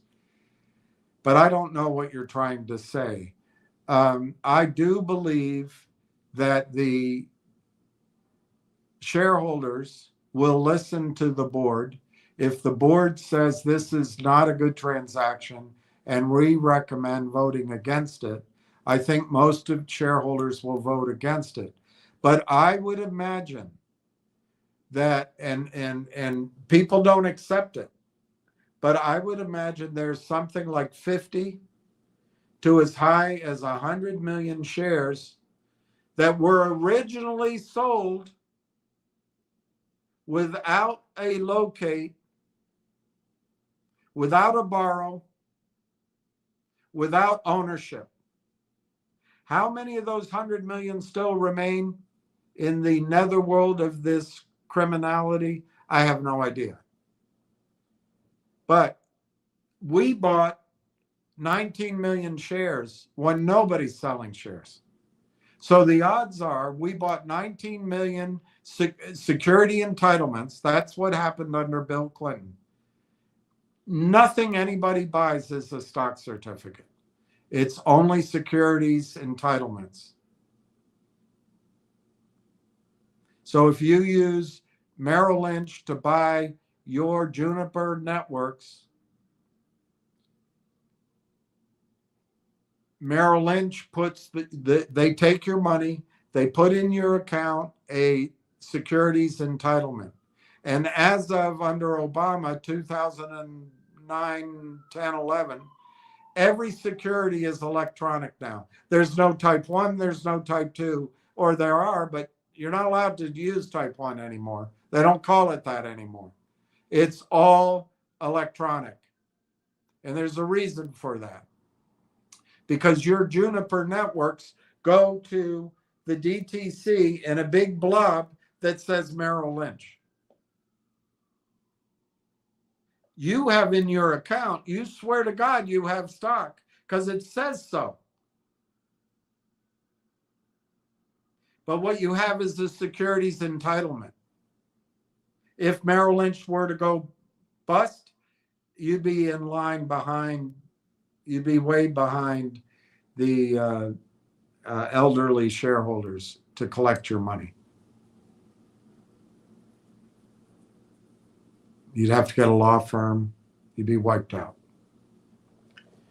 But you don't know it because you get the statement. And when you put an order in to sell, they give you cash and you don't take the money out. So they convince you to buy something else. You never know. Bob's your uncle. But that Juniper Networks is in a big blob of street name stock in the name of Merrill Lynch. And I'm guarantee you on the way down, Juniper Networks, Merrill Lynch's stock loan department lent out, I don't know how many shares you had, 160,000.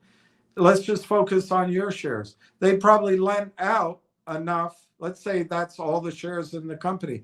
They probably lent out 1.6 million shares, driving it down. Well, if there's a vote right then, who votes? You have your 160,000, so you get your votes. But all the people that bought the shares that Merrill Lynch sent out, hypothecate, rehypothecate, and just let people sell out of thin air. On the other side of all those trades were investors that, just like you, get a statement. They say, well, I bought the stock. And they get to vote. So in that scenario, every one share has 10 votes going. Every one real share, there's 10 votes. How do you settle that up? How do you settle that up? You don't. No one cares. But anyway, that could be an issue in Railtown if the vote is close and it helps the criminals. It could be an issue, but I don't think it's going to be, Ricky. I think things are going to move so quickly for Railtown that, number one, I don't think a low bid is going to get anywhere. I think the advisory board, as you point out, but I also think, Marwan, they'll put it out to shareholders, but they'll say we don't recommend it. But I also think a low bid will bring in other bids. And I think, luckily for us, what Railtown has is so significant that the bidding will drive it up. It'll take care of itself. So I think what you're saying is the advisory board would turn it down, and that's possible if they didn't want to sell. That's possible, and I think most shareholders would listen. But it's a real problem in the U.S. markets. Governance is a huge problem. Everybody assumes they have real shares. They don't. Wall Street has turned the security system into a fractional reserve security system, just like a fractional reserve banking system. The difference with the banking system is it's cash. Cash doesn't have a vote. But that's why Ann Wagner doesn't want an audited trail. And that's why nobody can get anywhere with Congress.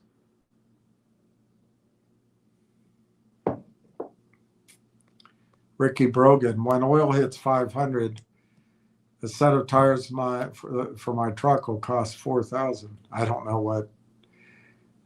know how many. I used to know how many gallons of oil went into tires.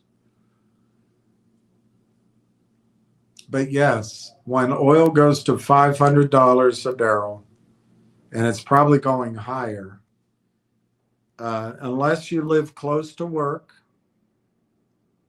unless you live close to public transportation, or unless you can live where you are without too much commuting, your life's going to change.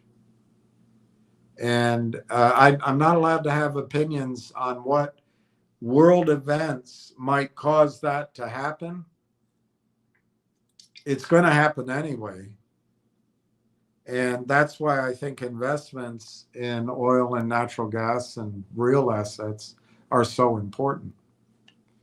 But, you go down to Texas, Houston, for example, even Dallas, Everything is driving. Drive, drive, drive, drive, drive, drive, drive.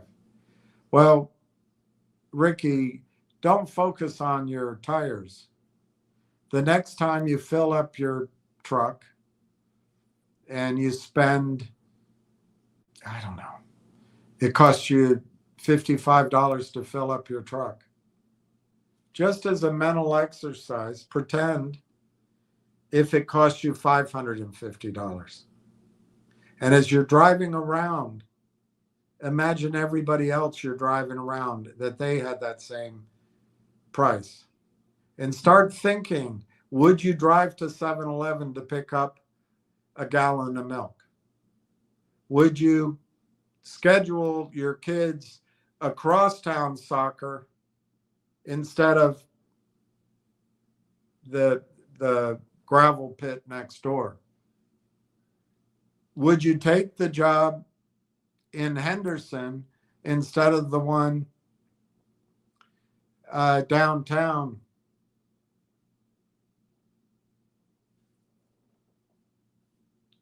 Just think about it.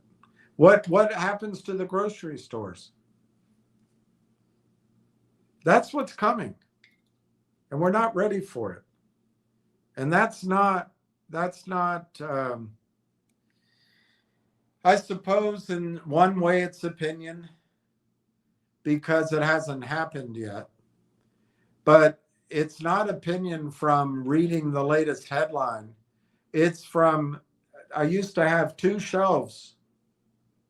It's like I did a doctorate without writing the thesis, but I studied peak oil for years. I studied gold for years and silver, and it's coming. Tires are going to be the least of your problem. You're not going to be able to afford to drive the damn thing. And if I had any objection to Trump, it's that instead of building a society, rebuilding a society for when gasoline is $25, $30 a gallon, he just says, drill, baby, drill. Well, that's not how we've drilled everything. We've drilled everything. What we're counting on now is technology, but what happened in the 2008 to maybe 2013, money was so cheap because of Helicopter Ben and Obama. Nobody went to jail. They rescued the bankers. But money was so cheap. What Wall Street put out were these drilling programs, the drilling investments to their investors, and they chased the cash flow because they believed they couldn't go broke, so they could put fees on it and the investors wouldn't lose money. And they all chased the tight sands and fracking. And it worked for a while. But when you drill those horizontals and you frack, now the big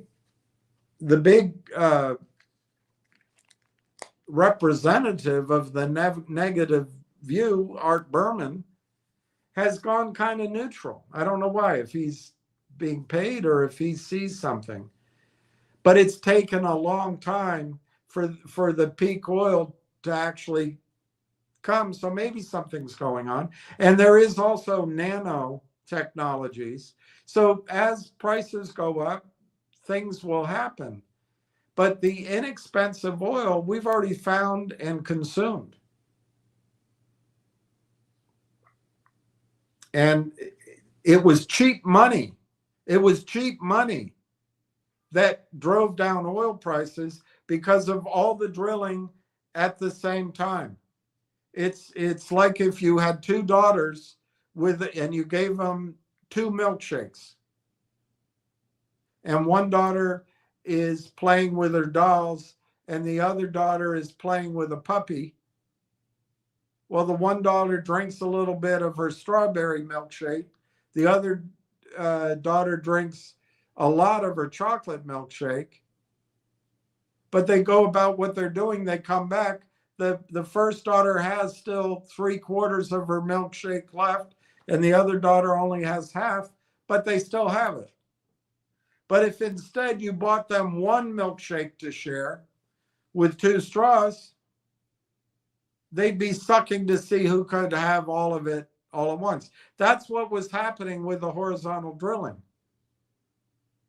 And then you get on this treadmill because they produce 85% of what they're going to produce, they produce in 18 months. So to keep up with the terms of the debt from the Wall Street, they just had to accelerate the drilling and they kept going. There was no paying attention to the price of oil. As oil prices went down, they had to keep doing it because they were going to lose their financing. That wasn't new supply. Everybody knew about that oil. That wasn't a miracle. And it's a misunderstanding by Trump of what went on. Now, the Permian was an increase in production. The Eagle Ford and the there's one other stack of it's slipping my. It's right here, the name of it. But anyway, the whole Permian Basin became the swing production in the world. And that was meaningful. But you know what changed? They didn't find more oil. It wasn't drill, baby, drill. The Texas Railroad Commission, which is the most powerful job in Texas, second most is the lieutenant governor, third most is governor. And I met the railroad commissioner more than once, and more than one railroad commissioner through a friend. But what changed is when you drilled in Texas deep, horizontal, you had to produce the oil one zone at a time. One zone at a time. So if you drilled down through several zones, you would hold production behind pipe. And I don't remember why you would do it one way or the other, but you might start from the bottom and work up. There's different rationales, I suppose. But what they changed, it was a policy change. They said if you drill a well, you can produce out of all zones at the same time. And that's why the Permian production went sky high. And a lot of people drilled. It changed the economics of the wells. But the oil was there. But it's sipping the straws, sucking it out more quickly. And it's not leaving it for the future. And there are decline curves.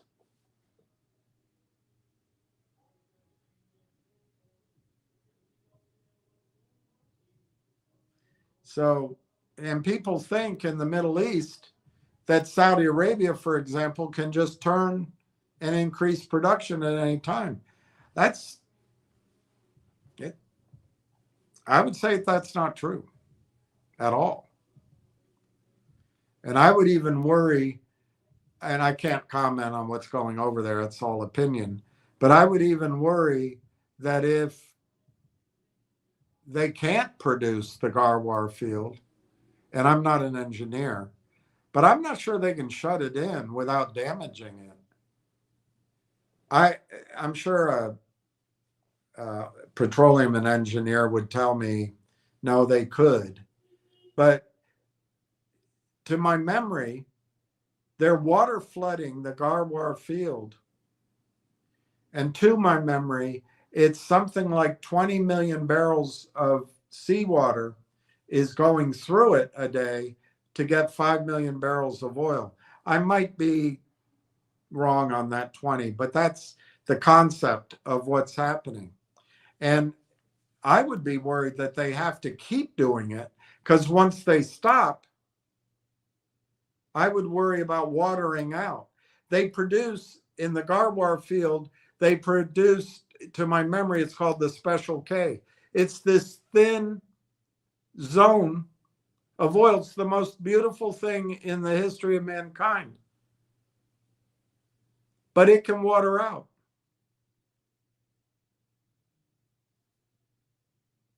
And then you have Saudi Arabia losing 5 million barrels a day.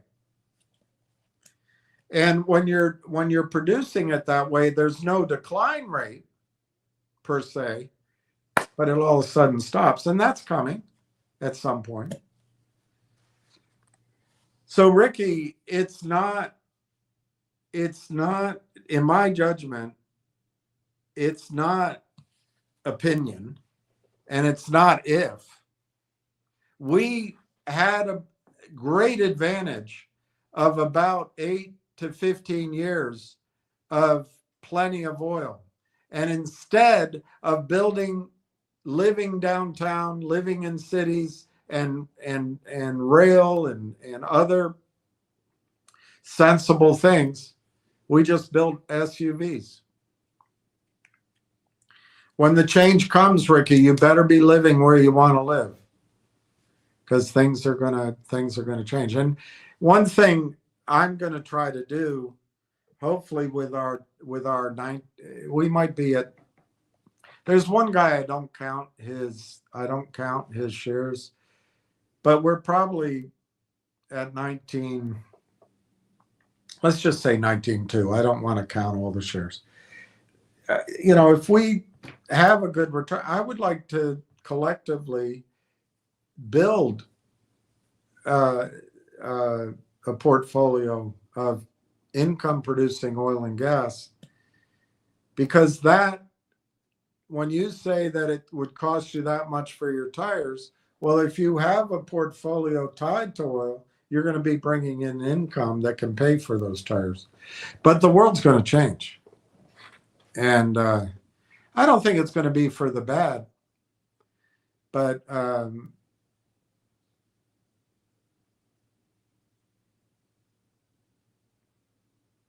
what's the Saudi expression? My grandfather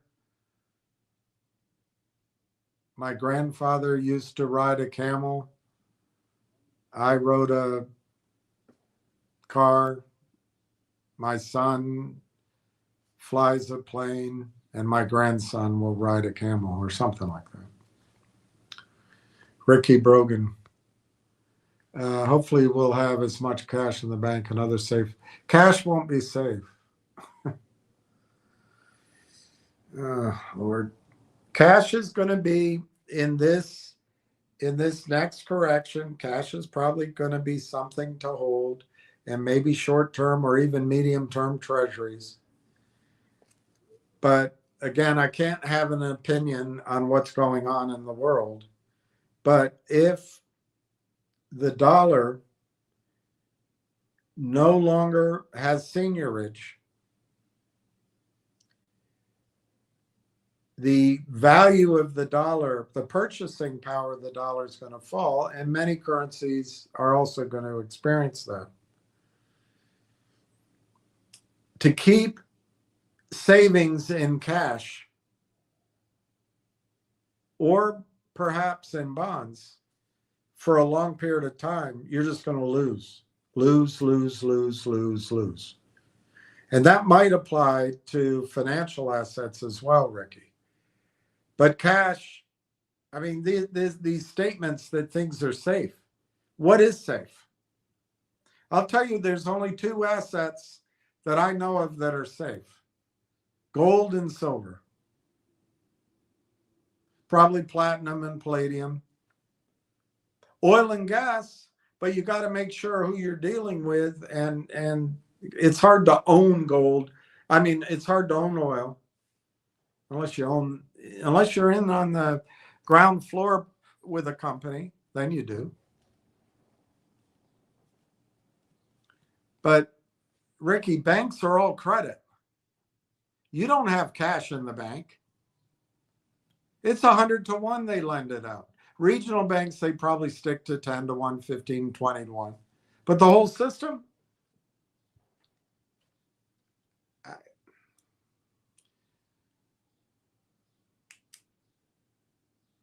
But you need cash, you're right. And if there's a correction in the market, you need cash to go buy shares with.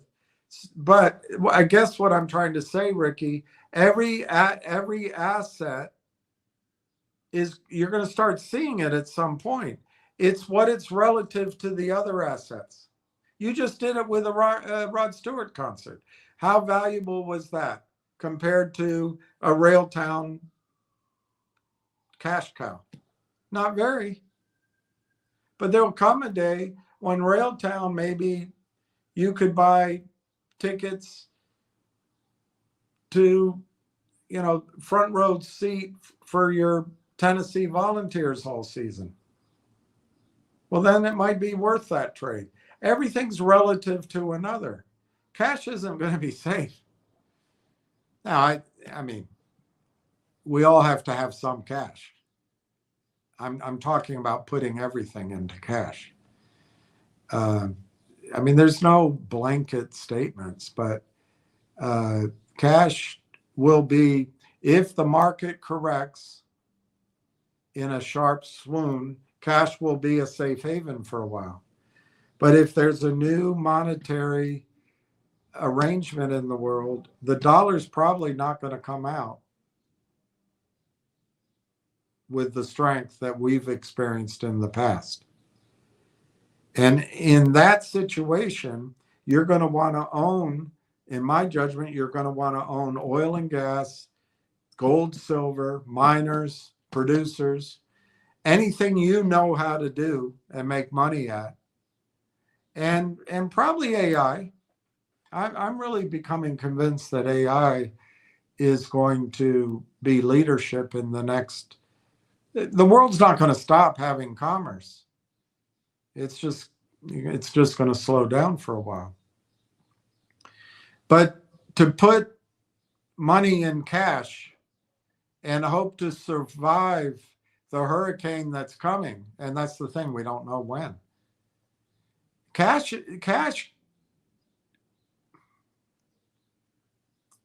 I don't know if I can find this book.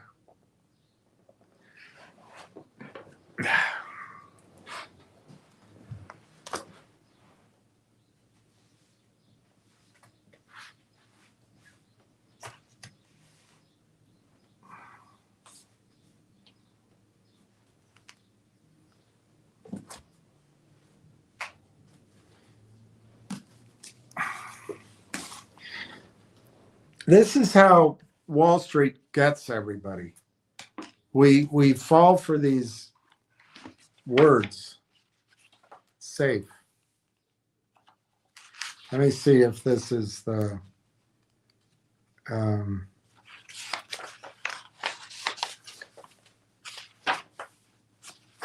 yeah. All right. Here's the book, The Downfall of Money. This is about the Weimar Republic, Frederick Taylor.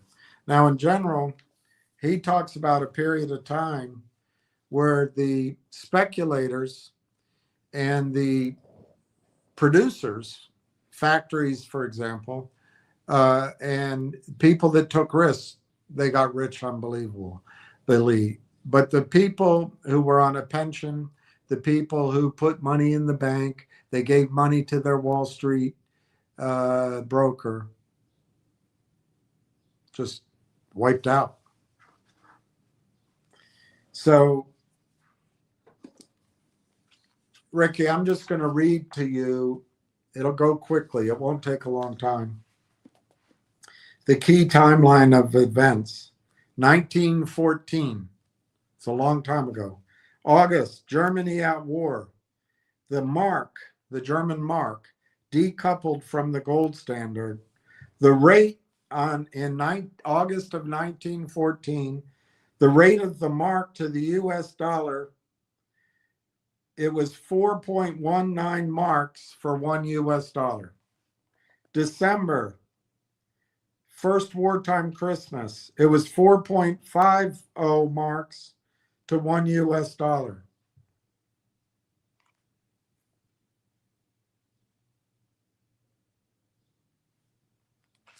Let me make sure I'm getting that right. I have it backwards.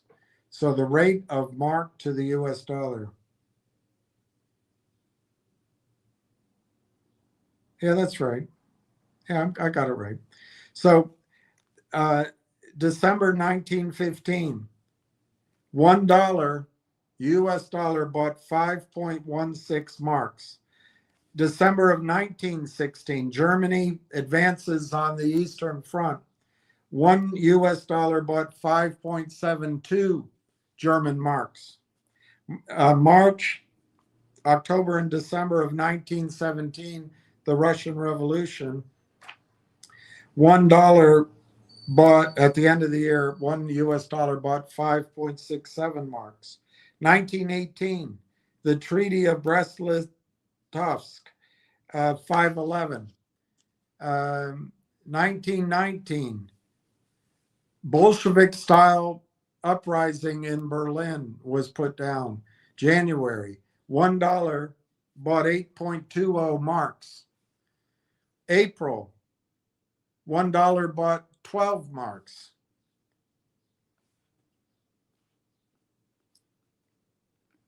In March of 1920, unsuccessful right-wing putsch, $1 bought 83.89 marks.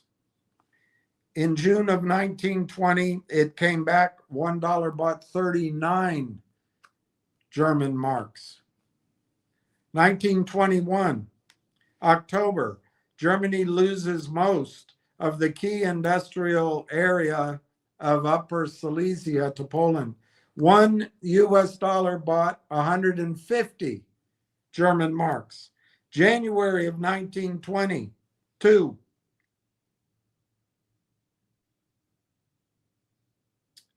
negotiations on reparations went sour. $1 US dollar bought 207 marks.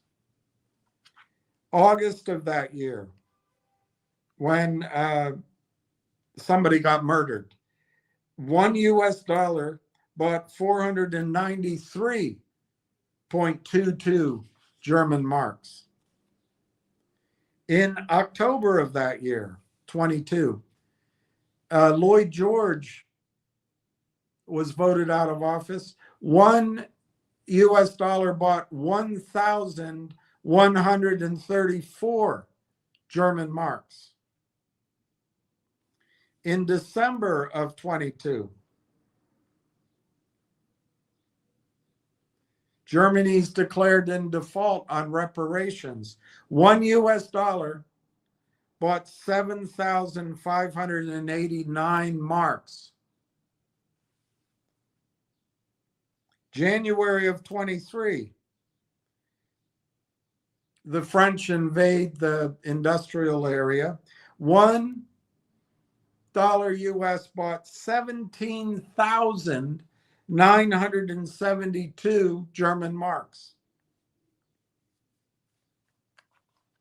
June of that year, somebody's executed. June of 1923, $1 bought 47,670 German marks. July of that year,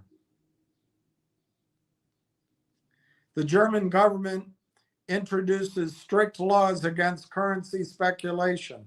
$1 US dollar bought 109,966 German marks. August of that year, the sudden death of Warren G. Harding. $1 US dollar bought 353,412 German marks. September of that year, 1923. Unemployment almost doubles in Germany in 1 month from 3.5 to 6.3%. $1 US dollar buys 4,620,455 German marks.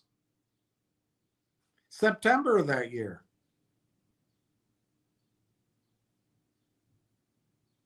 inflation starts soaring. $1, September of the same year, $1 buys 98,860,000 German marks. November of that year, that's 1923. The government sends troops into Saxony and installs a Reich Commissar,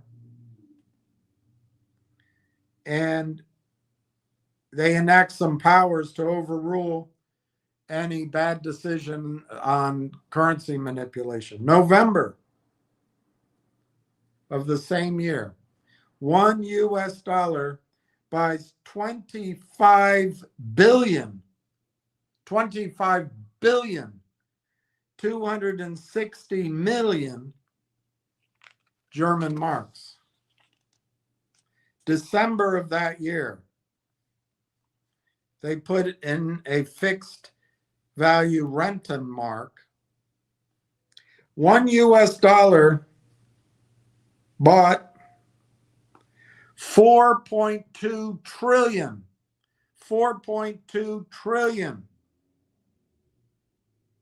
German marks.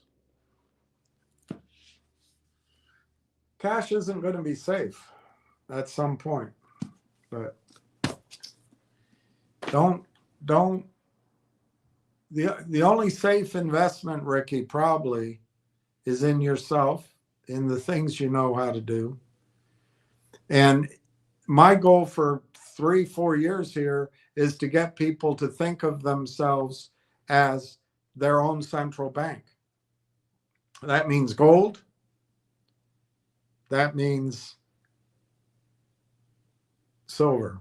But it also means oil and gas. It means hard assets.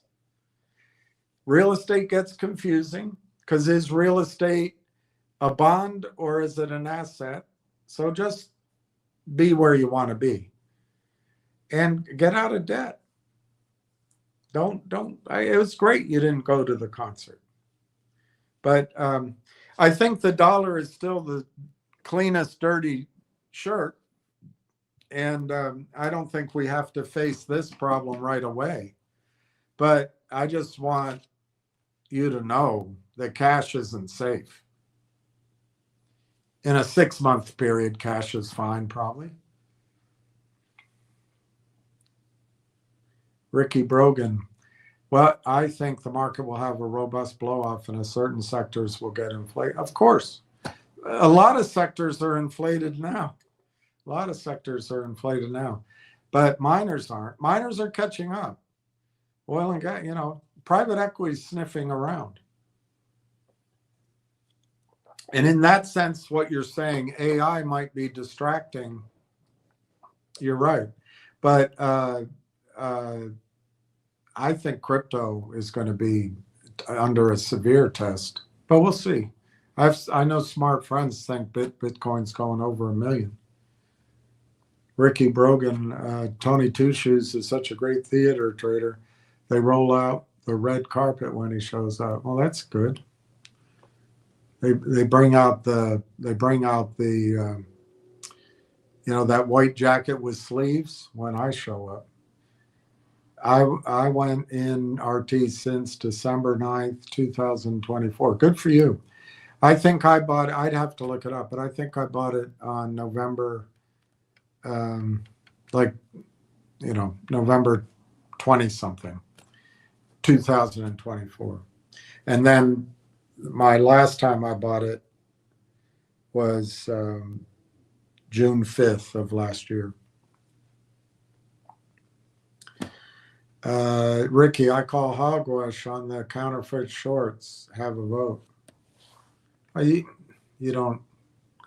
It's not the counterfeit shorts having a vote, Ricky. Who did they sell the shares to? I didn't say they have a vote.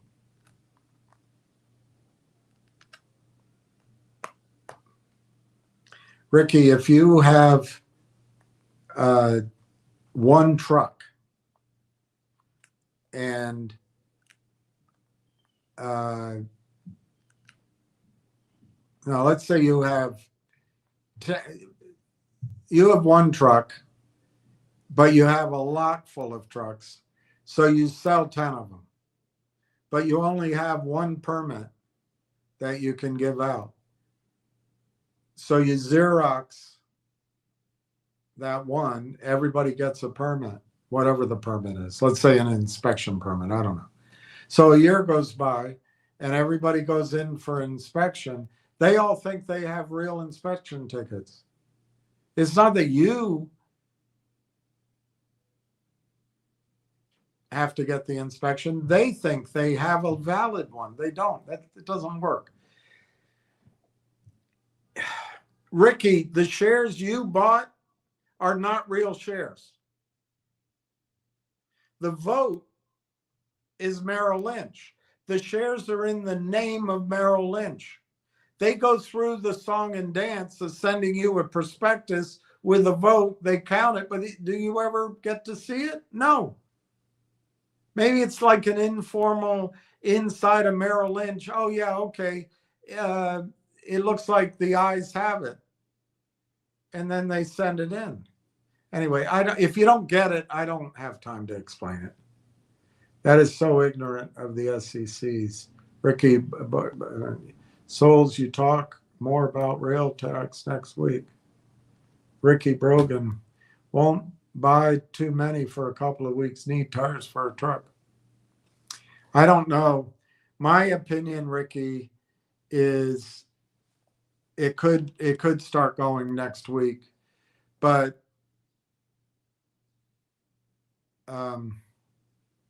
it might take 2 weeks.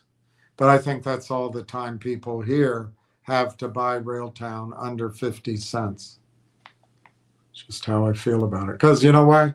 I'll be able to get some money probably when the stock's 70 cents. It's just my life. Ricky Brogan, only way I sell, the 3 golden rules. If I need the cash, I find a better story change. Yeah, you got it. You got it perfectly. Ricky Brogan, well, included in the story changes is if the whole market gets weak. So multiples are going to change. So that's included in that. Ricky Brogan, if we get 2 or 3 Telus, I'll sell half and enjoy rich dividend and consider adding silver for a start. Exactly. That's a dilemma. It's a dilemma what to do.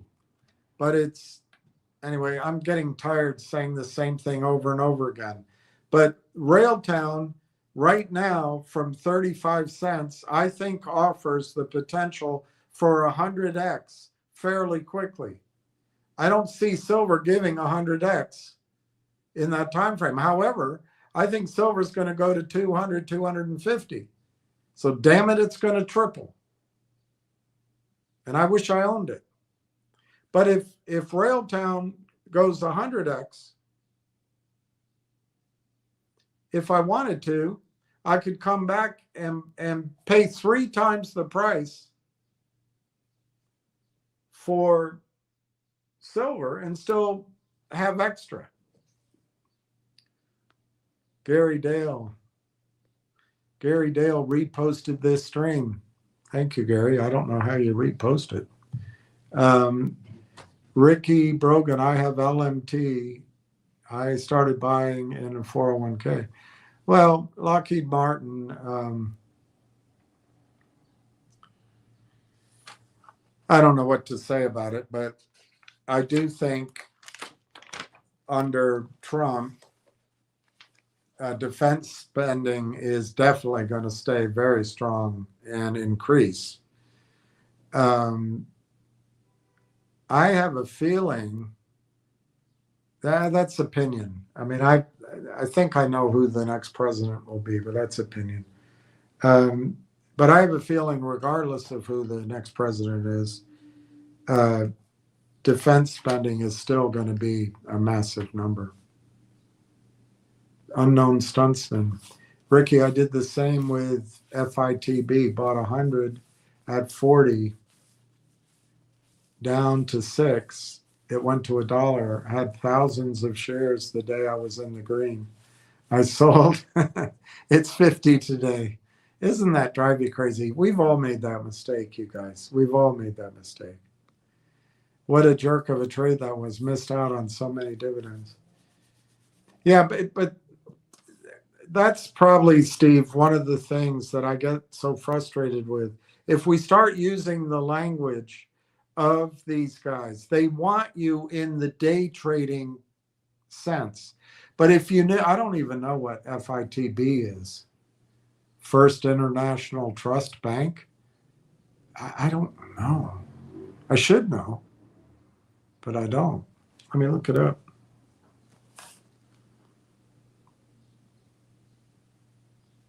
I used to know any ticker you brought to. Oh, Fitbit. Is that what it was? Fitbit? Well, anyway, if you know the value of the company, you wouldn't do that. But if you're listening to the day traders,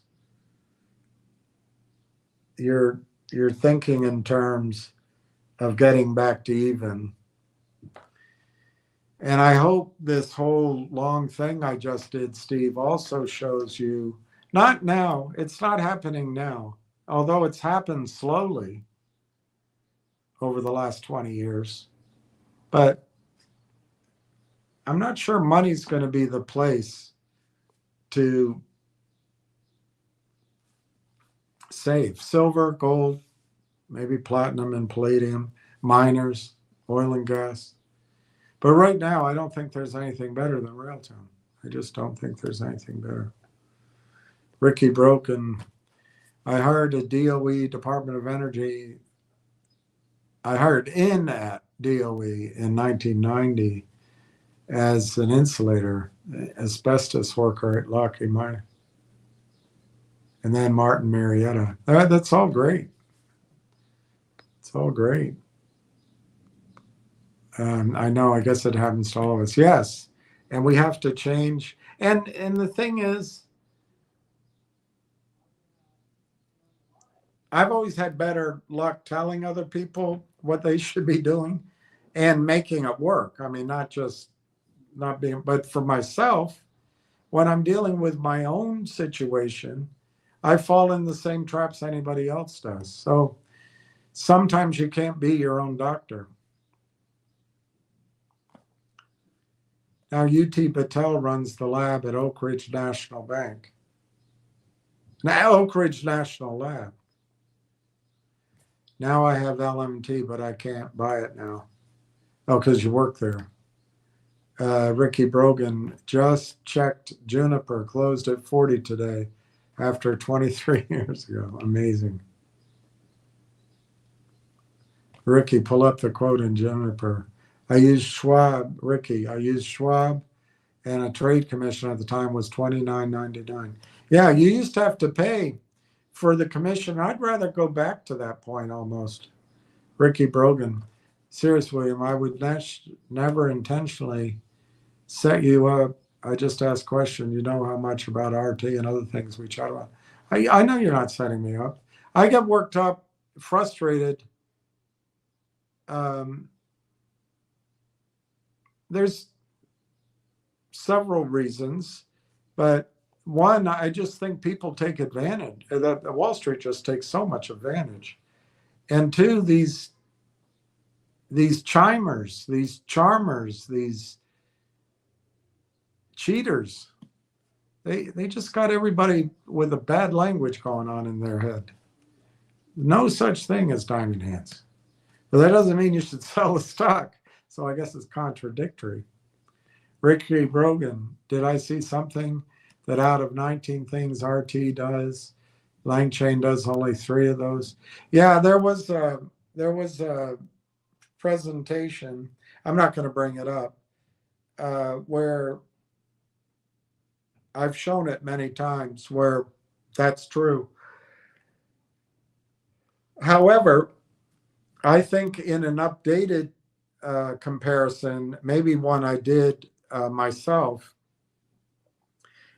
it's not as unbalanced. Langchain's caught up, and you would expect that. They have a lot of money. They have $125 million to spend on engineers, and you would expect they would catch up on things. But it's important, of course, but this market is so big and the addressable market so large that it's a lot like Wall Street. When I first got involved, there were a lot of small companies I had never heard of, but then there were some of the bigger ones. And like where I started at Merrill Lynch, that's where I trained. But I got hired away eventually. And my new boss, who had been at Merrill, I went into a bit of because Merrill gets your head synced with Merrill. And I missed all the advertisements and the the statements and all that. He got tired of hearing it.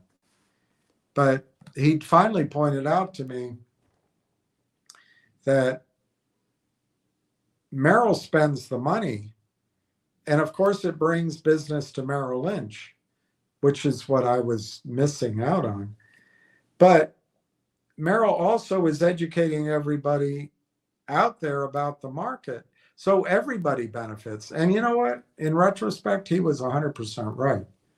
But man, that was a psychological issue for me. The point is, there's room for more than one big company in a big market that's growing. And, when I started, the Dow was under 1,000. My memory is it was 690 or 650. Sometimes when I think about it, it might have even been 590, but I'm not so sure about that. But it was low. And as it grew, there was room for Merrill, for E.F. Slutton, for Payne Webbier, for Dean Whittier, for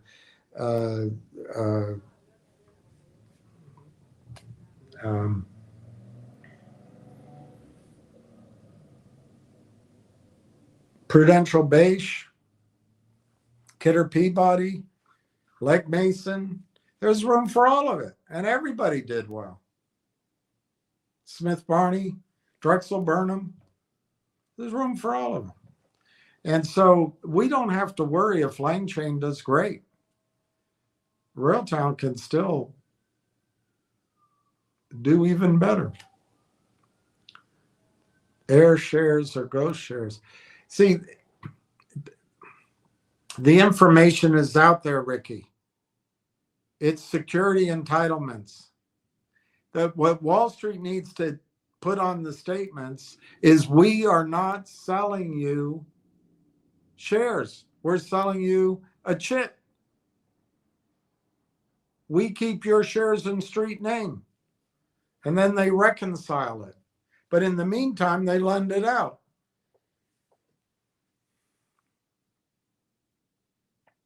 It bores me. Ricky Brogan, like in my part of the woods, I was raised in Cumberland Gap, Tennessee. Borders Kentucky, I've been there. They all have easy coal. My grandfather was a coal miner. Yeah. I've driven through there. They just destroy those mountains. I listened to an interview with Richard Burton, and his father was a coal miner. And apparently that seam of coal that runs through Wales somehow is the same seams of coal that run up in West Virginia and Tennessee.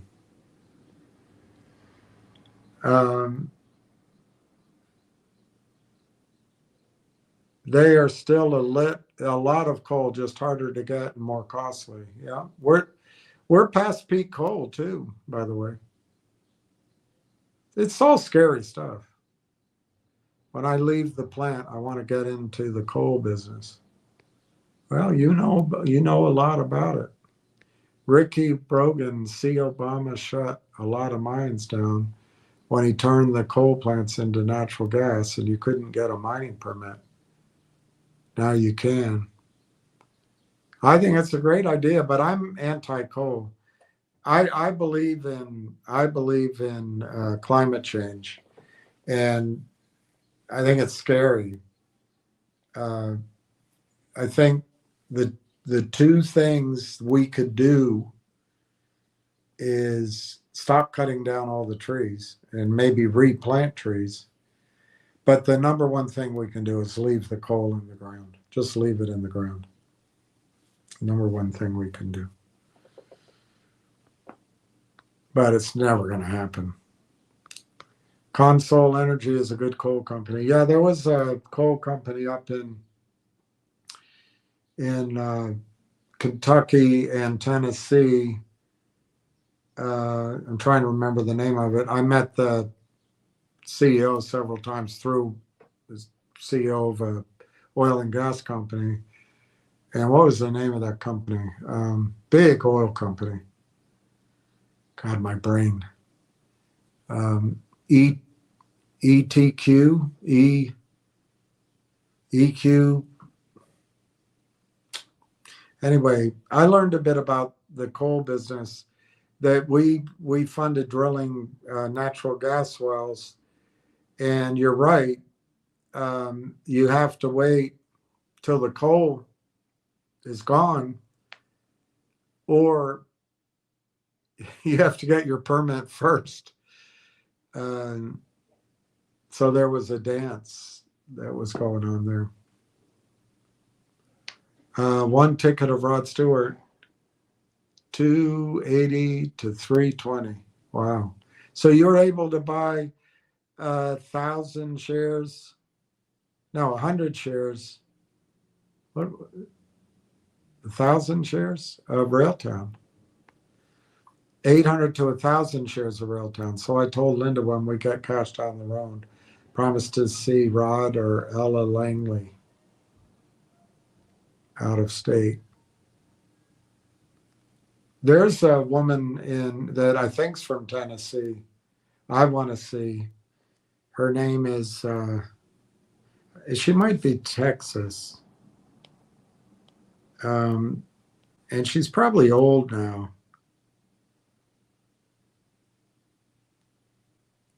But I'd like to go see her. If I ever, I'd fly to go see her. Let me see if her video, sometimes her videos show up. Her name is,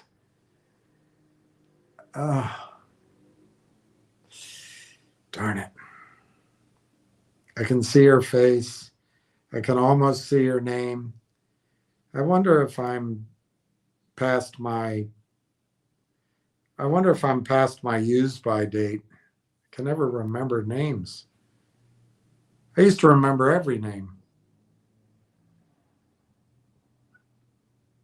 It'll probably come to me.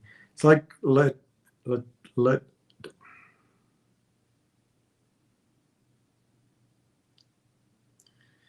not coming up. Wasn't meant to be.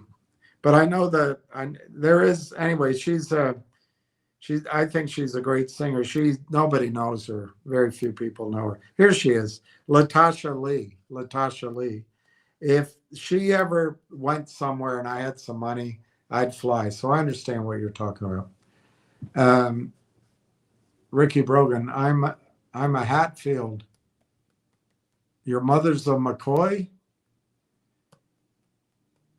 I'm a Hatfield on my mother's side. During the Confederate War, several generations of Hatfield got land in Claiborne, a homestead. Ricky Brogan, the government, after finding out there was coal, oil, natural gas, the courthouse burned down. They made a deal. They could live in the mining camps and paid with scrip. The only place you could use the scrip was at the company store. They stole all that wealth from you. Unbelievable. It's all the banks. So my grandfather got a gun. No, my grandfather was a miner and a preacher. So he moved the family over the mountain and farmed.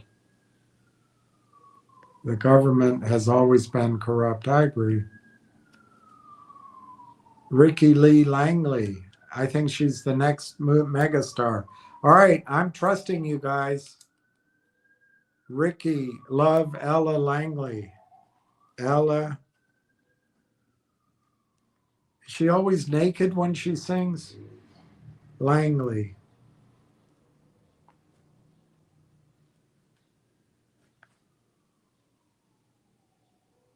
Oh, she has prison ink tags, but she's got it all. Ella Langley. All right.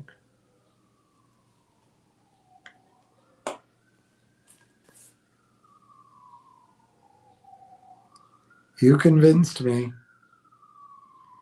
You convinced me.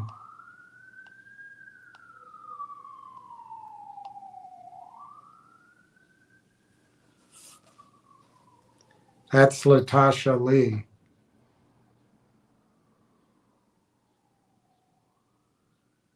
I think she's great, but I think she's older now. And she never took off. 12 years ago, that is. 12 years ago. Wow, time's gone by. Anyway, I'd still go to see her. Neil Gonda, good week on rail. Let's stay above 42 cents Canadian. 42 cents Canadian. Let me look at that. Yeah, I agree, Neil. I think I showed a chart with Ricky's support. No, I took it down, I guess. Is that it? Yeah. Or is that an old one? That's the one I think I showed. No, that's yesterday's. That's not today's. Anyway, you can see this right here is starting to do the same thing it did in the middle there, starting to do it again. And I think it's good. This is not the, let me see if I can find the one.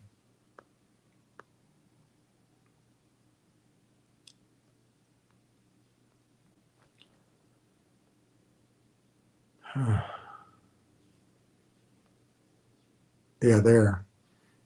This right here, you have to use your imagination a bit to make it parallel to that one. But I suspect it will end up being parallel. And they tried like anything they could to break it down, but it didn't work. And I think that was a fat finger trade. I don't think it's really real. So anyway, it ran up, they pulled it down, and now it's running again. And it should be a pretty good move. Although it could stall here and they could bring it down one more time. But I would guess we're going to move up to here in the the 50 range. And that might happen before anything comes out. And then you got this chart, which really looks good, but it's kind of a short. But this doesn't have this is just a straight up candle chart. It's going to go up, Neil, because I haven't been able to buy any stock. That's why it's going to go up. But hey, I'm glad everybody else has bought it.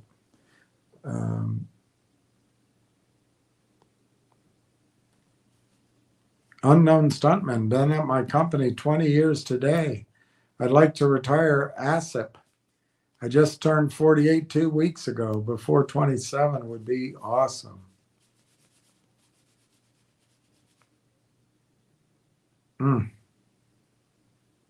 I just don't know what to say. I could, let's say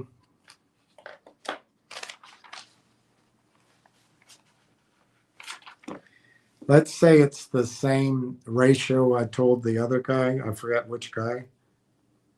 But let's say IBM bought the company.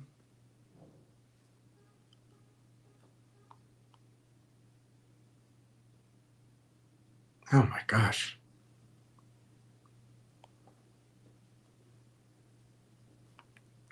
If IBM bought the company at the price I previous calculated, and it's all wild ass guess, Steve, and we're nowhere there yet.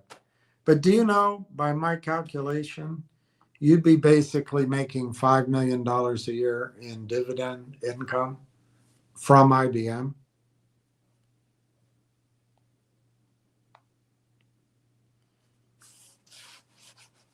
That's a lot of money.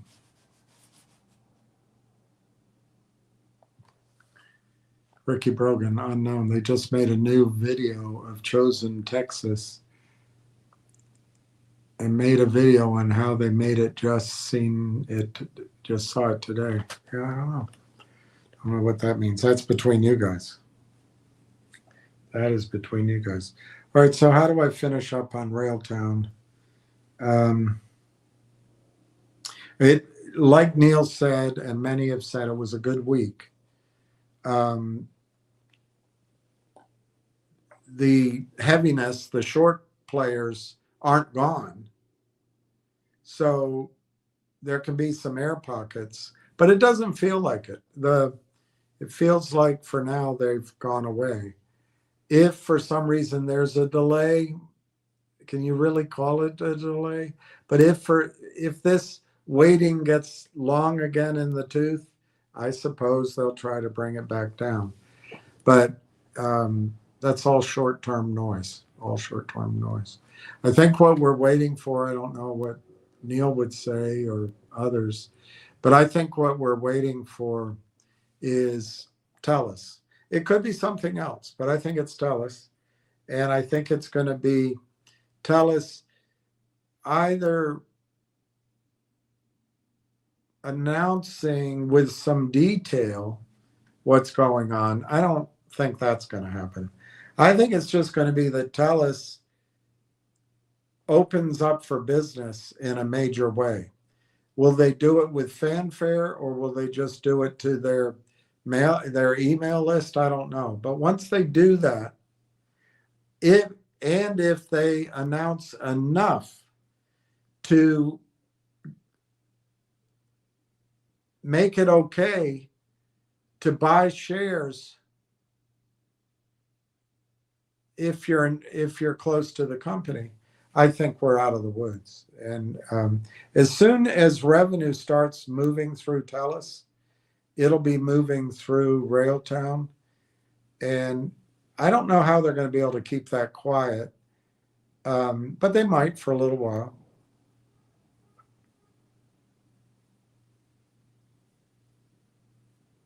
When would the news break? I guess would break if a research analyst put something out, or if chat rooms, developer rooms started buying the stock.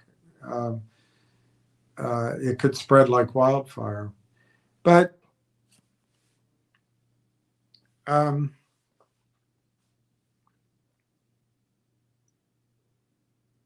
some of the questions still out there are: Did Lang Chain get a head enough start that Railtown can never catch up? Well, you know my answer.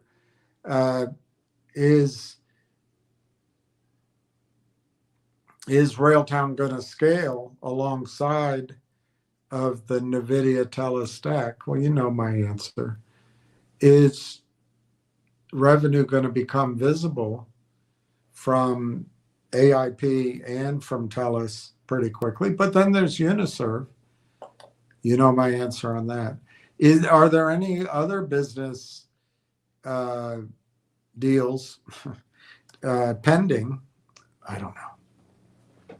But it might be. Anyway.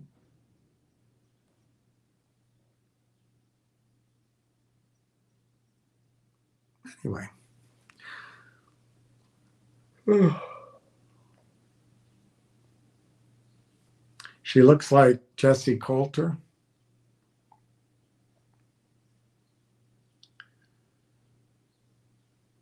You said she.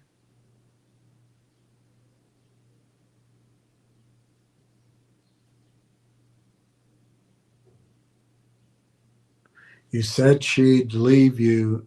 You said she'd. God, my brain.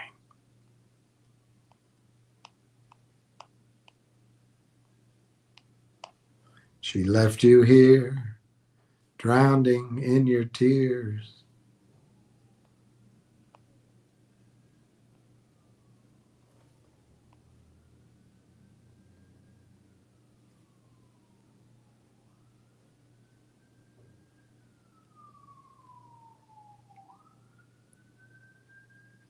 She was your morning light. Her smile told of no night. Your love for her grew with each rising sun. And then one winter day, his hand led hers away. She left you here, drowning in your tears. She says, drowning in your tears, here where you've stayed for years, crying, Lisa, Lisa. My eyes are not blue, but mine won't leave you till the sunlight shines through your face. I'm not Lisa.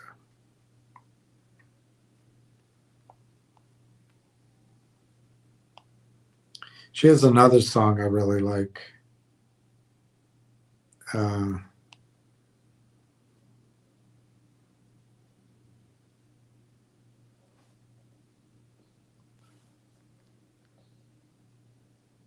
Her name was Miriam Johnson. I didn't know that.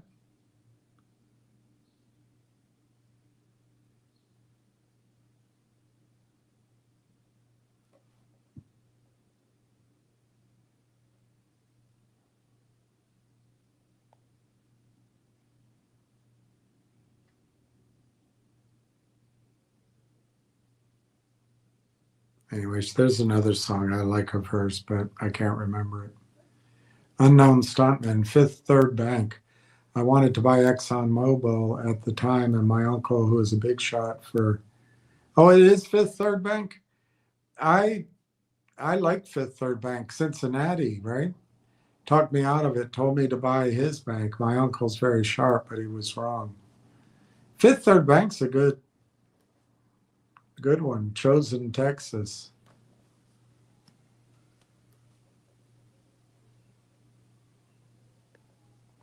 Unknown Stuntman. Oh, on that timing. That's exactly who she looks like. I didn't know if you knew who she was, but I love Jessie Coulter. She was a fox in the 60s. Jessie Coulter is a fox.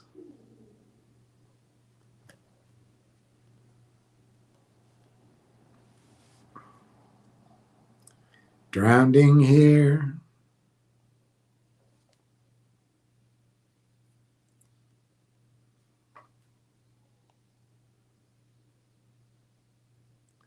What happened to Blue Eyes? I guess that was a good song of hers.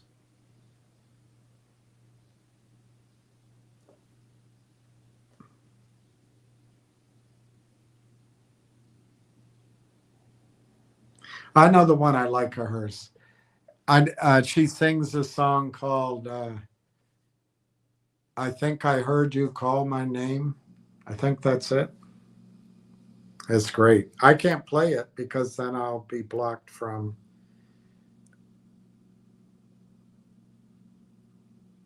But that song, when she sings it, is really great. Well, anyway, guys, I don't know what else to talk about. I think I've run out of things.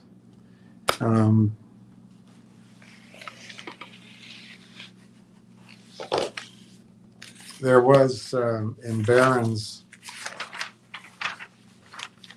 there was Open Claw article, but it was about trading.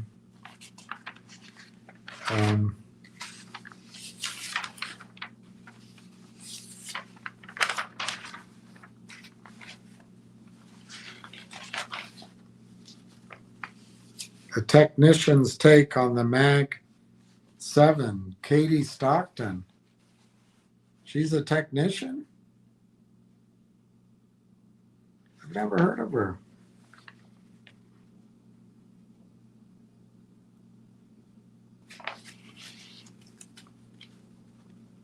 Who does she work for?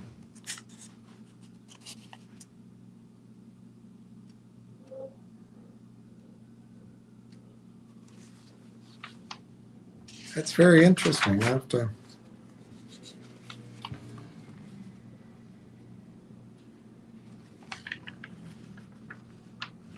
The federal deficit is exploding. Radical steps may be needed.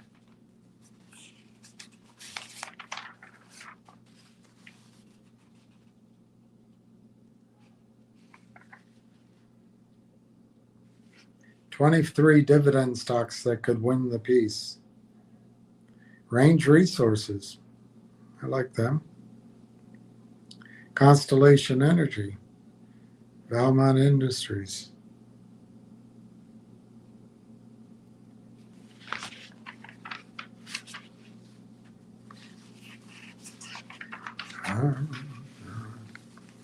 Lisa, my name is Julie. Lisa, I left you years ago. My eyes are not blue.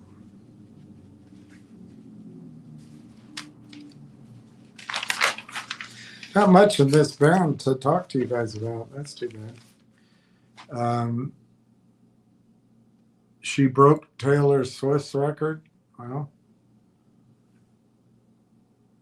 unknown. I live in East Tennessee. I've been listening to country when country wasn't cool.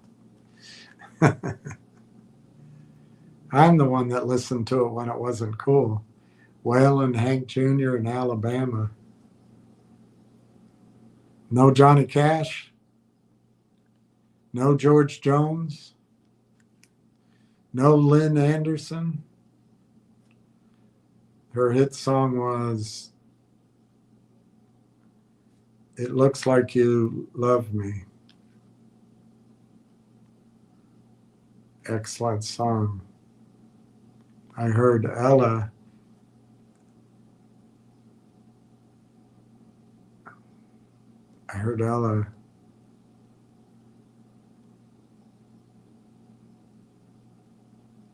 I can't make sense of that one. I heard Ella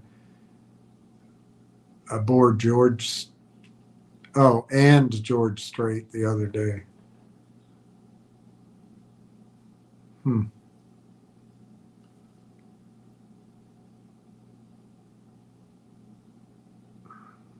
right. I'd love to continue this little chat, but I think it's time to say goodnight. It's 7:00. It looks like peace is breaking out. I hope it holds. I pray for peace. I pray that each of you have a peaceful night. I'm going to try to get some work done this weekend, so I may or may not come back on. If I have my preferences, I'll focus on work. And see you Monday. But things are stronger with Railtown, and the chart is picking up. So some of you that said to me that when people start knowing things, it'll start. Maybe you're right. I don't know. Maybe you're right. Anyway, peace to everybody, and we'll see you down the road.